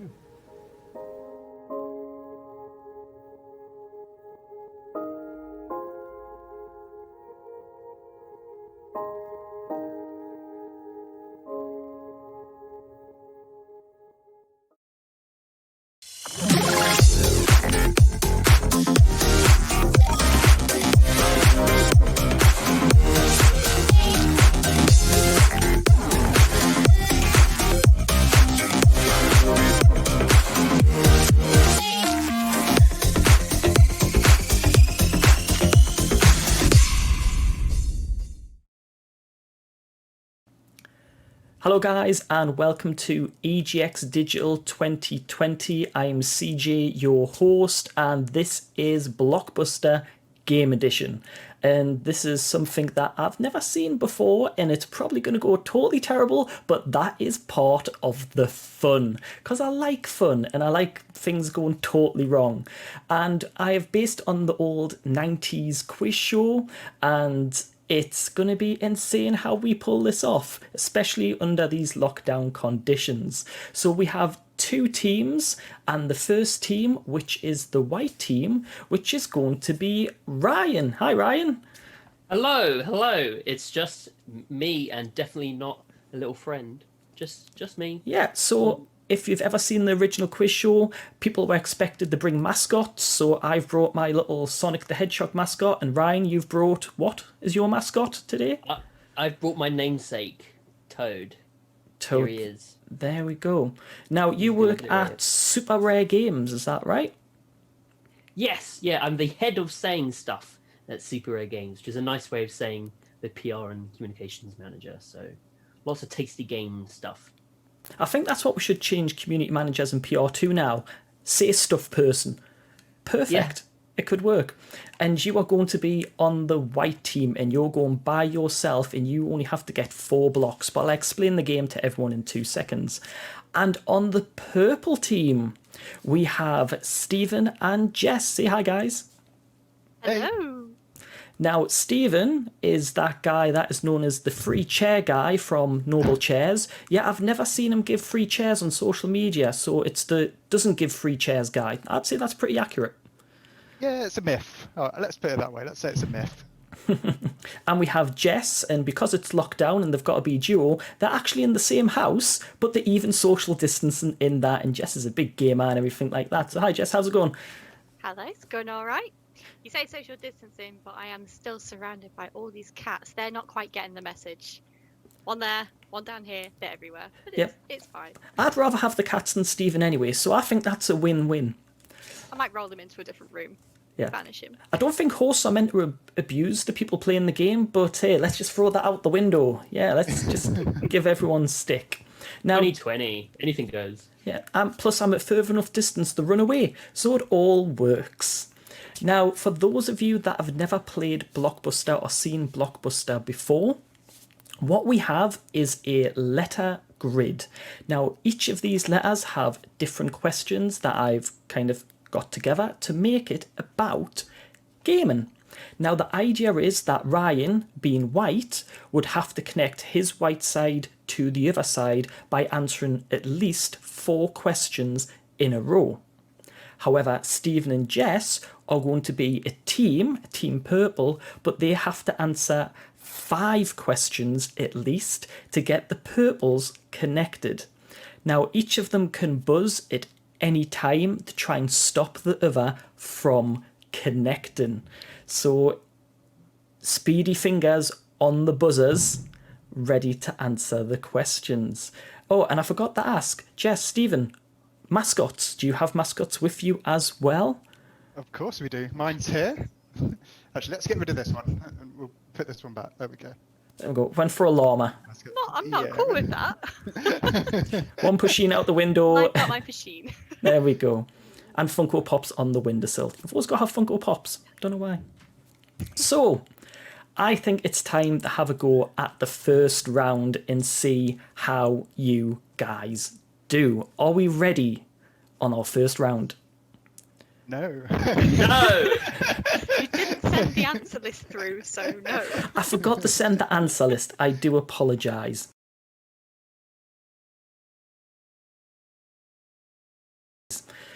Now, you need your fingers on the buzzers. We are going to start in roughly the middle of the grid, and we are going to start with a question for the letter S. So, I'm going to load up my question sheets. Are we ready? Yes.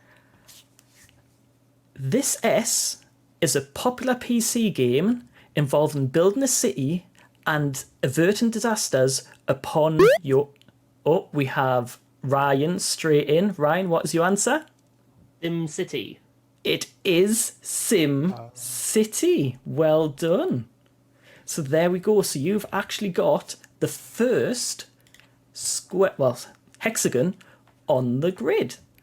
And I don't know if you guys wouldn't hear this, but people listening at home, that was a sonic jump sound. So perfect little buzzer sound. Now, Ryan, which letter would you like to go with next? Oh, I have to go all the way through, right? You can choose whichever one you want as long as you connect them. Oh, okay, I'm going to go for F. F. Okay. So F. Are we ready? Fingers on the buzzers. Do I also have to buzz? You will have to buzz as well, yep. So if you want to try and get this square, and Jess gosh, and I Stephen do. will need to try and stop you from getting this. Okay, this F is a popular series of game released in 1997 that is set in a post-apocalyptic wasteland. And that is Jess. Fallout. It is Fallout. Well done. Jess has stopped Ryan from getting that. So now that is a purple Oh, look square. at that. Best colour. Best colour. Now, Jess, you now get to choose the next letter. I think I need to warm up my finger. I'm buzzing, but I'm not Stephen, buzzing quick enough. As we're a team, what letter do we want? Oh, here we go. Pick a good one. Ooh.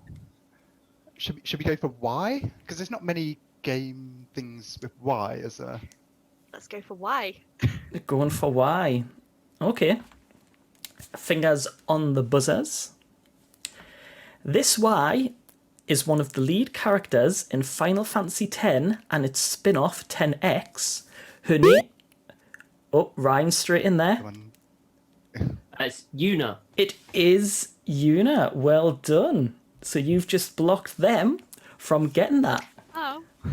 And just to finish the question, because it has some interesting information, her name translates to desired or the moon, and it's also Geordie for asking if you know something. You know? That one I've just kind of made up, but it's true. It's what Geordie say if you want to know something. You know?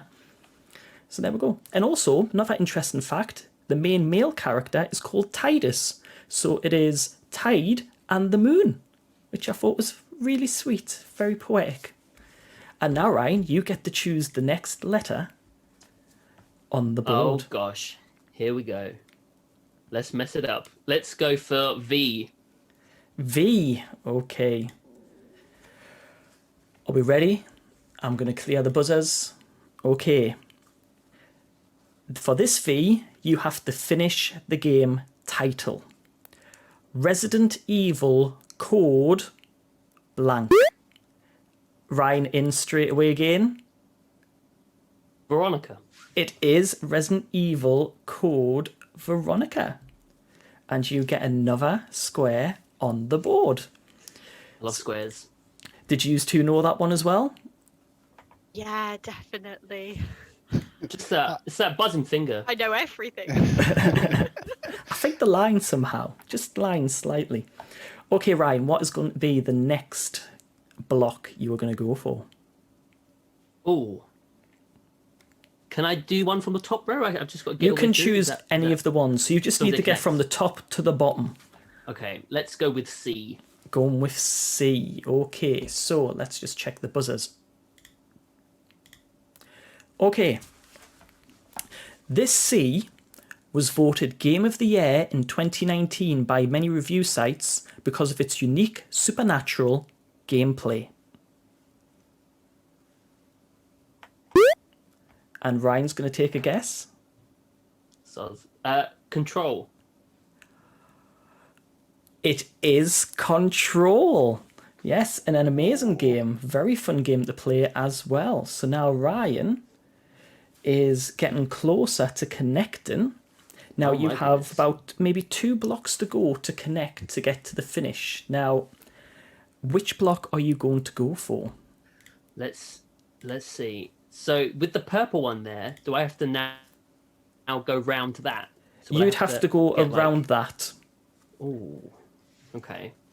Let's go with the question mark 2. Yeah. My favorite letter. So this is a random question. I've decided to update Blockbuster to add random questions that you can get. So, fingers on the buzzer. Which console had the code name Scorpio before release? Oh, Jess was straight in. Now I'm questioning whether I know it or not. Was it the Xbox One X? It was. Well Yes. done. I thought that would be quite a tough one. You've now blocked Ryan. And if How Ryan very had got dare you. that, he would have been one away from winning this round. Stephen, you still okay over there? Haven't Yeah, heard much from Yeah, you. can I kick him off my team? Because it's like having a dead weight with me. I am pressing the buzzer, but I feel a bit slow. But I've seen Ryan's tactic there. He's trying to surround us. Well, yeah, he's trying to win, obviously. Yeah, I think that's most people's tactics when they play a blockbuster. It's to win. It's a great tactic. I think maybe you should try that tactic, Stephen. I think Jess is playing this tactic, Ryan's playing that tactic, and it's been quite effective for them. All right, I might join in now, guys. So let's Give it a go. Just try it. Okay, Jess, you may now choose the next square. I will go for A. Going for A. Okay. Fingers on those buzzers. This A is a game created by Ubisoft involving stealth tactics and Stephen in there straight away. Am I in with it? With Assassin's Creed? It is Assassin's Creed. Well done. Yeah, which has a new game coming out very soon. There we go. And now My path has been well and truly blocked. you're going to have to take a very long way around to try and get this game back. Okay, Stephen, you got that correct. You may choose the next letter. You shouldn't have told me to win here because I'm actually trying now. So the next letter, we've got a few choices here. I guess either L or D or the random question. What should we go That for, is a Jeff? dirty move. I'm Should we go leaving for- this down to you. Let's go for D. Let's give D a go. He's going for the D. Okay. What? If you read into that says more about you guys than it does about me. I'm just Didn't wondering even if want it's to react. allowed. Okay, our fingers on those buzzers. Is everybody ready? Yep. Ryan, no pressure, but you're going to need this. Oh god, come on, Toad. Come on now. Okay, here we go. This D is the final console made by Sega before focusing on Ryan straight in there. Phew. Dreamcast. It is the Dreamcast. Well done. And I don't know if you can spot it. It is literally just above my head over there. That's how I got it. Oh, yeah. That was it. Yeah, awesome. So, Studying the shelf for clues. Yeah. block this off. Wow, this is getting very, very tense and very, very close. So, Ryan, you now get to This is legit choose. heated. You get to choose the next letter. Oh my goodness. I've got a mission set out for me here, haven't I? Right, let's go with the third question mark. Random number 3. Okay. Oh, this one's an interesting one. Okay. Fingers on the buzzers. Are we ready? Ready. I am. to get this square, you have to be able to name 10 of the PlayStation 4 DualShock buttons. Oh. Jess. Okay, hit me. Having not owned a PlayStation since PS2, let's give it a guess. Are we allowed to both answer? Nope, just you. Oh no! No hand signals. Triangle. Triangle? Square. Circle. Crossy button. Mm-hmm. Start button. Select button. You're wrong. No! No, I'm not. Shh. You are. You're wrong. Is that not one on there? Ah, never mind. There is no longer a start button on the PlayStation 4 DualShock controller. So Ryan, I'm going to throw this over to you. Sweet. Triangle, circle, square, X, L1, L2, R1, R2, R3, L3. I can give you that because the analog sticks can actually be L3 and R3. So Ryan gets the random point. So well done, Jess. Not cool with this. You could have had, I think what you were thinking of is Xbox controller. the options button or the share button or the touchpad along the top. So, Ryan, you can now choose the next letter. Oh. Let's go with O. Going with O. Okay. Sorry, I had to do it. I know, it's terrible. That's dreadful. I'm going. Okay, fingers on those buzzers. This O was a game released in 2006 with a unique visual style set in Japan where you control a wolf-like creature, but... Ryan? Okami. It is Okami. Well done. So, again, you are now one square away from winning. Oh my goodness. And also, something I found really hilarious about Okami is that when they created the box art, they accidentally used the image from the IGN website, and the watermark can actually be seen on the box art. Talk about messing up. The graphics department must not have been happy about that. But hey, so I can pretty much guess which letter you're going to go with, Ryan, but would you like to choose a letter on the board? It would be funny if I just went completely haywire, wouldn't it? I am going to go for K, though, after all. Going with K. Okay, fingers on the button, on your buzzers. Stephen, Jess, no pressure, but you need to get this to stop him from winning. Okay. This game, starting with the letter K, has the following titles: Chain of Memories, Birth by Sleep. Ryan in there. So, Kingdom Hearts. It is Kingdom Hearts. Well done. And you have just won the first round. Oh my goodness. Of Blockbuster. Well done. I'd like to thank Toad, my mum, and Toad's mum. Thank you. But I wouldn't get too excited because you've still got to win another game before you can move up to the finale. But that was very close at times. There was a few times I was thinking, is Ryan going to get it straight away? Stephen, what went wrong? Yeah, just rubbish. Even his microphone's not working properly, so that just says it all. You're not coming through. Yeah. Jess, being MVP for your team, are you nervous about this next round? And I changed teams. No, unfortunately not. Feeling quietly confident. I feel like we can bring it back to a tie, and then take it to the win. Yeah, well, I suggest doing that, because if you let Ryan win this one, you can't get it to a tie. No pressure. Not win. Okay, shall we start round 2?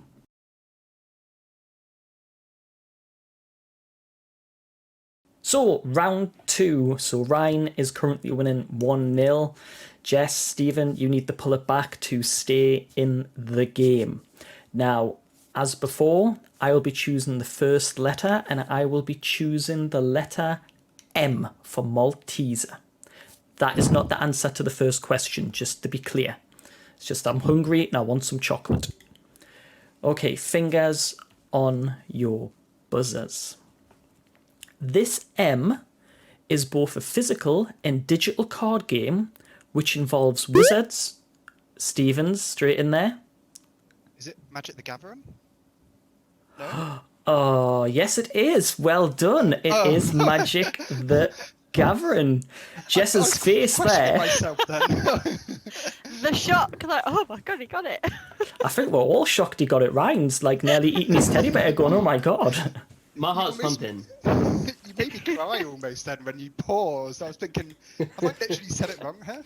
Would I do that to use? Yes. Yes, I would. Yes, I'm Picking a guessing meal so. game, so we'll see. And now, Stephen, you get to choose the next letter on the board. Okay, I think we should go with L. You're going with L. Okay, Yeah. L. Right. Fingers on those buzzers. This L is the name of a main character, and it always pees me off when they call him Zelda. He wears a lot. Jess is in there. It is you. It is Link. Well done. I just wanted to throw it in that it really annoys me when people call him Zelda. Because I think it just needs mentioned. He's Mr. Zelda. He's Mr. Zelda. Well, if they got married, maybe. That should happen. They should get married and he should take her name and then it could be Mr. Zelda. Solve everybody's anger across the world. Yeah. Legend of Mr. Zelda. Oh, I love it. Yeah, Nintendo aren't going to be contacting me anytime soon. So, Jess, which letter would you now like to choose?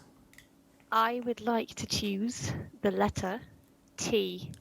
T. Okay. Let me just check buzzers already. Okay, fingers on those buzzers. At least we know Stephen's buzzer is working now. So, It is, yeah. Yeah, Just that was the problem. hopefully Ryan's is. Okay, here we go. This T is the nickname of a character called Miles Prower and can be seen in many... Ryan, straight in there. Yes. Tails. It is Tails. Well done. Yeah. I thought that was quite an easy one. And I'm quite sad in the fact that it took me a long time to realise that miles per hour was meant to be miles per hour to represent speed. Oh, yeah. Have I only just known that? Ryan, did you know that already? Yeah. Yeah. Yeah. Yeah, but there you go. There's some little Sonic facts for you, some miles per hour. So, Ryan, now you have control of the board. Which letter would you like to go with next? I am going to go for the letter A. The letter A. Okay. So, let me just get buzzers ready. So, this A is a popular PlayStation VR game involving a cute little robot trying to save his... Oh, Ryan's in there.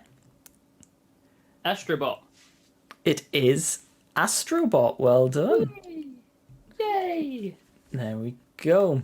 Steve and Jess, you ever heard of that game before? Yeah. Yeah. Jess is such a liar. I'm not a good liar. I love the side glance you got of Stephen there across the camera. I was just looking at this board actually, and we've kind of collected ourselves. We've kind of done the wrong thing here. Friends. You can still go down. You can still do C and D. You know, it's still got the same amount that you need to get. So C is quite an important letter there on the board. No pressure. But anyway, what letter are you going to choose now? I may as well go for C. Okay. Shouldn't have told him how good it was. Yeah, what are you doing? I would have gone for that Y. You spoiled it. Okay, fingers on the buzzers. This C is a game developer who originally made Dizzy the Egg and Micro Machines and are now well known for making racing games? Ryan's jumping in there. Codemasters? It is Codemasters. Well done. Which means you are one away from winning. Stephen, we're gonna get knocked out. We're not. We're gonna get this. Come on. Believe in yourselves. I believe in you. I don't. Oh, what could it be? It could be orange. It could be. I don't know. Who says he's going to go Give with all the O? answers away. You might not go with O. You don't know yet. Sure, you might take the long sort of journey. F is a good letter. It is. Good strategic position. Ryan, are you going to listen to their advice, or are you going to go with O? Oh, just for the pure drama of it. I actually am going to pick N and go that way. N? Oh. Okay. Naughty. He's feeling confident right now. Okay. I'm surprised by this, but here we go. A little bit of last minute drama. Right, this N is a game developed by Sega and first released on the Sega Saturn and involves a jester-looking creature to fly around a dream world. Ryan? Knight's Journey into Dreams. I am going to give you that because it is Nights into Dreams, but I believe there's also been called Journey into Dreams as well. So you have just got the N. Woo! Oh, he's got a lot of letters to get. So now, woo! He has his. Such a close game, Stephen. Oh yeah, so close. Oh, we both got a question right, so we're doing all right. Is it too late to get new panelists? I'm sure we can. Trade you for a cat? They can take over. Who knows? Ryan, which one are you going to go for? Let's go with E. Going with E. Okay, so fingers on the buzzers. Let me just load this up. Okay. This E is a popular MMO on PC that is set in space and free to play.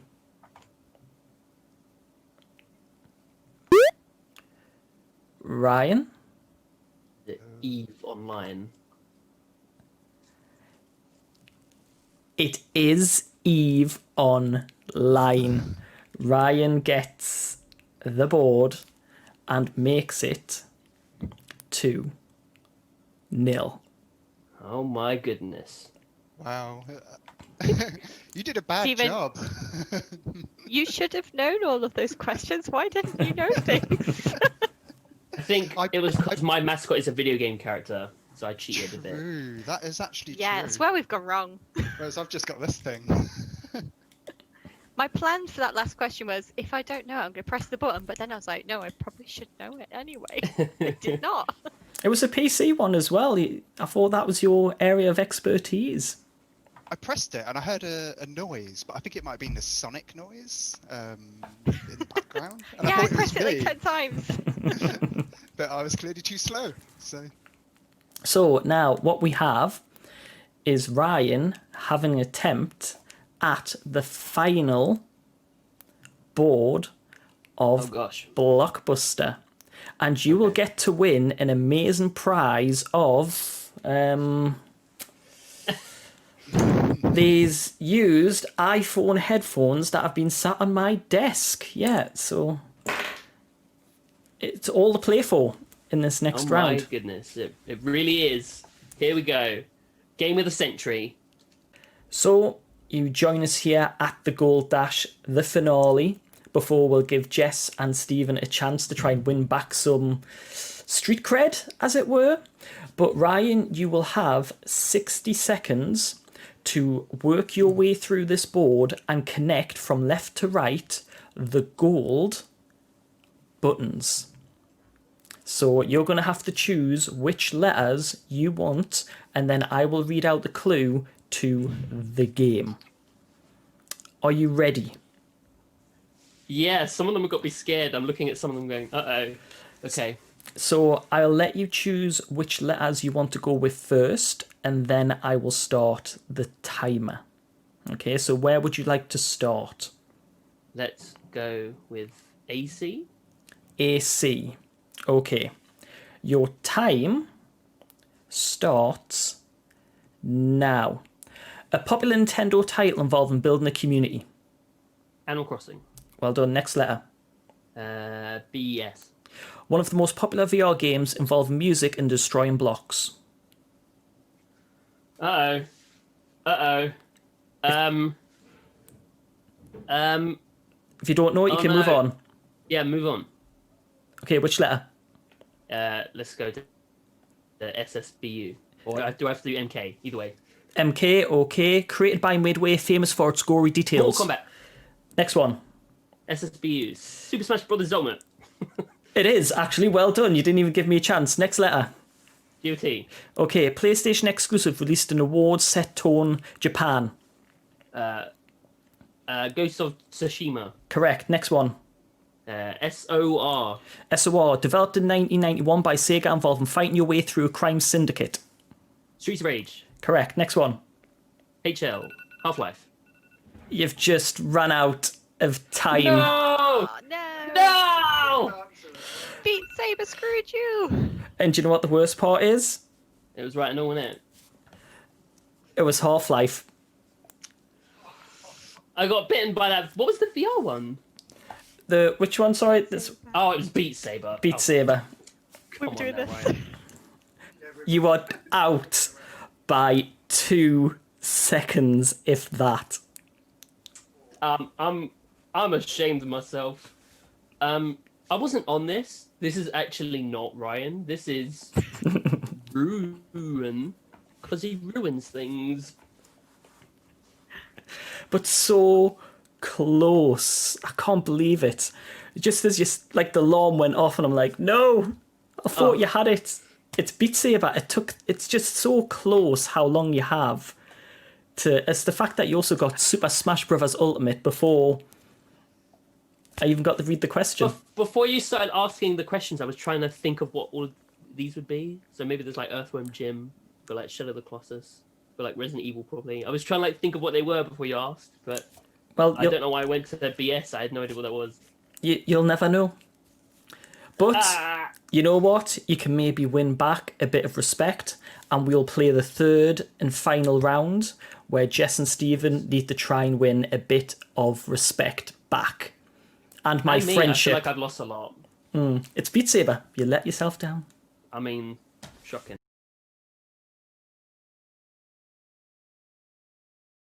Guys, as you saw, Ryan just missed out on the gold rush, but let's do the final round and let's do a winner takes all. Whoever wins this round gets to be the EGX Blockbuster champion and gets to win my used headphones. I know everybody wants them, but only one team can take them home. Or bin them, which is more likely what they'll do. So, let's get started. And I'm going to start with random number 2. So, fingers on the buzzers. What year was Super Mario 64 released? Was it 1994? 1995 or 1996? Stephen's jumping in there. I'm going to go with 1996. Baby. Yeah, 6. Let's go with 6. Ryan's asking Toad. Ryan, what is Toad telling you it is? What year was it? 1994. So Toad's saying 1994, Stephen is saying 1996, and Toad, you've let your friends down. It is 1996. Yes, I totally knew that. I knew that one. I totally knew. You had a 1 in 3 chance of getting it, so the risk paid off. Okay. It wasn't risk, it was luck. No, it's knowledge, Stephen. Oh, yeah, I knew it. I knew the dates. Okay, so you now get to choose the next letter on the board. Which one are you going to go with? Should we go with S? S, okay. Let's get S ready. Okay, fingers on those buzzers. Toad, go away. You rubbish, you got one wrong. Here we go. The main character in Final Fantasy VIII is called... Ryan? Squall Leonhardt. That is correct. It is Squall Leonhardt. And you take the square back away from Stephen and Jess, which I'm guessing by your faces had absolutely no clue who that character was. We may have never played a Final Fantasy game. It's actually one of the games I do want to play because I've heard so much good stuff Yeah. about it. Everyone talks about it. It's got so many like titles as it is that we probably should play it, but haven't got round to it. Well, it's very Steam can't cheap pull on itself away Steam. from boring games. But at the moment, there we are. Might have to get it. There I you might go. even own it already, maybe. It's quite possible. Just not got around to playing it. I think I've got every version of that Final Fantasy for some reason. Right, Ryan, which Oh my. square are you going to go with? Let's go with W. W. Okay. Fine. Right, fingers on those buzzers. This W is a futuristic racer where hovercrafts race around a futuristic area. It was originally released on the PlayStation, and Ryan? Wipeout. It is Wipeout. Well done. Woo! Any clue on that one, Jess, Stephen? I did until Ryan said it. Yeah. Oh well, it was worth a shot. Okay, Ryan, 2 squares away from winning overall. Which are you going to go for? G. We're going with G. Okay. This G involves a farm animal that is pretty much indestructible, and the aim of the game, Stephen? Is it Goat Simulator or Goat? It is Goat Simulator. Well done. Yes. Stephen is bringing it back. Stephen's waking up. He's got a llama mascot. It's close enough. Oh, yeah. So I guess I need to pick a letter now. You do indeed.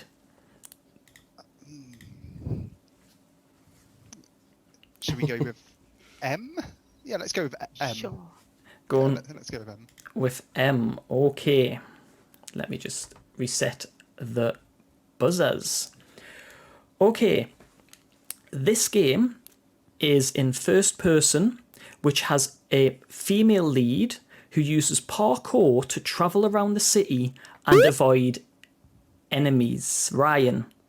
Mirror's Edge. It is Mirror's Edge. Jess is nodding her head there. I knew it, but I couldn't remember the name. That'd be amazing in VR. I'm just saying. They need to sort that out. I think I'd probably be sick when you get up on the heights on the cliff, but there you go. Okay, Ryan. It is now your board again. Ooh. Oh. Let's go for C. Going for C. Okay, C. Fingers on those buzzers. This was originally an arcade game developed by Sega where you pick up passengers in a car and get them to a... Jess? Crazy Taxi. It is Crazy Taxi. Well done. Oh, this is tense. Oh! It's all to play for in this final round. You must really want those headphones. That I way really, just... really do. Definitely. Stephen Yeah. needs them. I mean, The amount of microphone problems we've had off screen, my god. Okay, Jess, you can now choose the next letter. I'm gonna go for question mark number 3.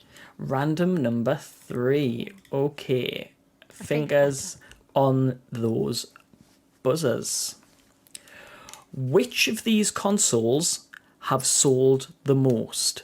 Is it the PlayStation 2, the Wii, or the Xbox? Ryan?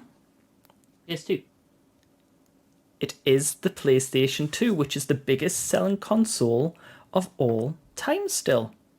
So there we go. You've won it back. Next block. Which one are you going to choose? I'm going for A.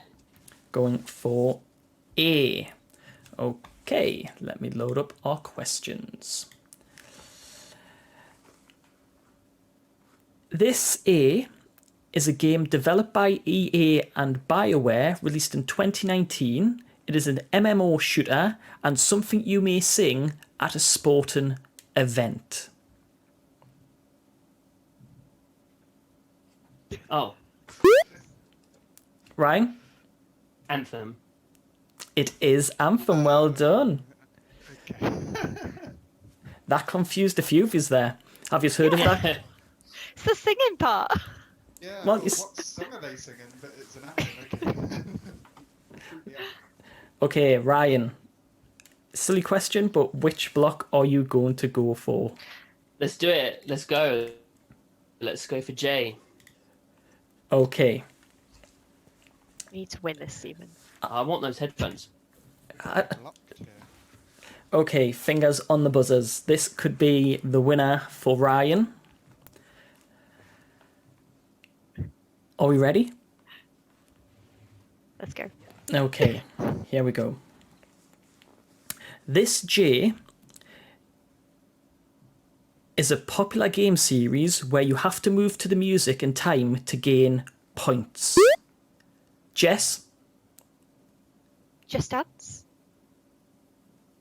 You are correct. It is Just Oh Dance. my goodness. My example of dancing right there. Oh, that pause. It got me. Look at that Painful. blockage. That Ooh. is. Look at that. Let's Oh go my. somewhere completely different now because he is not having that line. The tactics are starting to come into play. So, Jess, where are we going? There's only one way we can go, isn't there? We can have anything. All those things that he hasn't got, we could have. Well, there is a certain best route because you have to go through the bottom there, so you have to have H and U. But then if Ryan Let's gets take those, F. Let's take F because he can't win if he wins F yet. we're going with F. Okay, so we're going for strategy to try and knock Ryan's nerves. I like it. At least delay the win. Okay. This F is a popular RPG by Lionhead Studios where your decisions could make you a hero. Ryan? Able. I'll finish the question. So, A hero or villain set in mystical land and has 3 games in the series so far, which is Fable. You are correct. Which means I'm just sort of how dark it got in this Nah. room. I feel more evil. you must have made the wrong choice. Okay, Ryan, you now get to choose the block on the board. Oh gosh. Let's do U. Okay, are we ready? Fingers on Nope. the buzzers. This U is an indie role-playing game and is about a child who fell below the surface of the earth where you meet various monsters on your journey back to the surface. During the game, you control Little Heart. Ryan? Undertale.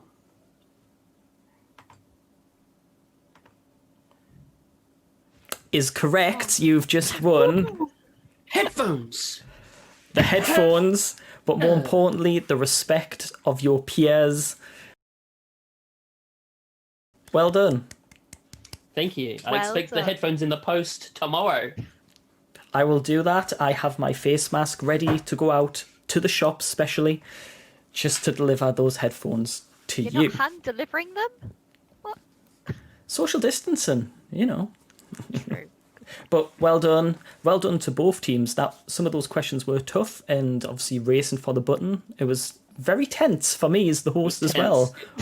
It genuinely was. But well done. I hope people watching at home, you were having a shot and were able to answer all the questions. But just to kind of finish off, just to kind of say thank you as well, where can we find you on social media if people would like to follow you? Stephen, where can we find you? Well, I don't know if you want to follow me. You can find me on mainly Twitter, I suppose. My username is 5UB, so it's the word 5, then the letter U, and then the letter B. And of course, Noble Chairs, if they want to bug you on that, to try and get free chairs. Of course, yeah. I get a lot of requests every day, so you may as well yeah, Add to give the it a list. try. Add to the I'm list. going to go do that after this. And Jess, what about you? Where can we find you if we want to follow you or see what you get up to? I mean, if you really want to, you can find me on Twitter or Instagram at @Jessius. But honestly, I just post pictures of my cat, so maybe you do want to follow me. That does sound. Up to you. I like cats. Yeah, everyone likes cats. There you go. If you like cats, there's the Twitter to follow. And finally, Ryan, our winner of the panel, where can we find you? You can mostly find me on Twitter @ToadsAnime, or if you want to go look at some incredibly rare video games, you can go to Super Rare Games and look at some rare games. Either or both. Very Do clever both. game. A very clever name for that Super Rare Games. There we go. And obviously our blockbuster EGX Digital Champion. So first of all, thank you for watching. If you've joined us, I was CJ, aka CJ the Geek, and hopefully we'll get to do this again in the future. But for now, bye.